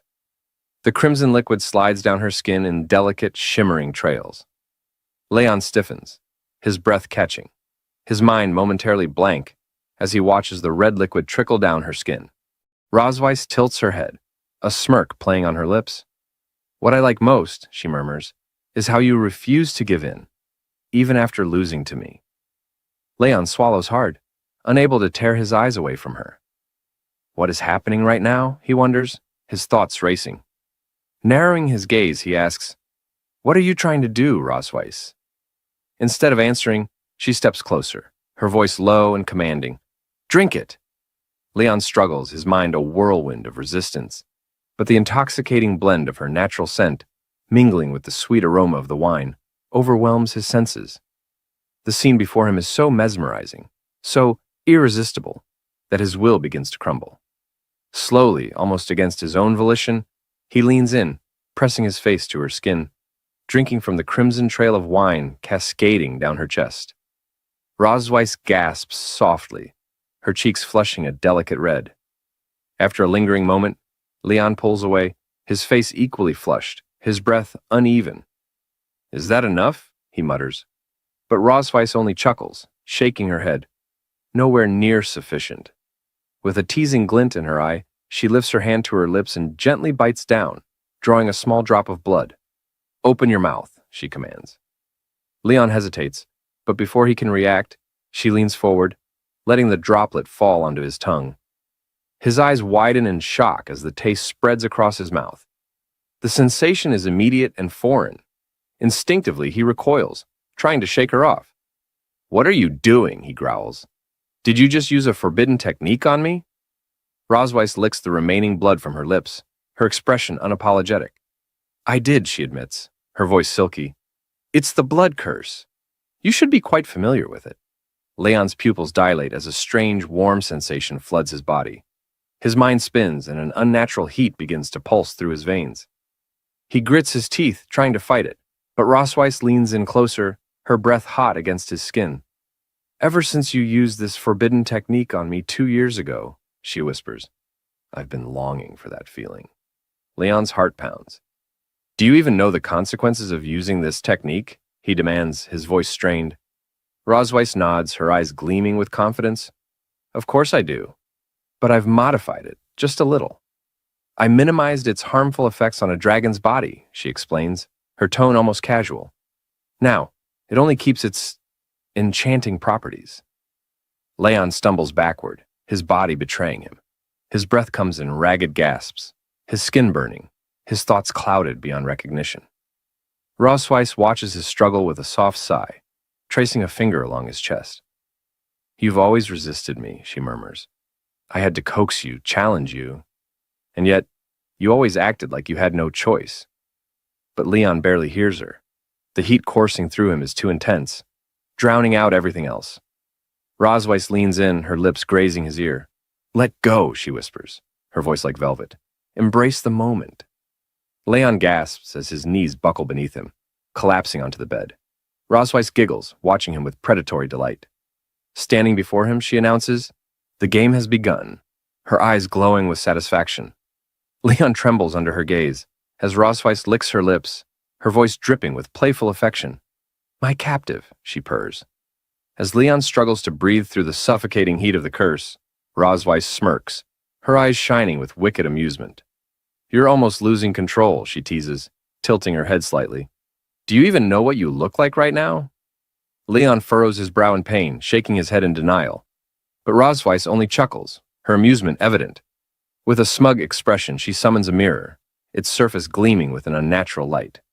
"This," she says, her voice dripping with satisfaction, "is a magic prop I bought in Sky City. It records images and voices for a short time." She places the mirror before him, its reflective surface casting back his strained expression. With a knowing smile, she leans in slightly. "Now, Leon," she purrs, "tell me, right here in front of the mirror, what you truly want to do." Leon stares at his own reflection, his breath shallow. Suddenly, his eyes widen in shock, as his own voice, unbidden and betraying him, escapes his lips. "I want to kiss you." His heart pounds violently in his chest. That's not true, he screams inwardly, his mind recoiling from the words. His face flushes hot with embarrassment, but Rosweiss, catching the flicker of panic in his eyes, only presses further. With a mischievous grin, she steps closer, her tone playful and taunting. Say it again, she urges, her eyes gleaming, but louder this time. This time, Leon doesn't hesitate. The words tumble from his mouth, louder, more desperate. I want to kiss Rosweiss. The moment the confession leaves his lips, Leon's breath hitches. His fists clench at his sides, his knuckles white. I didn't mean that, he insists to himself, his mind a storm of denial and confusion. I didn't mean to say that. Rosweiss takes another step forward, her smirk deepening as she watches him struggle. The satisfaction in her eyes is undeniable. She playfully remarks that he looks absolutely mortified, as if he's completely abandoned his dignity, and is now shamelessly begging for a kiss from his sworn enemy. Leon quickly turns his face away, his voice sharp with defiance, as he adamantly declares, I won't kiss you.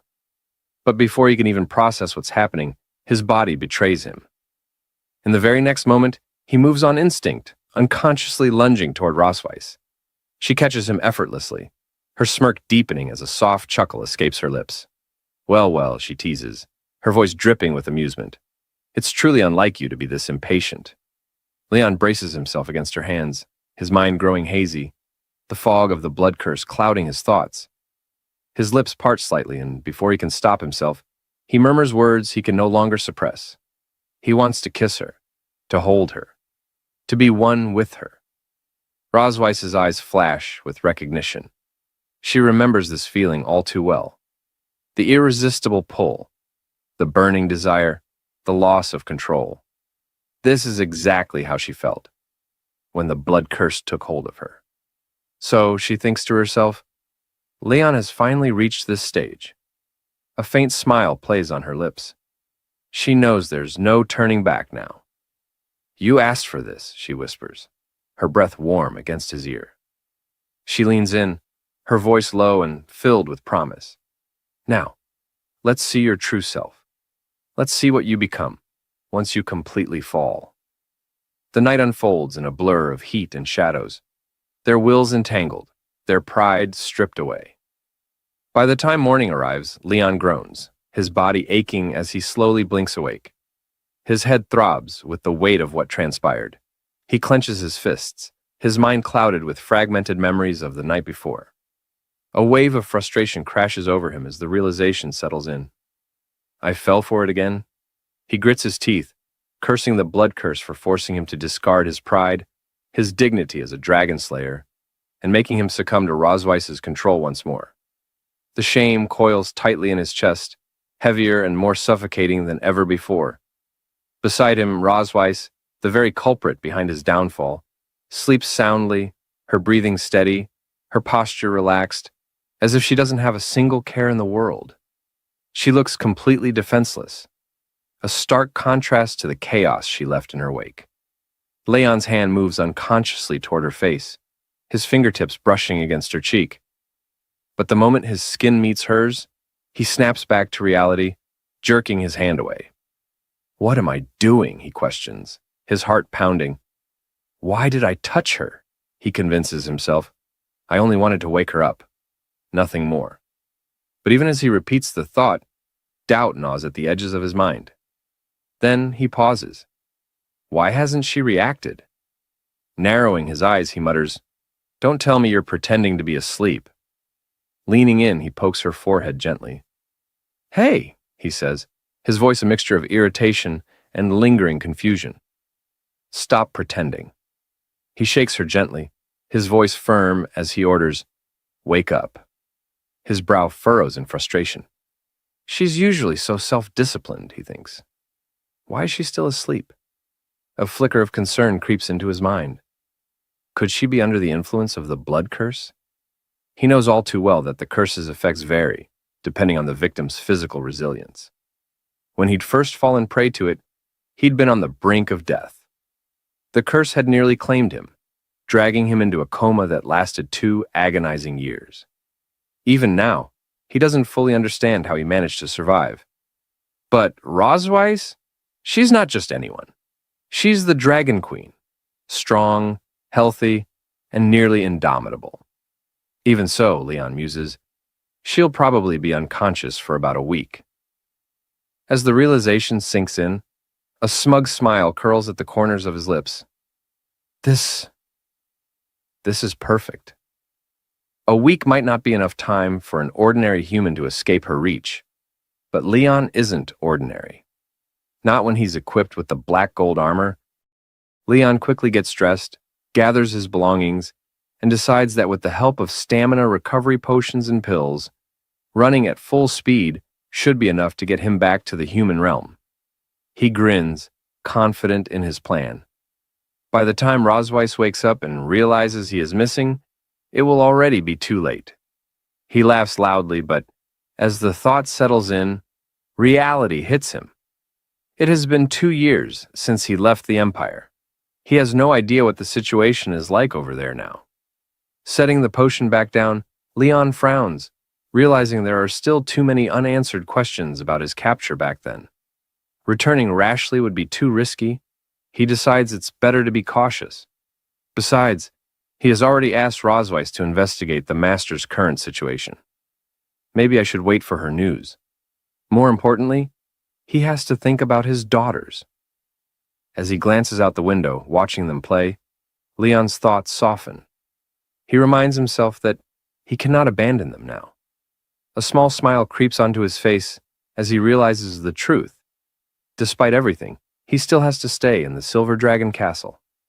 After all, he hasn't taken his revenge on Rosweiss yet. That evening, as Noah and Muan enter the room, they grow increasingly worried that their mother is still not waking up. Muan calls out to her, asking if she's okay since she has been asleep all night. Noah turns to Leon suspiciously, narrowing her eyes before questioning him about what he did last night. Under Noah's intense gaze, Leon starts to feel nervous. Quickly, he tries to excuse himself, saying that they were simply chatting on the balcony. He hurriedly adds that the cold wind must have made her sick, attempting to shift the blame onto the weather rather than raising any suspicions. Turning to Anna, he asks, "It's not that big of a deal, is it?" hoping for reassurance. Anna responds calmly, telling them not to worry. She explains that the temple physician has just examined Her Majesty and confirmed that aside from being slightly weak, everything else appears normal. She then states that she will handle the clan's affairs in Her Majesty's stead for the time being. If His Majesty has nothing else to address, she continues, I will take my leave and begin my work. Leon, seemingly relieved by her words, nods and tells her to proceed. After Anna exits the room, Muan approaches Rosweiss, gently placing her hand on her mother. With a soft voice, she pleads for her to get better soon, promising that she will never make her angry again.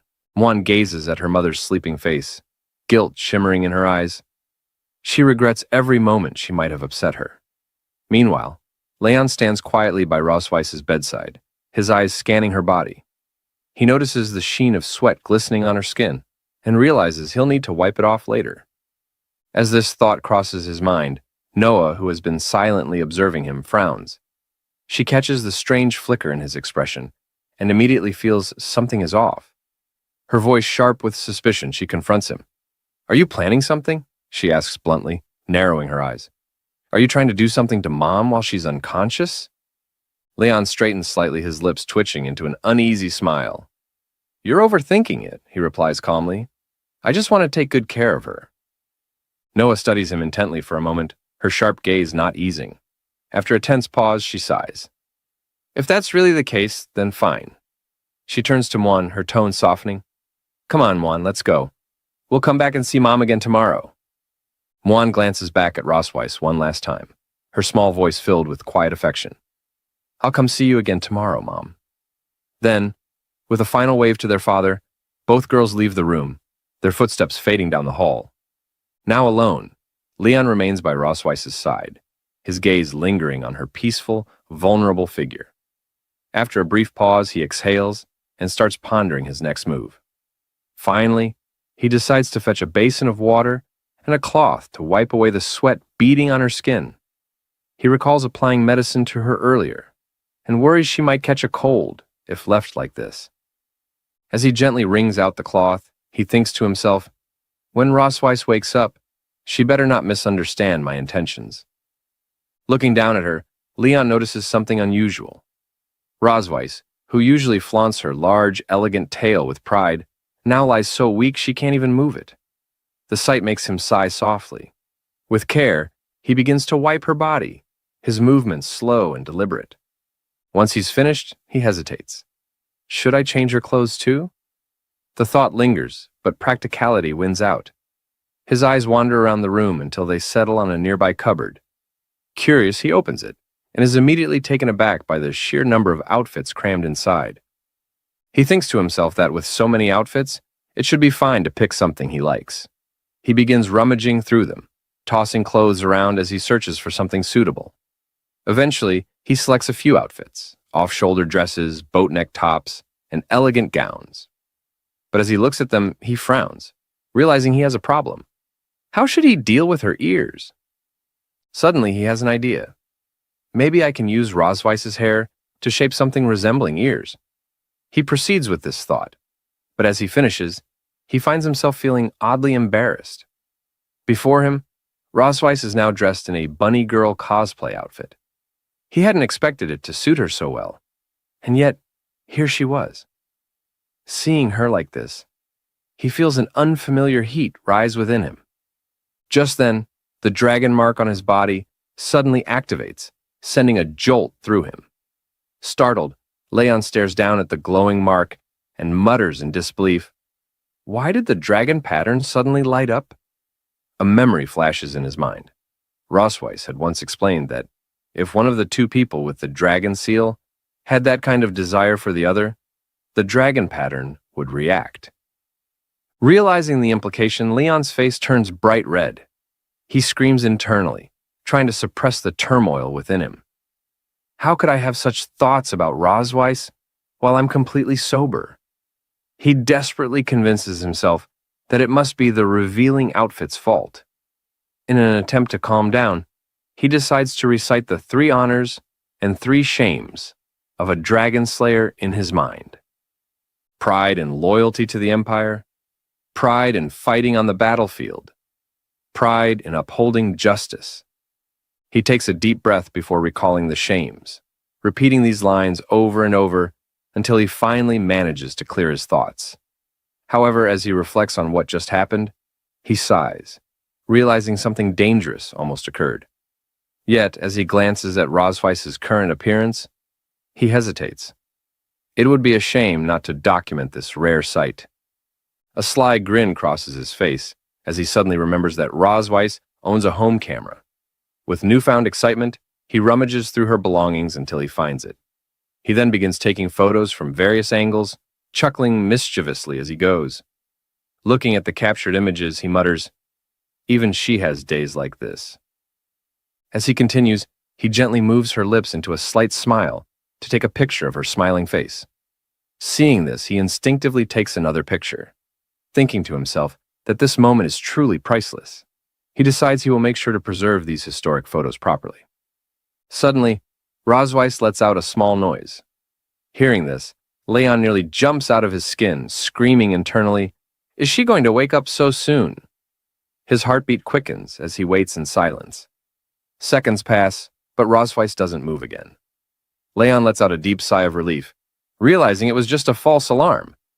Deciding not to take any more chances, he quickly changes her back into her normal pajamas and tidies up the room. He decides that tomorrow, he will proceed with the next step of his revenge plan, before finally calling it a night. Later that night at the Dragon Temple, Muan comes running toward Noah, her face filled with panic. She calls out for her sister. Noah turns to her, concerned, and asks what happened. Seeing Muan huffing and out of breath, Noah gently tells her to calm down and speak slowly. Muan takes a deep breath before explaining that her Rubik's Cube broke, and she wanted to ask Dad to fix it, but there's a problem. She can't find him anywhere. Noah's frown deepens. A suspicious feeling creeps over her. Did he escape while Mom was unconscious? She gently grabs Muan's hand, reassuring her. "Don't worry," she says firmly. I'll go with you to find him. And then they go to seek their father. As they go, Muan calls out for their father, asking where he is. The scene shifts as no, and Muan continue their search, calling out and questioning where he could be. Finding no sign of him in the bedroom, they decide to check the other rooms.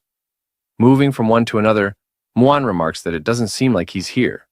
They keep searching, only to realize he isn't in any of the other rooms either. In desperation, Muan even peers into the trash bin. Seeing this absurd action, Noah mutters, questioning how their father could possibly be in the trash can. Muan, however, insists she can't find him anywhere, and wonders if he might be lost. Noah states firmly that some people are kind, but sooner or later they leave, just like last time. Muan, confused, asks about last time. Noah responds, saying she guesses that man is gone. She has always felt that there was something different about their family. On the surface, it appears harmonious. But in reality, many things feel false. For as long as she can remember, that man had been sleeping in the room, and their mother told them he was their father. One day he finally woke up and immediately tried to run away, but their mother caught him without any explanation. Since then, he hasn't tried to escape again, but Noah doesn't believe he truly wants to stay. Later, he began deliberately approaching them, trying to please them, teaching her things, acting like a good father. But she questions whether this is truly out of love or merely part of his plan, a way to secretly find a chance to escape when they let their guard down. She shares that if love carries hidden motives, she would rather not have such impure love at all than become a tool for someone else's escape. She is convinced he doesn't belong here, and that sooner or later he will abandon them. Muan, with tears in her eyes, cries out that their mother won't wake up and their father is gone. Desperately, she asks Noah what they are going to do now. Noah reassures her sister that she will protect her, and they embrace each other. Muan sobs loudly as Noah firmly states that they should prepare a farewell ceremony for that man. The scene shifts to the back hill of the Silver Dragon Temple, near the Plum Blossom Forest. Leon strolls along the path, admiring the scenery and commenting that the servant wasn't lying. This place is indeed beautiful. He recalls how a maid had asked if he wanted to know where Her Majesty the Queen liked to go. Leon confirmed that he wanted to take a walk, and the maid offered to send someone to accompany him. However, Leon declined, asking only for a map marking the location. Now, standing in the serene surroundings, Leon notes that his movements have been restricted, and he only managed to come out now because the mother dragon is unconscious. He decides to use this opportunity to investigate the surrounding terrain, and plans to surprise her when she wakes up. Smirking, he admits to himself that pretending to investigate the places the mother dragon cherishes is just a cover. In reality, it's part of his revenge plan. His true intention is to take advantage of her weakness when she wakes up and humiliate her in the place she holds dear, just as she humiliated him in front of his hometown. He walks up to a massive tree, noting that it's thick enough for what he has in mind. Examining the soil, he mutters that it isn't soft enough, and that it would be nice to cover it with flower petals when the time comes.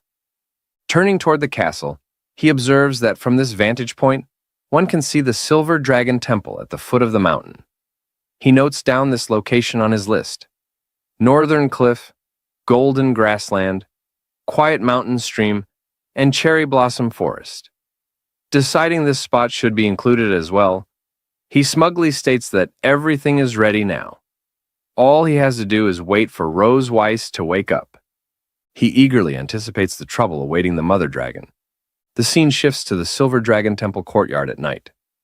As Leon strolls through, he notices a group of maids weeping near a blazing fire. Approaching from behind, he questions what's going on and why the atmosphere is so lively. One of the sobbing maids cries out that the two princesses wanted to hold a funeral and asked them to prepare a bonfire. Meanwhile, Muan solemnly pays her respects to their father, saying she will offer him steak and hopes he will come back to see them. Noah, however, corrects her, stating that he has already left and that they need to let go. Leon watches the scene unfold, initially assuming they are playing some sort of game. He wonders if he should just go along with it for now. Walking forward, he gestures for the maids to step aside. The maids, shocked to see His Excellency, hesitantly make way for him. Leon casually asks whose photo they are worshipping, joking that his grandfather taught him how to play the swona, and asking if they want him to play it for them. However, as he steps closer and gets a proper look at the table, he is surprised to see his own photo placed there. At first, he smiles, remarking that he looks quite handsome in the picture, but as reality sinks in, he is suddenly thunderstruck.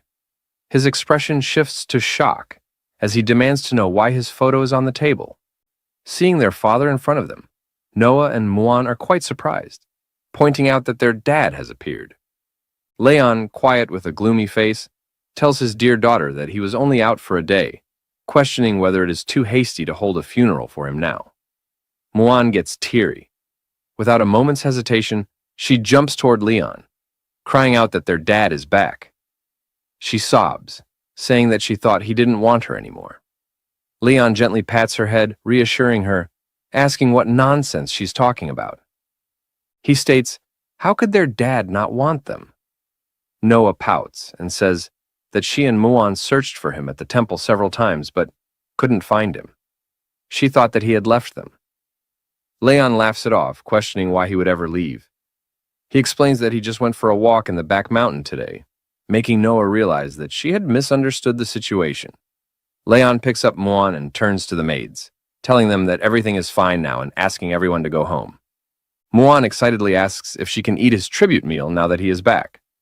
Leon chuckles and assures her that, of course, she can. Muan dashes toward the tribute, exclaiming how great it is, making Leon think to himself that she is definitely not like him because she is so greedy. Meanwhile, Noah calls out to Leon, reminding him that next time he goes out alone, he should at least inform them.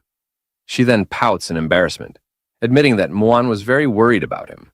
Leon laughs it off and apologizes for making them worry. He realizes that Noah clearly cares for him, but is too embarrassed to say it outright. Noah then lowers her head and admits that this entire situation is her fault for not trusting him. She bows and sincerely apologizes. Leon, quite surprised, thinks inwardly whether his entire farewell ceremony was due to her misunderstanding. He notes that no one would have known if she hadn't said anything. He realizes that special children will always take their share of responsibility for mistakes, even when they aren't entirely at fault. However, he acknowledges that this misunderstanding ultimately stems from his failure to provide Noah with a sense of security. He understands that Noah longs for affection and love, but won't take the initiative to seek it. Even if he promises her something now, she probably won't believe him easily. As her father, the best he can do is prove his love and presence through consistent actions. Leon sits down beside Noah, gently patting her head, telling her it's okay. He warmly states that they should go have dinner together. He adds that she has school tomorrow after all. Internally, he promises himself that he will always be with her, ensuring she never has to feel abandoned again. The scene shifts to the queen's bedroom the next day. Muan is sitting beside Rosweiss as she slowly wakes up. Muan immediately calls out to her mother, exclaiming that she is awake. Her eyes well up with tears as she exclaims that she was sleeping all the time and that she was so worried about her. Rosweiss, still feeling weak, reaches out and gently wipes Muan's tears. She says that she is sorry for making her worry. She notices that her body lacks strength and her magic power isn't responding. Rosweiss thinks to herself that, ordinarily, with her Dragon King's body, she should have been able to withstand the side effects of the blood curse backlash. However, she suspects that her current condition is a result of using her power to save that man before. Thinking about Leon, she assumes that, given his personality, he must have escaped by now. Forcing a smile, Rosweiss asks how long she has been asleep. Muan answers immediately that it has been 2 days. Rosweiss thinks to herself that he couldn't have gotten far in 2 days, so she should still be able to send someone to capture him. Just as she contemplates her next move, Leon enters, holding a large fish. He asks Muan about having fish for dinner, stating that he just caught a big one in the back mountain. Rosweiss freezes in shock, while Muan lights up with excitement. Muan exclaims that he is so amazing. Leon grins, enjoying her admiration, saying that, of course, her dad is awesome. Seeing Rosweiss awake, he greets her, questioning if she is awake. Rosweiss, still trying to process the situation, questions why he is here. Leon smirks and shrugs, questioning where else he would be. He explains that he just went to the back mountain to get some fresh air and catch a fish to nourish his dear wife's body. Rosweiss, suddenly flustered, turns away and mutters, questioning who his dear wife is. Muan giggles and teases her mom not to be shy. Leon kneels beside Muan and hands her the fish. He tells Muan that he has a very important mission for her. Questioning if she can deliver the fish to the kitchen, Muan salutes playfully, reassuring him to leave it to her. With that, she grabs the fish and dashes out of the room. As she leaves, Leon calls after her, telling her that her mom and dad have some things to talk about, so they can eat dinner first. Muan waves without looking back. Once they are alone, Rosweiss narrows her eyes at Leon. She tells Leon that she thought he would abandon his daughter and run away while she was unconscious. Leon chuckles, saying that there are still many things between them that they haven't settled yet. So why would he run away? Rosweiss, quite puzzled, questions what's going on between them. Leon's smile turns mischievous, questioning if she remembers what she did to him when he woke up more than a month ago. Rosweiss, caught off guard, blinks in confusion, asking what she did before. Suddenly, realization dawns on her, and she gasps in shock, asking if he is thinking about that. Leon's smirk widens into an evil grin. He reveals it's exactly that. As Rosweiss furiously warned Leon not to assume he could do anything to her just because she was weak, she advised him not to act rashly. However, instead of being intimidated, Leon smirked at her, amusement dancing in his eyes. Smiling, he questioned whether he had truly been the weak one back then. He continued, pointing out that when he had first woken up, he hadn't even taken a sip of water before she had cast the dragon pattern on him and pushed him down. With a hint of sarcasm, he asked whether she had ever given him a chance to refuse. Rosweiss's expression darkened as she warned him to understand what would happen once she fully recovered. There was a clear threat in her tone, making it evident that he would regret his actions if he did not stop now. She did not hold back, ensuring he understood the consequences. Yet, instead of backing down, Leon only taunted her further. Dismissing her warning, he mockingly addressed her as his dear wife. Without hesitation, he picked her up, holding her firmly in his grasp. Then, with unwavering confidence, he declared that this was the best decision he had ever made in his life. He added that this time, the tables had turned. She was now the prisoner of war. His words struck a nerve, but Rosweiss was in no position to argue against him. Later, in the cherry blossom forest in the back hills, Rosweiss continued to struggle against him, trying to push him away. She demanded that he release her, frustration growing with each passing second. However, Leon remained composed, merely warning her not to move. He cautioned that if she struggled too much, she would fall. Grinding her teeth in frustration, Rosweiss couldn't help but think about her situation. If only she had regained her strength, she would have beaten him long ago. Upon reaching the cherry blossom tree, Rosweiss turned to Leon with a sharp glare and demanded to know why he had brought her there. Without hesitation, Leon explained that while she had been unconscious, he had taken the time to carefully investigate the places she frequently visited. He stated that this was her first stop for the night. Rosweiss let out a frustrated groan, clearly displeased with his response. She demanded to know what he meant by first stop, asking if he intended to take her elsewhere as well. Without directly answering, Leon pointed to a specific location in the distance. He explained that it was her temple, and that, from this vantage point, she had a complete view of it. His voice carried a deeper meaning, making it clear that this moment was about more than just sightseeing. Rosweiss narrowed her eyes, immediately suspecting his true intentions. Without hesitation, she asked if he wanted revenge for his hometown. Activating his dragon pattern, Leon met her gaze and affirmed her suspicion. He stated that treating others in their own way was not a privilege exclusive to her dragon clan. Rosweiss suddenly felt a strange sensation as her dragon mark resonated. Her body weakened and she realized her energy was draining rapidly. The feeling was unsettling, and she struggled to maintain her composure.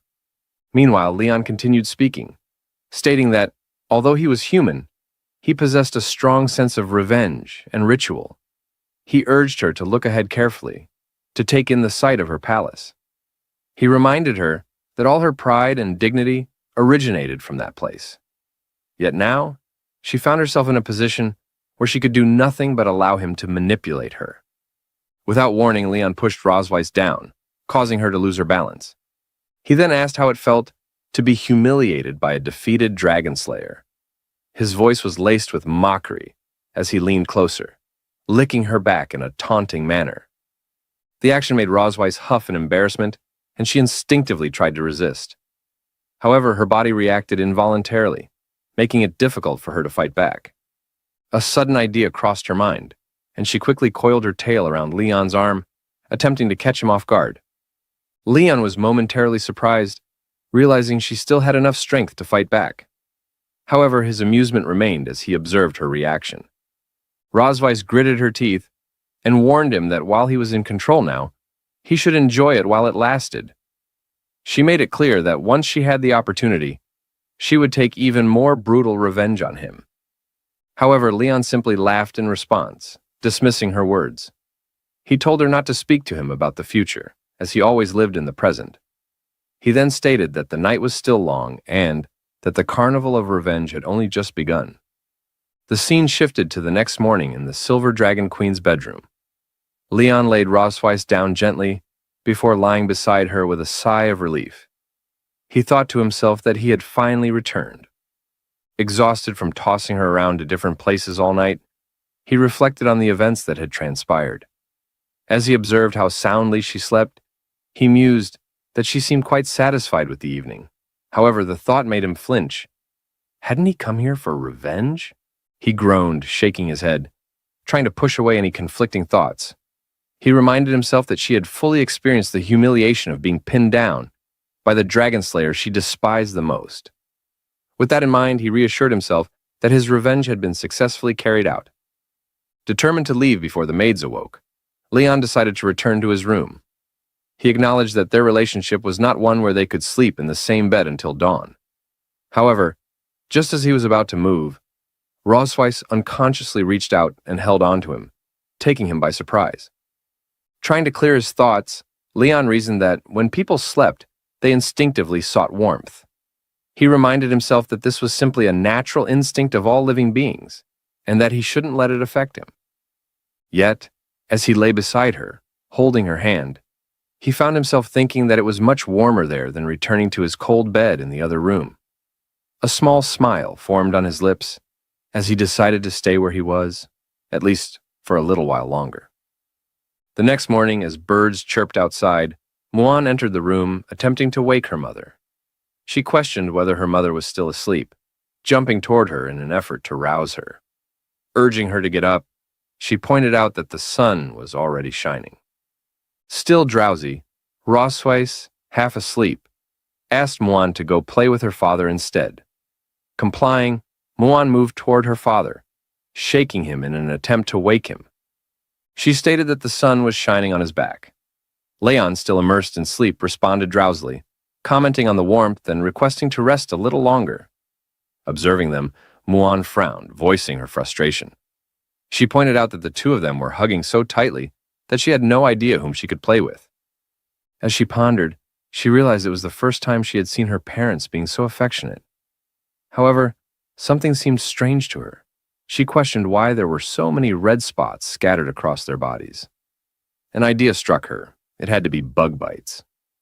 Rushing to the desk, she rummaged through it, recalling how her mother had taught her about different kinds of bites. She reasoned that if someone had been bitten by an insect, there was always a cream available for treatment. Triumphant, she assured herself that there was no need to worry. Since her sister was away, she would be the one to take care of them. With enthusiasm, she applied the ointment to both Rosweiss and her father, doing so quite cheerfully. After some time, Rosweiss finally called out to wake her husband. As Leon stirred, he immediately sensed something odd. Feeling a strange sensation on his face, he noticed that his entire body was covered in unusual markings. Dazed, he turned to look at Rosweiss's face, and upon seeing her condition, he burst into laughter. Rosweiss, puzzled by his reaction, questioned what was wrong with him. At that moment, Muan excitedly admitted that she was responsible. She explained that, after seeing the numerous red marks on both of them, she had assumed they had been bitten by bugs, prompting her to apply medicine. Both Rosweiss and her husband were left speechless, feeling a mix of embarrassment and disbelief. He reflected on the situation, concluding that some things were indeed better left unknown. However, Muan remained cheerful, proudly claiming that she had done an excellent job. Her father, playing along, praised her efforts, agreeing that she had done well. Muan, feeling even more confident, promised that next time she would help apply the medicine again. At that realization, both Rosweiss and her husband exchanged a glance, silently vowing to ensure the door remained locked in the future. Sometime later, as Rosweiss was resting, Leon attempted to feed her. Startled, she pulled away, questioning his intentions. However, he simply pushed the spoon into her mouth, explaining that since she had not eaten for several days, she needed to regain her strength. Reminding her that dragons could go without food or water during their dormant state, he insisted that she must be hungry. Rosweiss, reluctant, argued that she was fully capable of eating on her own. However, after tasting the food, she hesitantly admitted that it wasn't bad. Observing her reaction, Leon smiled and took a bite himself. He proudly stated that it was fried rice made with love. Rosweiss, confused, pointed out that the meal had been made for her, questioning why he was eating it as well. In response, he reached for the bowl, claiming that he was merely assisting her, since he doubted she could finish it all. His words, however, sparked irritation in Rosweiss, who immediately challenged his assumption. With determination, she declared that she would finish the entire portion and that he would not get another bite. After consuming the entire bowl, Leon found himself reflecting on recent events. He had been taking care of her, helping her bathe, cooking for her, and even feeding her. Though she recognized his efforts, she couldn't help but feel conflicted. Sarcastically, she questioned whether he had done all of it just to torment her. In response, he feigned innocence, asking how any of his actions could be considered torture. Instead, he insisted that it was all loving care from a devoted husband. His words, however, only fueled her frustration. As he exited the room laughing, he called out, reminding her to see him in the morning. Rosweiss, clenching her fists, cursed under her breath. She muttered that he truly lived up to his reputation as a damned dragon slayer, always finding ways to irritate her. In frustration, she slammed her fist down beside the bed with all her strength. However, as her hand collided with the surface, an unexpected force surged through her body. Startled, she noticed something strange. As she examined her surroundings, realization dawned upon her. Her strength had returned. Meanwhile, in the kitchen, her husband hummed to himself, feeling content. He delighted in the fact that Mother Dragon had yet to recover fully. With a mischievous grin, he mused that he still wanted to play around with her for a few more days. However, at that moment, he remained blissfully unaware of the seriousness of the situation that was about to unfold. In the castle, as Anna entered Rosweiss's room, she called out to Her Majesty, informing her that the liquid medicine prescribed by the doctor would help her regain her strength. As she placed it down, Rosweiss responded that her body had already recovered, making the medicine unnecessary. Anna attempted to convince Rosweiss otherwise, but her attention was drawn to the broken wall. Noticing her gaze, Rosweiss explained that she had failed to control her strength earlier and planned to have someone repair it the next day. Anna acknowledged this with a nod and turned to leave, but before she could step out, Rosweiss called out to her again. With a slightly embarrassed expression, she hesitated before asking Anna not to inform Leon that she was still recovering. Hiding her face behind a book, Rosweiss admitted that she wanted him to take care of her a little while longer. Anna, surprised by the request, giggled before assuring Rosweiss that she understood. Meanwhile, Rosweiss smirked smugly, remarking that Leon's peaceful days would soon be over. 2 days later, in the garden, Muan eagerly called out to her father, expressing her desire to learn the sparkly technique that made his body shine. Leon, slightly puzzled, asked if she was referring to the sparkly effect, wondering if she meant magic. Muan, her eyes gleaming with excitement, confirmed, explaining that it was the same ability he and her mother had demonstrated at the training grounds. Curious about her sudden interest, Leon asked why she wanted to learn magic. Muan explained that her sister had been learning many things at school, and she didn't want to be left behind. Leon, understanding her determination, asked if there was something specific she wanted to learn. Muan nodded firmly. He then remarked that having two children at home naturally created a sense of competition, which could be beneficial. He noted that Muan admired her sister a lot and naturally didn't want to feel distant from her. With a warm smile, Leon reassured Muan that he would definitely teach her magic and that they would start with basic training. Overjoyed, Muan eagerly thanked her father. Later, as Muan diligently practiced her magic, Leon observed her progress and realized that, in just a few hours, she had successfully guided magical energy through her body. He speculated that she might soon reach magic enlightenment and begin working with original magical power. Watching her closely, he wondered if she might be a genius. Suddenly, Muan's stomach growled, interrupting their session. With an innocent expression, she admitted that she was starving and had no strength left. Leon sighed quietly, realizing that they couldn't rush the training.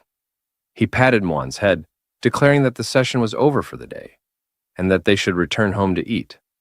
Muan, delighted by his words, cheered and declared that her father was the best.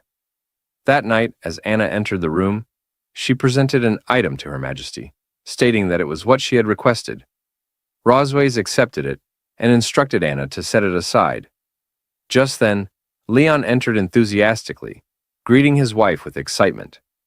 Rosways thanked Anna for her hard work and told her she could leave. Leon recalled that, according to Anna's earlier statement, Rosways would need 5 days to fully recover. With a mischievous glint in his eyes, he thought to himself that he still had time to torture her. Smirking playfully, he wiggled his fingers and teasingly offered Rosways a massage if she felt any discomfort. Rosways, wearing a taunting expression, questioned why he didn't simply prove the might of the Empire's strongest dragon slayer that very night. She mockingly pointed out that only 2 days had passed, yet he already seemed exhausted, wondering if that was all he could manage. Annoyed by her remarks, Leon demanded clarification on what she had just said. Without hesitation, he grabbed Rosways, commenting on how exhausted she looked and stating that he had intended to let her rest for the night. However, seeing her arrogance, he decided otherwise. Holding on to her, he remarked that if her words were so bold, then her body must be just as tough. As he removed his upper garments, he warned her that she would regret her taunts.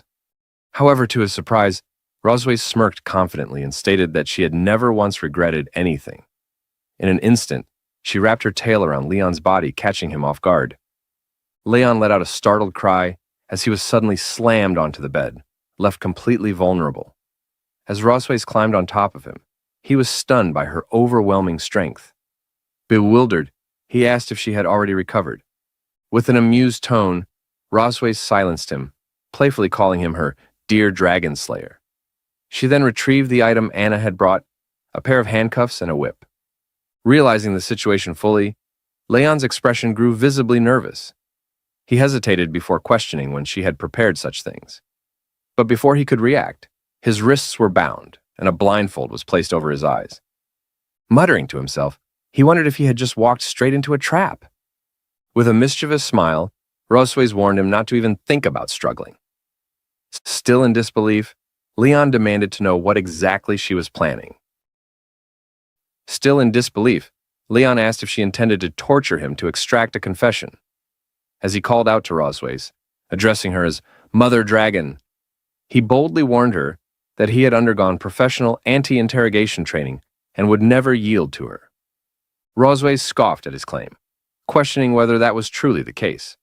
In response, she activated an orb, revealing an event from Leon's past, one where he had desperately called out for Rosways, pleading with her and expressing his desire to kiss her. Upon seeing this, Leon could hardly believe his own eyes. He simply stared at the screen, questioning what he was witnessing as the voices played out. Unfazed, Rosways asked him to consider who the person was that had begged her so desperately. Overwhelmed with embarrassment, Leon struggled to process the situation. The strange noises coming from the recording were unmistakably his own, calling out for Rosways. Flustered, he attempted to refute it, insisting that the voice couldn't possibly belong to a human and that it merely sounded similar. However, Rosways dismissed his claim and brought the orb closer, forcing him to see the truth more clearly. Leon had no choice but to listen as his own embarrassing words played back.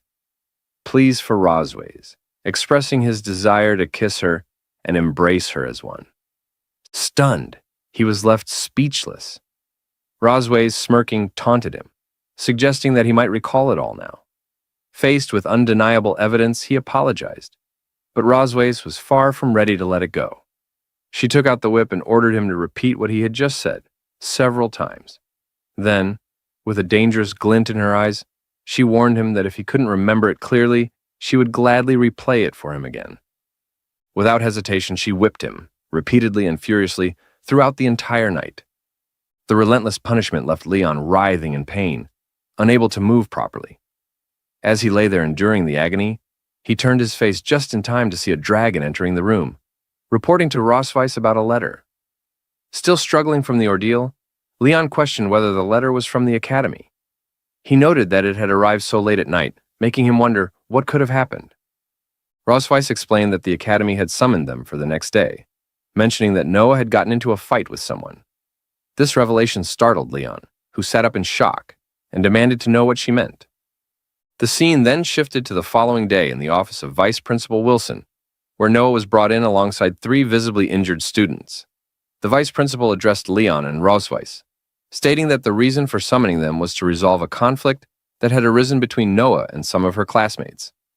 With a furious expression, Rosways questioned what he meant, her tone carrying both anger and an implicit threat. She then turned her gaze toward the 3 injured students and accused them of teaming up to bully her daughter. Her words immediately caused the 3 young dragons to recoil in fear. Meanwhile, Leon took a quick glance at Noah, checking for any signs of injury. However, Noah reassured him that she was fine. It was then that Principal Wilson revealed the truth. Noah had actually been the one to beat up the 3 students. This revelation left Rosways momentarily surprised, while the injured students cried out in frustration. Leon turned to Noah, staring at her, before ultimately praising her, acknowledging that she was indeed his daughter. Principal Wilson, however, remained focused on the broader issue. While the fight itself had been a minor incident between young dragons, it also reflected an underlying conflict between cocoon-born and viviparous-born dragons. He knew the 2 distinct methods of dragon reproduction. Cocoon-born dragons directly inherited their mother's strength, giving them natural advantages in physical fitness and talent, while viviparous-born dragons required time to grow and learn before mastering their strength. As a result, within the same age group, cocoon-born dragonlets generally possessed superior physical strength compared to their viviparous counterparts. Despite this difference, Noah, a viviparous-born dragon, had single-handedly defeated 3 cocoon-born dragons, all of whom were a few years older than her. Recognizing her exceptional abilities at such a young age, Principal Wilson remarked that she had a bright future ahead. Just as the discussion continued, the door burst open. A red dragon entered the room, scoffing as he declared that he had heard his son had been involved in a fight. He dismissed the matter as trivial, stating that he was willing to cover the medical expenses. However, his nonchalant attitude quickly changed when he turned to his companions and saw their children injured. The red dragon then called out for his son, demanding an explanation for how he had been beaten so badly. The 3 injured students rushed toward their fathers, crying out pitifully. Meanwhile, Rosways whispered to Leon, identifying the red dragon as a member of the Red Flame Dragon King's faction, Constantine's clan. She explained that everyone from the Red Flame Dragon clan was known for being arrogant and domineering, making it difficult to communicate with them. Leon, reflecting on past encounters, remarked that if all the Red Flame dragons he had killed were lined up, they could circle the academy twice. The red flame dragon parent, unfazed by the situation, turned his gaze toward Rosweiss and questioned who she thought she was. He scoffed at the notion of her being the queen of the Silver Dragon clan, expressing disbelief that a queen would fail to discipline her own child, allowing her to bully other dragons. His words carried a clear implication that the Silver Dragon clan was not as strong as the Red Flame Dragon clan, and that they only dared to instigate young dragons to pick fights with his son. Hearing this, Rosweiss's expression darkened. She glared at him and demanded that he repeat himself. However, the Red Flame Dragon showed no fear, even going so far as to threaten that if Rosweiss and Leon did not apologize to his son that day, they would not be allowed to leave through the doors. At that moment, Leon smirked and remarked that the real question was, who should be afraid of whom? His hands, he added, had been itching for a fight anyway. Just before the situation could escalate further, Vice Principal Wilson quickly intervened. He addressed the parents in a firm tone, urging them to remain patient and listen to his recounting of the events. Wilson then proceeded to explain what had happened the previous night. According to his account, in the cafeteria, Lowell and two other classmates had an argument with Noah. During the altercation, Noah's plate had accidentally collided with Lowell, staining his clothes. Later that night, on the way back to the dormitory, the three students had cornered Noah in the backyard and engaged in a physical conflict. Upon hearing this, Wilson turned to the injured students and gave them a chance to add any details. However, intimidated by the situation, they hesitated and ultimately remained silent. Just then, Noah stepped forward. With a confident expression, she addressed the vice principal and stated that she had something to add. As Principal Wilson asked her to continue, Noah explained that, first of all, it was Lowell who had deliberately provoked her in the cafeteria, and the incident of knocking over the plate had been purely accidental. She further clarified that the second incident had occurred in the backyard of the dormitory where she encountered them again. Lowell and his group had rushed toward her first, startling her, which led to her unintentionally breaking his arm in self-defense. Glaring at Lowell, she demanded that he confirm her version of events. Startled, Lowell instinctively retreated behind his father, ultimately affirming the truth of her words. His father, noticing his reaction, questions why he appears so frightened of her. Leon intervenes, directing his words toward Noah. He remarks that, despite her justification, he believes she handled the situation incorrectly. As Noah glances at him, he continues, advising that if she ever encounters a similar situation again, she should aim for the knee instead. Noah, confused, inquires about the reasoning behind such advice.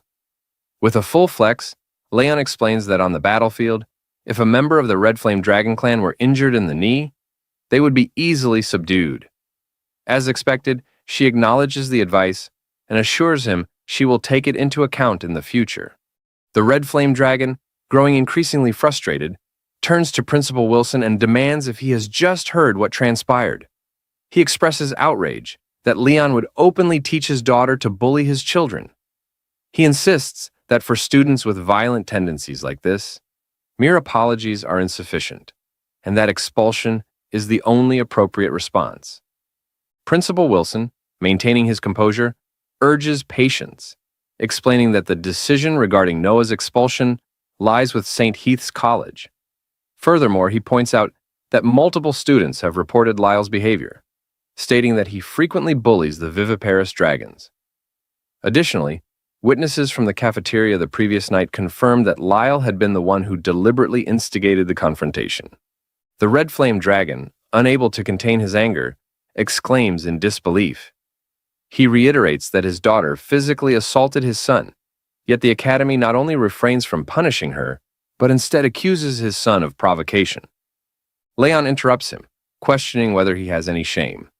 He asks why the Red Flame Dragon is making such a fuss when his son was beaten, especially since he had been overpowered by a 1-year and 2-month-old child. The Red Flame Dragon, refusing to let the point go, insists that his son's age should not be a concern. Meanwhile, Leon shifts his gaze toward Lyle, who, caught off guard, blurts out that he is 7 years and 10 months old. Suppressing a laugh, Leon mockingly states that if he were in such an embarrassing position, he would dig a hole 1,000 feet deep and bury himself, ensuring that this incident remained a secret for eternity. Flinching in both annoyance and humiliation, the red flame dragon's frustration intensifies. He directs his anger toward Leon, labeling him a coward who does not even have the courage to reveal his tale. He then questions what right Leon has to comment on his son. Growing more aggressive, he extends his hand, pointing his finger toward Leon's family, specifically at Rosweiss. Leon, reacting swiftly, grips the red flame dragon's finger firmly, his gaze darkening. He warns that, while he may tolerate insults directed at himself, the red flame dragon must never point at his wife and children or speak ill of them. The red flame dragon winces in pain, groaning. Observing the interaction, Rosweiss notes Leon's strong protective instinct toward his family. Meanwhile, the red flame dragon, unable to contain his indignation, demands to know if Leon realizes whom he has just laid hands on. He makes a ruckus, arguing that he is the Duke of the Red Flame Dragon Clan, and that his superior is none other than Constantine. Before the tension escalates further, the Red Flame Dragon's colleagues step in, attempting to de-escalate the situation. They urge him to remain composed, reminding him that the principal is watching. At that moment, Rosweiss intervenes, shifting the focus back to the matter at hand. She states that this conflict is merely a minor dispute between children, and that dragging their family status into it will not be beneficial. Addressing the principal, she expresses confidence that St. Heath's College will issue a fair judgment, assuring him that their family is willing to abide by whatever decision is made. Principal Wilson nods in acknowledgement, recognizing the wisdom in her words. He then turns to the red flame dragon, questioning whether he truly intends to escalate matters within the school premises. He warns that if the red flame dragon continues to stir trouble, there is a possibility that his child's student status may be revoked. Realizing the weight of the warning, the red flame dragon reluctantly suppresses his anger, while Lyle also pleads with his father to let it go, saying that he still wants to attend school. Though still seething, the red flame dragon forces himself to apologize for losing his temper. However, as he clenches his teeth, it becomes evident that he harbors resentment. Determined to bide his time, he resolves to stay out of the spotlight for now, waiting for an opportune moment to act once they are beyond the school's jurisdiction. Principal Wilson then delivers the final verdict. He acknowledges that in Lyle's case, the primary fault lies with him, as he had initiated the conflict. However, he also states that Noah's response was excessive, even if it had been in self-defense. He orders her to return to her classroom and receive verbal guidance from her class teacher. Additionally, she's instructed to reflect seriously on her actions. As a consequence, all 3 students, including Lyle, are required to write self-reflections, which must be submitted to their respective class teachers for evaluation. Furthermore, they will be assigned class hygiene responsibilities for the following week. Afterward, outside, Noah bids farewell, stating that she will return to the classroom. As she leaves, Leon waves at her and reminds her that if she ever faces such provocation again, she must ensure she targets the knees first. Unbeknownst to him, Principal Wilson had silently approached from behind, his presence sending a chill down Leon's spine as he calls for him. Turning around abruptly, Leon, flustered, nervously asks if the principal has any further inquiries, secretly hoping that his last statement had gone unheard. Principal Wilson, however, appears unfazed. He states that despite the few times they have met, he has always been curious about one thing. Leon's tail has never been visible. He then poses a direct question, inquiring whether Leon's identity has been deliberately concealed. Choosing his words carefully, Principal Wilson admits that he is unable to determine which noble dragon lineage Leon belongs to. However, if it is convenient, he asks if Leon would be willing to disclose the truth. Before Leon can respond, Rosweiss intervenes once more. She asserts that her husband is not of noble dragon descent, but merely an ordinary member of the dragon clan. Maintaining a light-hearted demeanor, Leon chuckles and casually states that he is just a commoner. Principal Wilson, however, finds this claim intriguing. Laughing, he remarks that it is quite a miracle for such an extraordinary child to be born from an ordinary couple. In short, he expresses that St. Heath's College welcomes talented children like Noah, as they contribute to the institution's growth and prestige. His expression turning more deliberate, he then subtly implies another suggestion. Leon and Rosweiss, understanding his underlying message, exchange glances. It becomes clear that he is encouraging them to have more children, emphasizing that the more they produce, the better. Finally, Principal Wilson expresses confidence that upon graduation, Noah will undoubtedly lead the Dragon Clan to great victories against the Dragon Slaves. Leon, amused, dismisses the remark internally, offering his thanks in silence. Meanwhile, the Red Flame Dragon, having observed the entire exchange, scoffs. Turning to his colleague, he mutters that it is time for them to leave. Now at the college gate, as Rosweiss and Leon walk down the stairs while talking, Lord Duke Lear suddenly appeared, interrupting them by calling out for the Silver Dragon Queen to wait. Rosweiss questioned whether he had something else to say, pointing out that the college had already given its verdict on the matter and asking if he had not just agreed to it. In response, Lord Duke Lear urged her not to be so tense, explaining that his earlier words were merely a formality to save face for the college. Turning his attention to Leon, he declared that since they were now outside the academy, the matter had to be settled according to the customs of their dragon clan. Without hesitation, he provoked Leon, announcing that he was challenging her husband to a duel immediately. Upon hearing this, Rosweiss considered the implications, realizing that if they refused, the Silver Dragons would undoubtedly be slandered as weak and afraid of fighting. Smirking, Lord Duke Lear questioned whether Leon would back down. Leaning toward Leon, Rosweiss whispered, asking if he wanted to accept the challenge and whether he was feeling well. Grinning with excitement, Leon replied that since Lord Duke Lear had approached him for a fight, he had no choice but to accept. Rosweiss permitted him to proceed, but reminded him not to beat Lord Duke Lear to death, to which Leon nodded in affirmation. Meanwhile, inside the college, students rushed outside as Noah overheard some children excitedly discussing the situation. They eagerly mentioned that they had heard the dragons were fighting at the gate and urged each other to go watch. As Noah listened, she speculated whether her father could be involved. As the children moved toward the scene, they whispered among themselves, wondering who was fighting whom. Observing Leon, Lord Duke Lear thought to himself that the man appeared so frail he did not even dare to reveal his tale. Convinced that there was nothing to fear aside from his tough talk, he smirked, determined to avenge his son, who had lost a fight earlier that day. He was resolved to beat Leon to a pulp and help his son regain his confidence. Taunting Leon, Lord Duke Lear asserted that the Red Flame Dragon Clan never bullied others, and as long as Leon could survive 3 rounds, he would concede defeat. Unimpressed, Leon dismissed his words, clearing his ears as if discarding his opponent's nonsense. Without hesitation, he urged Lord Duke Lear to begin. Agitated by Leon's dismissive attitude, Lord Duke Lear accused him of underestimating the Red Dragon Clan before furiously dashing toward him, launching a blazing fist in his direction. However, Leon effortlessly deflected the attack, reaffirming his earlier suspicion that this opponent was far weaker than the dragons he had encountered on the battlefield.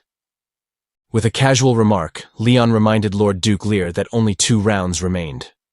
Irritated, Lord Duke Lear retorted that Leon was simply good at dodging before punching the ground in an attempt to create a distraction.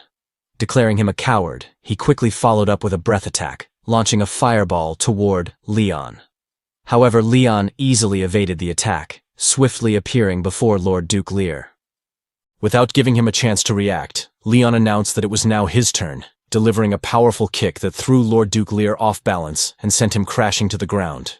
As Lord Duke Lear attempted to counterattack, he barely had time to react before noticing Leon's fist heading straight for him. Before he could dodge, he was sent flying into a nearby building wall. Leon scoffed, remarking that an opponent like Lord Duke Lear didn't even warrant the use of magic. The Red Dragon Clan members screamed in alarm, rushing to aid their fallen companion. Turning to the remaining Red Dragon nobles, Leon inquired whether they wished to challenge him as well. Trembling, they hurriedly refused, instead choosing to tend to Lord Duke Lear. Wasting no time, Leon instructed them to take him away quickly and to warn his son to stop bothering his daughter in the future. Frightened, the nobles hastily affirmed his words before retreating with Lord Duke Lear. With the matter settled, Leon turned to Rosweiss, suggesting that they should return.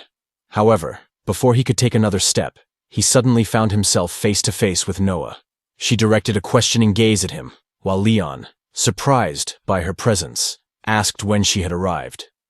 Casually, Noah responded that she had simply been passing by when she noticed a fight taking place. Without further explanation, she handed a small box to Rosweise. Curious, Leon asked about its contents as Rosweise opened it, revealing some homemade cookies. Noah explained that these were cookies she had learned to make in her cooking class, though they had only won second place. She speculated that the taste might not be very good, encouraging them to try them out. Eager to support her daughter, Rosweise immediately reassured her, insisting that they couldn't possibly be anything less than delicious. She then handed a cookie to Leon, urging him to try it as well. Taking a bite, Leon confidently declared that cookies made by his daughter couldn't be anything but delicious. Encouraging her, he assured Noah that she would surely win first place next time. Hearing this, Noah suddenly remarked that Leon had looked very handsome just moments ago. Her words caught Leon off guard, making his heart skip a beat.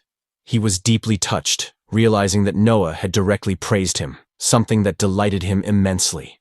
At that moment, he felt their bond grow even closer. Shaking off his emotions, he laughed, playfully boasting about how awesome her father was. Placing a hand on her head, he told her that if she ever wanted to learn any fighting techniques, she only needed to ask him.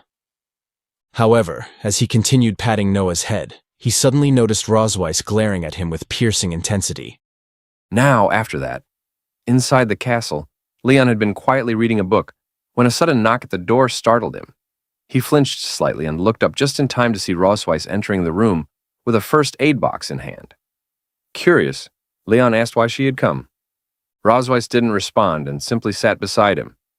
Leon grew uneasy, wondering why she had chosen to sit so close, and whether she had something new planned. Without any warning, Rosweise asked for his hand. Leon looked confused and asked what she meant. Rosweise questioned whether his hand wasn't injured. Reluctantly, Leon raised his hand and pointed out a slight wound, saying she must be referring to that one. He brushed it off, saying it was a minor injury and would heal in 2 days. Rosweise didn't seem convinced. She told him to stop downplaying it and asked him to give her his hand, honestly. She gently took his hand in hers, and Leon let out a small groan from the pain. Rosweise carefully began treating the wound, reminding him not to move and assuring him it would be over soon. Leon found himself reflecting on how, as a veteran dragon slayer, his body bore many scars and wounds. This was the first time someone had cared enough to tend to his injuries with such tenderness. As he looked at Rosweise, he noticed how soft and warm her palms felt, and how the tips of her fingers were slightly cool wherever she touched him. Quickly, Leon turned his face away, unsure why he was even thinking about these things. Rosweise then softly thanked him for what he had done that day. Leon looked puzzled and asked what she was thanking him for. Rosweise explained that earlier, when Lal's father had been acting aggressively, Leon had stood up and defended Noah without hesitation. Leon simply replied that he had done what was necessary. He would have done it even if they weren't close. In the eyes of others, she was still his wife, and he felt a duty to protect her. He awkwardly added that it was all for Noah. Rosweise let out a short sigh and said she had expected him to be stubborn about it. She then mentioned that her sister had written a letter inviting their whole family to come visit. She asked if he'd like to go and see her. Leon hesitated and questioned where her sister lived, clearly not sounding interested in the idea. But Rosweise reminded him that they still hadn't resolved everything. This made Leon nervous, and he quickly agreed, asking why they shouldn't just go. Later on, Rosweise, in her dragon form, flew across the Red Dragon clan's domain, eventually landing where her family lived. Leon got down with Muan and Noah. He nudged Muan awake just as Aisha came running over. She hugged Rosweise, smiling as she commented on how impressive her dragon form still looked. After Rosweise transformed back, Isha clung to her and complimented how good she looked, even after returning to her human form. Rosweise chuckled and said the transformation was still a bit itchy. She then said it was time for formal introductions, since Isha hadn't properly met her family yet. Pointing to Leon, she introduced him as Leon Kusmodi. Rosweise introduced him as her husband. Isha greeted him warmly and said she was glad to finally see him awake. Rosweise then introduced her daughters, Muan and Noah. Isha looked at the children, guessing that the one standing in front was Muan and the one behind was Noah. Muan confirmed her guess, saying her aunt had gotten it right. Isha said Rosweiss had described them exactly that way in her letter. She bent down to Noah, asking if she wanted a hug too. After a short moment of hesitation, Noah nodded. Isha then gathered both girls in her arms, saying how lucky she felt to hug two little dragon girls at the same time. Turning to Leon, Aisha mentioned that Rosweiss had told her how carefully he looked after the children. She thanked him for all the effort, calling him brother-in-law. Leon smiled and said it was nothing. He enjoyed being with the children, and they were close to him. Rosweiss playfully added that he was definitely closer to her. Leon looked at her and jokingly called her honey, saying she shouldn't tease like that. He pretended to act shocked, asking how she could even say something like that. They started exchanging playful remarks, and Leon threatened to kiss her if she didn't stop teasing him. Rosweiss asked if he was being serious. Isha laughed and commented that the two of them seemed to have a great relationship. Both Rosweiss and Leon turned their faces away, clearly a bit embarrassed, but not denying it. Aisha then suggested they must be tired after traveling such a long way, and invited everyone inside to rest. After some dinner, they all gathered in the hall. Isha brought out an old photo album and asked if anyone wanted to see pictures of their mother from her childhood. Muan jumped up excitedly and claimed the seat beside her aunt. Seeing this, Rosweiss flinched. She quickly got up and ran to Aisha, questioning why she still kept those old photos. Rosweiss tried to grab the album away, insisting it should be handed over. Isha teased that Rosweiss must be shy about them. She made eye contact with Leon and, with a smirk, tossed the album to him. Leon caught it easily as Rosweiss stood there, embarrassed. He grinned, thinking there was nothing more amusing than seeing someone's childhood photos. He told himself he had to take a look at her past, even if just for fun. As he opened the album, a bright smile spread across his face. As he looked at the first picture, choking him out. As Leon remarked to Rosweiss that he hadn't expected her to have this side to her, Rosweiss, startled by the comment, glanced over at him, unsure of what he meant. Muan, however, seemed quite excited, insisting that they should watch whatever it was he was talking about. Without much of a warning, Leon revealed a photo of Rosweiss in her school uniform. He pointed out how lovely she looked while reading. Isha, ever the helpful sister, explained that the photo had been taken during a speech Rosweiss had given back then, as the outstanding student representative at her school. Leon chuckled at the image, shaking his head in disbelief, and jokingly asked how someone who had once looked so sweet and warm had turned into someone so cold. Rosweiss pressed her foot down on his in a not-so-subtle attempt to make him cry out, which he barely managed to suppress. Leaning in closer, Rosweiss whispered that he shouldn't act so surprised. He might be the next one she chose to tease, scaring off Leon. Meanwhile, Aisha told them that there were still many more childhood photos of Rosweiss left to go through. She then called out to Noah and Muan, inviting them to look at the photos of their mother when she was just a child. As the two kids turned the page together, Noah pointed out how Rosweiss had looked so soft and fair when she was younger. Muan eagerly chimed in, saying she wanted to touch her mother, captivated by how small and adorable she looked in the pictures. Muan suddenly declared that the mother in that photo was beautiful, causing Leon to lean in quickly, asking to let him see the photo too. Isha smiled as she explained that it had been taken on the day Rosweiss had inherited the title of the Silver Dragon Queen. Leon chuckled and teased Rosweiss, saying she looked quite handsome in the image, while Noah pointed to the final page of the album, noting that they had reached the end. But Muan, still interested, expressed disappointment that there were no more photos left and said she wished there were more to see. Before anyone could close the album, Rosweiss reached for it, saying that since they had finished looking, it would be best to put it away and keep it stored safely. However, Isha stopped her and pulled out one last item, a crystal-like object. Holding it up, she asked Rosweiss if she remembered what it was. Rosweiss's expression shifted immediately to one of worry, her voice rising as she called out to her sister, asking her not to show it. Leon, however, had already straightened up with interest. He recognized the object right away, calling it a photo stone. Isha nodded and said it could reveal a moving image, which caught the kids' attention. Muan and Noah immediately perked up, their eyes gleaming with curiosity. They both excitedly insisted that they wanted to see the video. Rosweiss, clearly panicked, turned to Aisha with pleading eyes. She begged her sister not to show it, calling in the favor of being her biological sibling. But Leon wasn't backing down either. He joined the plea, calling upon his status as her brother-in-law and insisting they deserved to see it, while he inwardly thought that Ross Weiss must be hiding something shameful inside that video. Aisha, amused by both their reactions, decided to settle the situation with a compromise. Since it was Leon's first visit to their home, she reasoned that they should listen to him this time. Next time, they would listen to Ross Weiss. That verdict delighted Leon, who chuckled at Ross Weiss's growing frustration. She gritted her teeth and swore to herself that this would be the last time she ever brought him here. As Aisha activated the photo stone, a bright image began to play. Ross Weiss's eyes widened in horror. She scrambled to cover Leon's eyes, insisting he wasn't allowed to look. Leon, taken aback, asked what it was all about.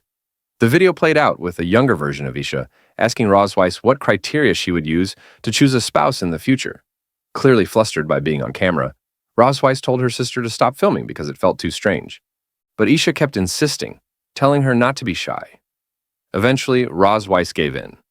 She explained that first and foremost, her future husband must have better grades than her. Ideally, he would have won many first-place awards. He must be responsible and, importantly, not hate children.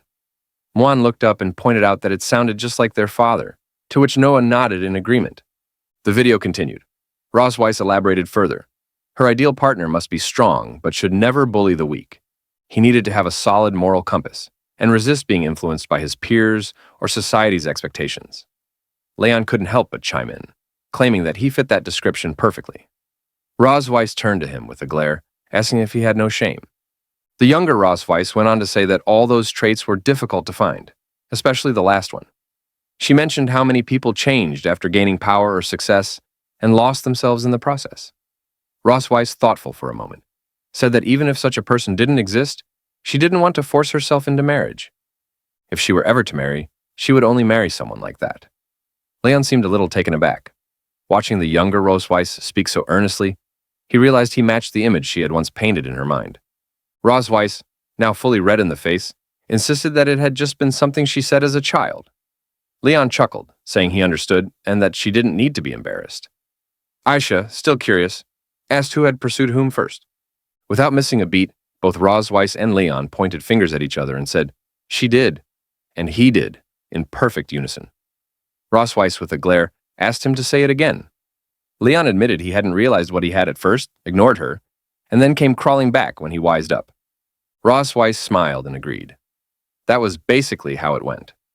Aisha laughed and commented that she was happy the two of them had such a strong relationship. Then, she mischievously pulled out another item and asked if they wanted to read some of the love letters Ross Weiss had received back in the day. Leon, Moon, and Noah all answered enthusiastically in the affirmative. Ross Weiss, however, let out a dramatic cry, questioning why those were even kept, and insisted that she would burn them the moment she got the chance. Later, as Leon and Ross Weiss entered the guest room, Leon remarked that there didn't seem to be any other option. They would have to share the room. He stated that he didn't want to do that. As they stepped in, their eyes widened in disbelief. The room had been prepared with incredible attention to romantic detail. A luxurious water tub filled with rose petals sat on one side, and the bed was decorated with roses shaped into a heart. The atmosphere screamed romance. Both of them stared, speechless,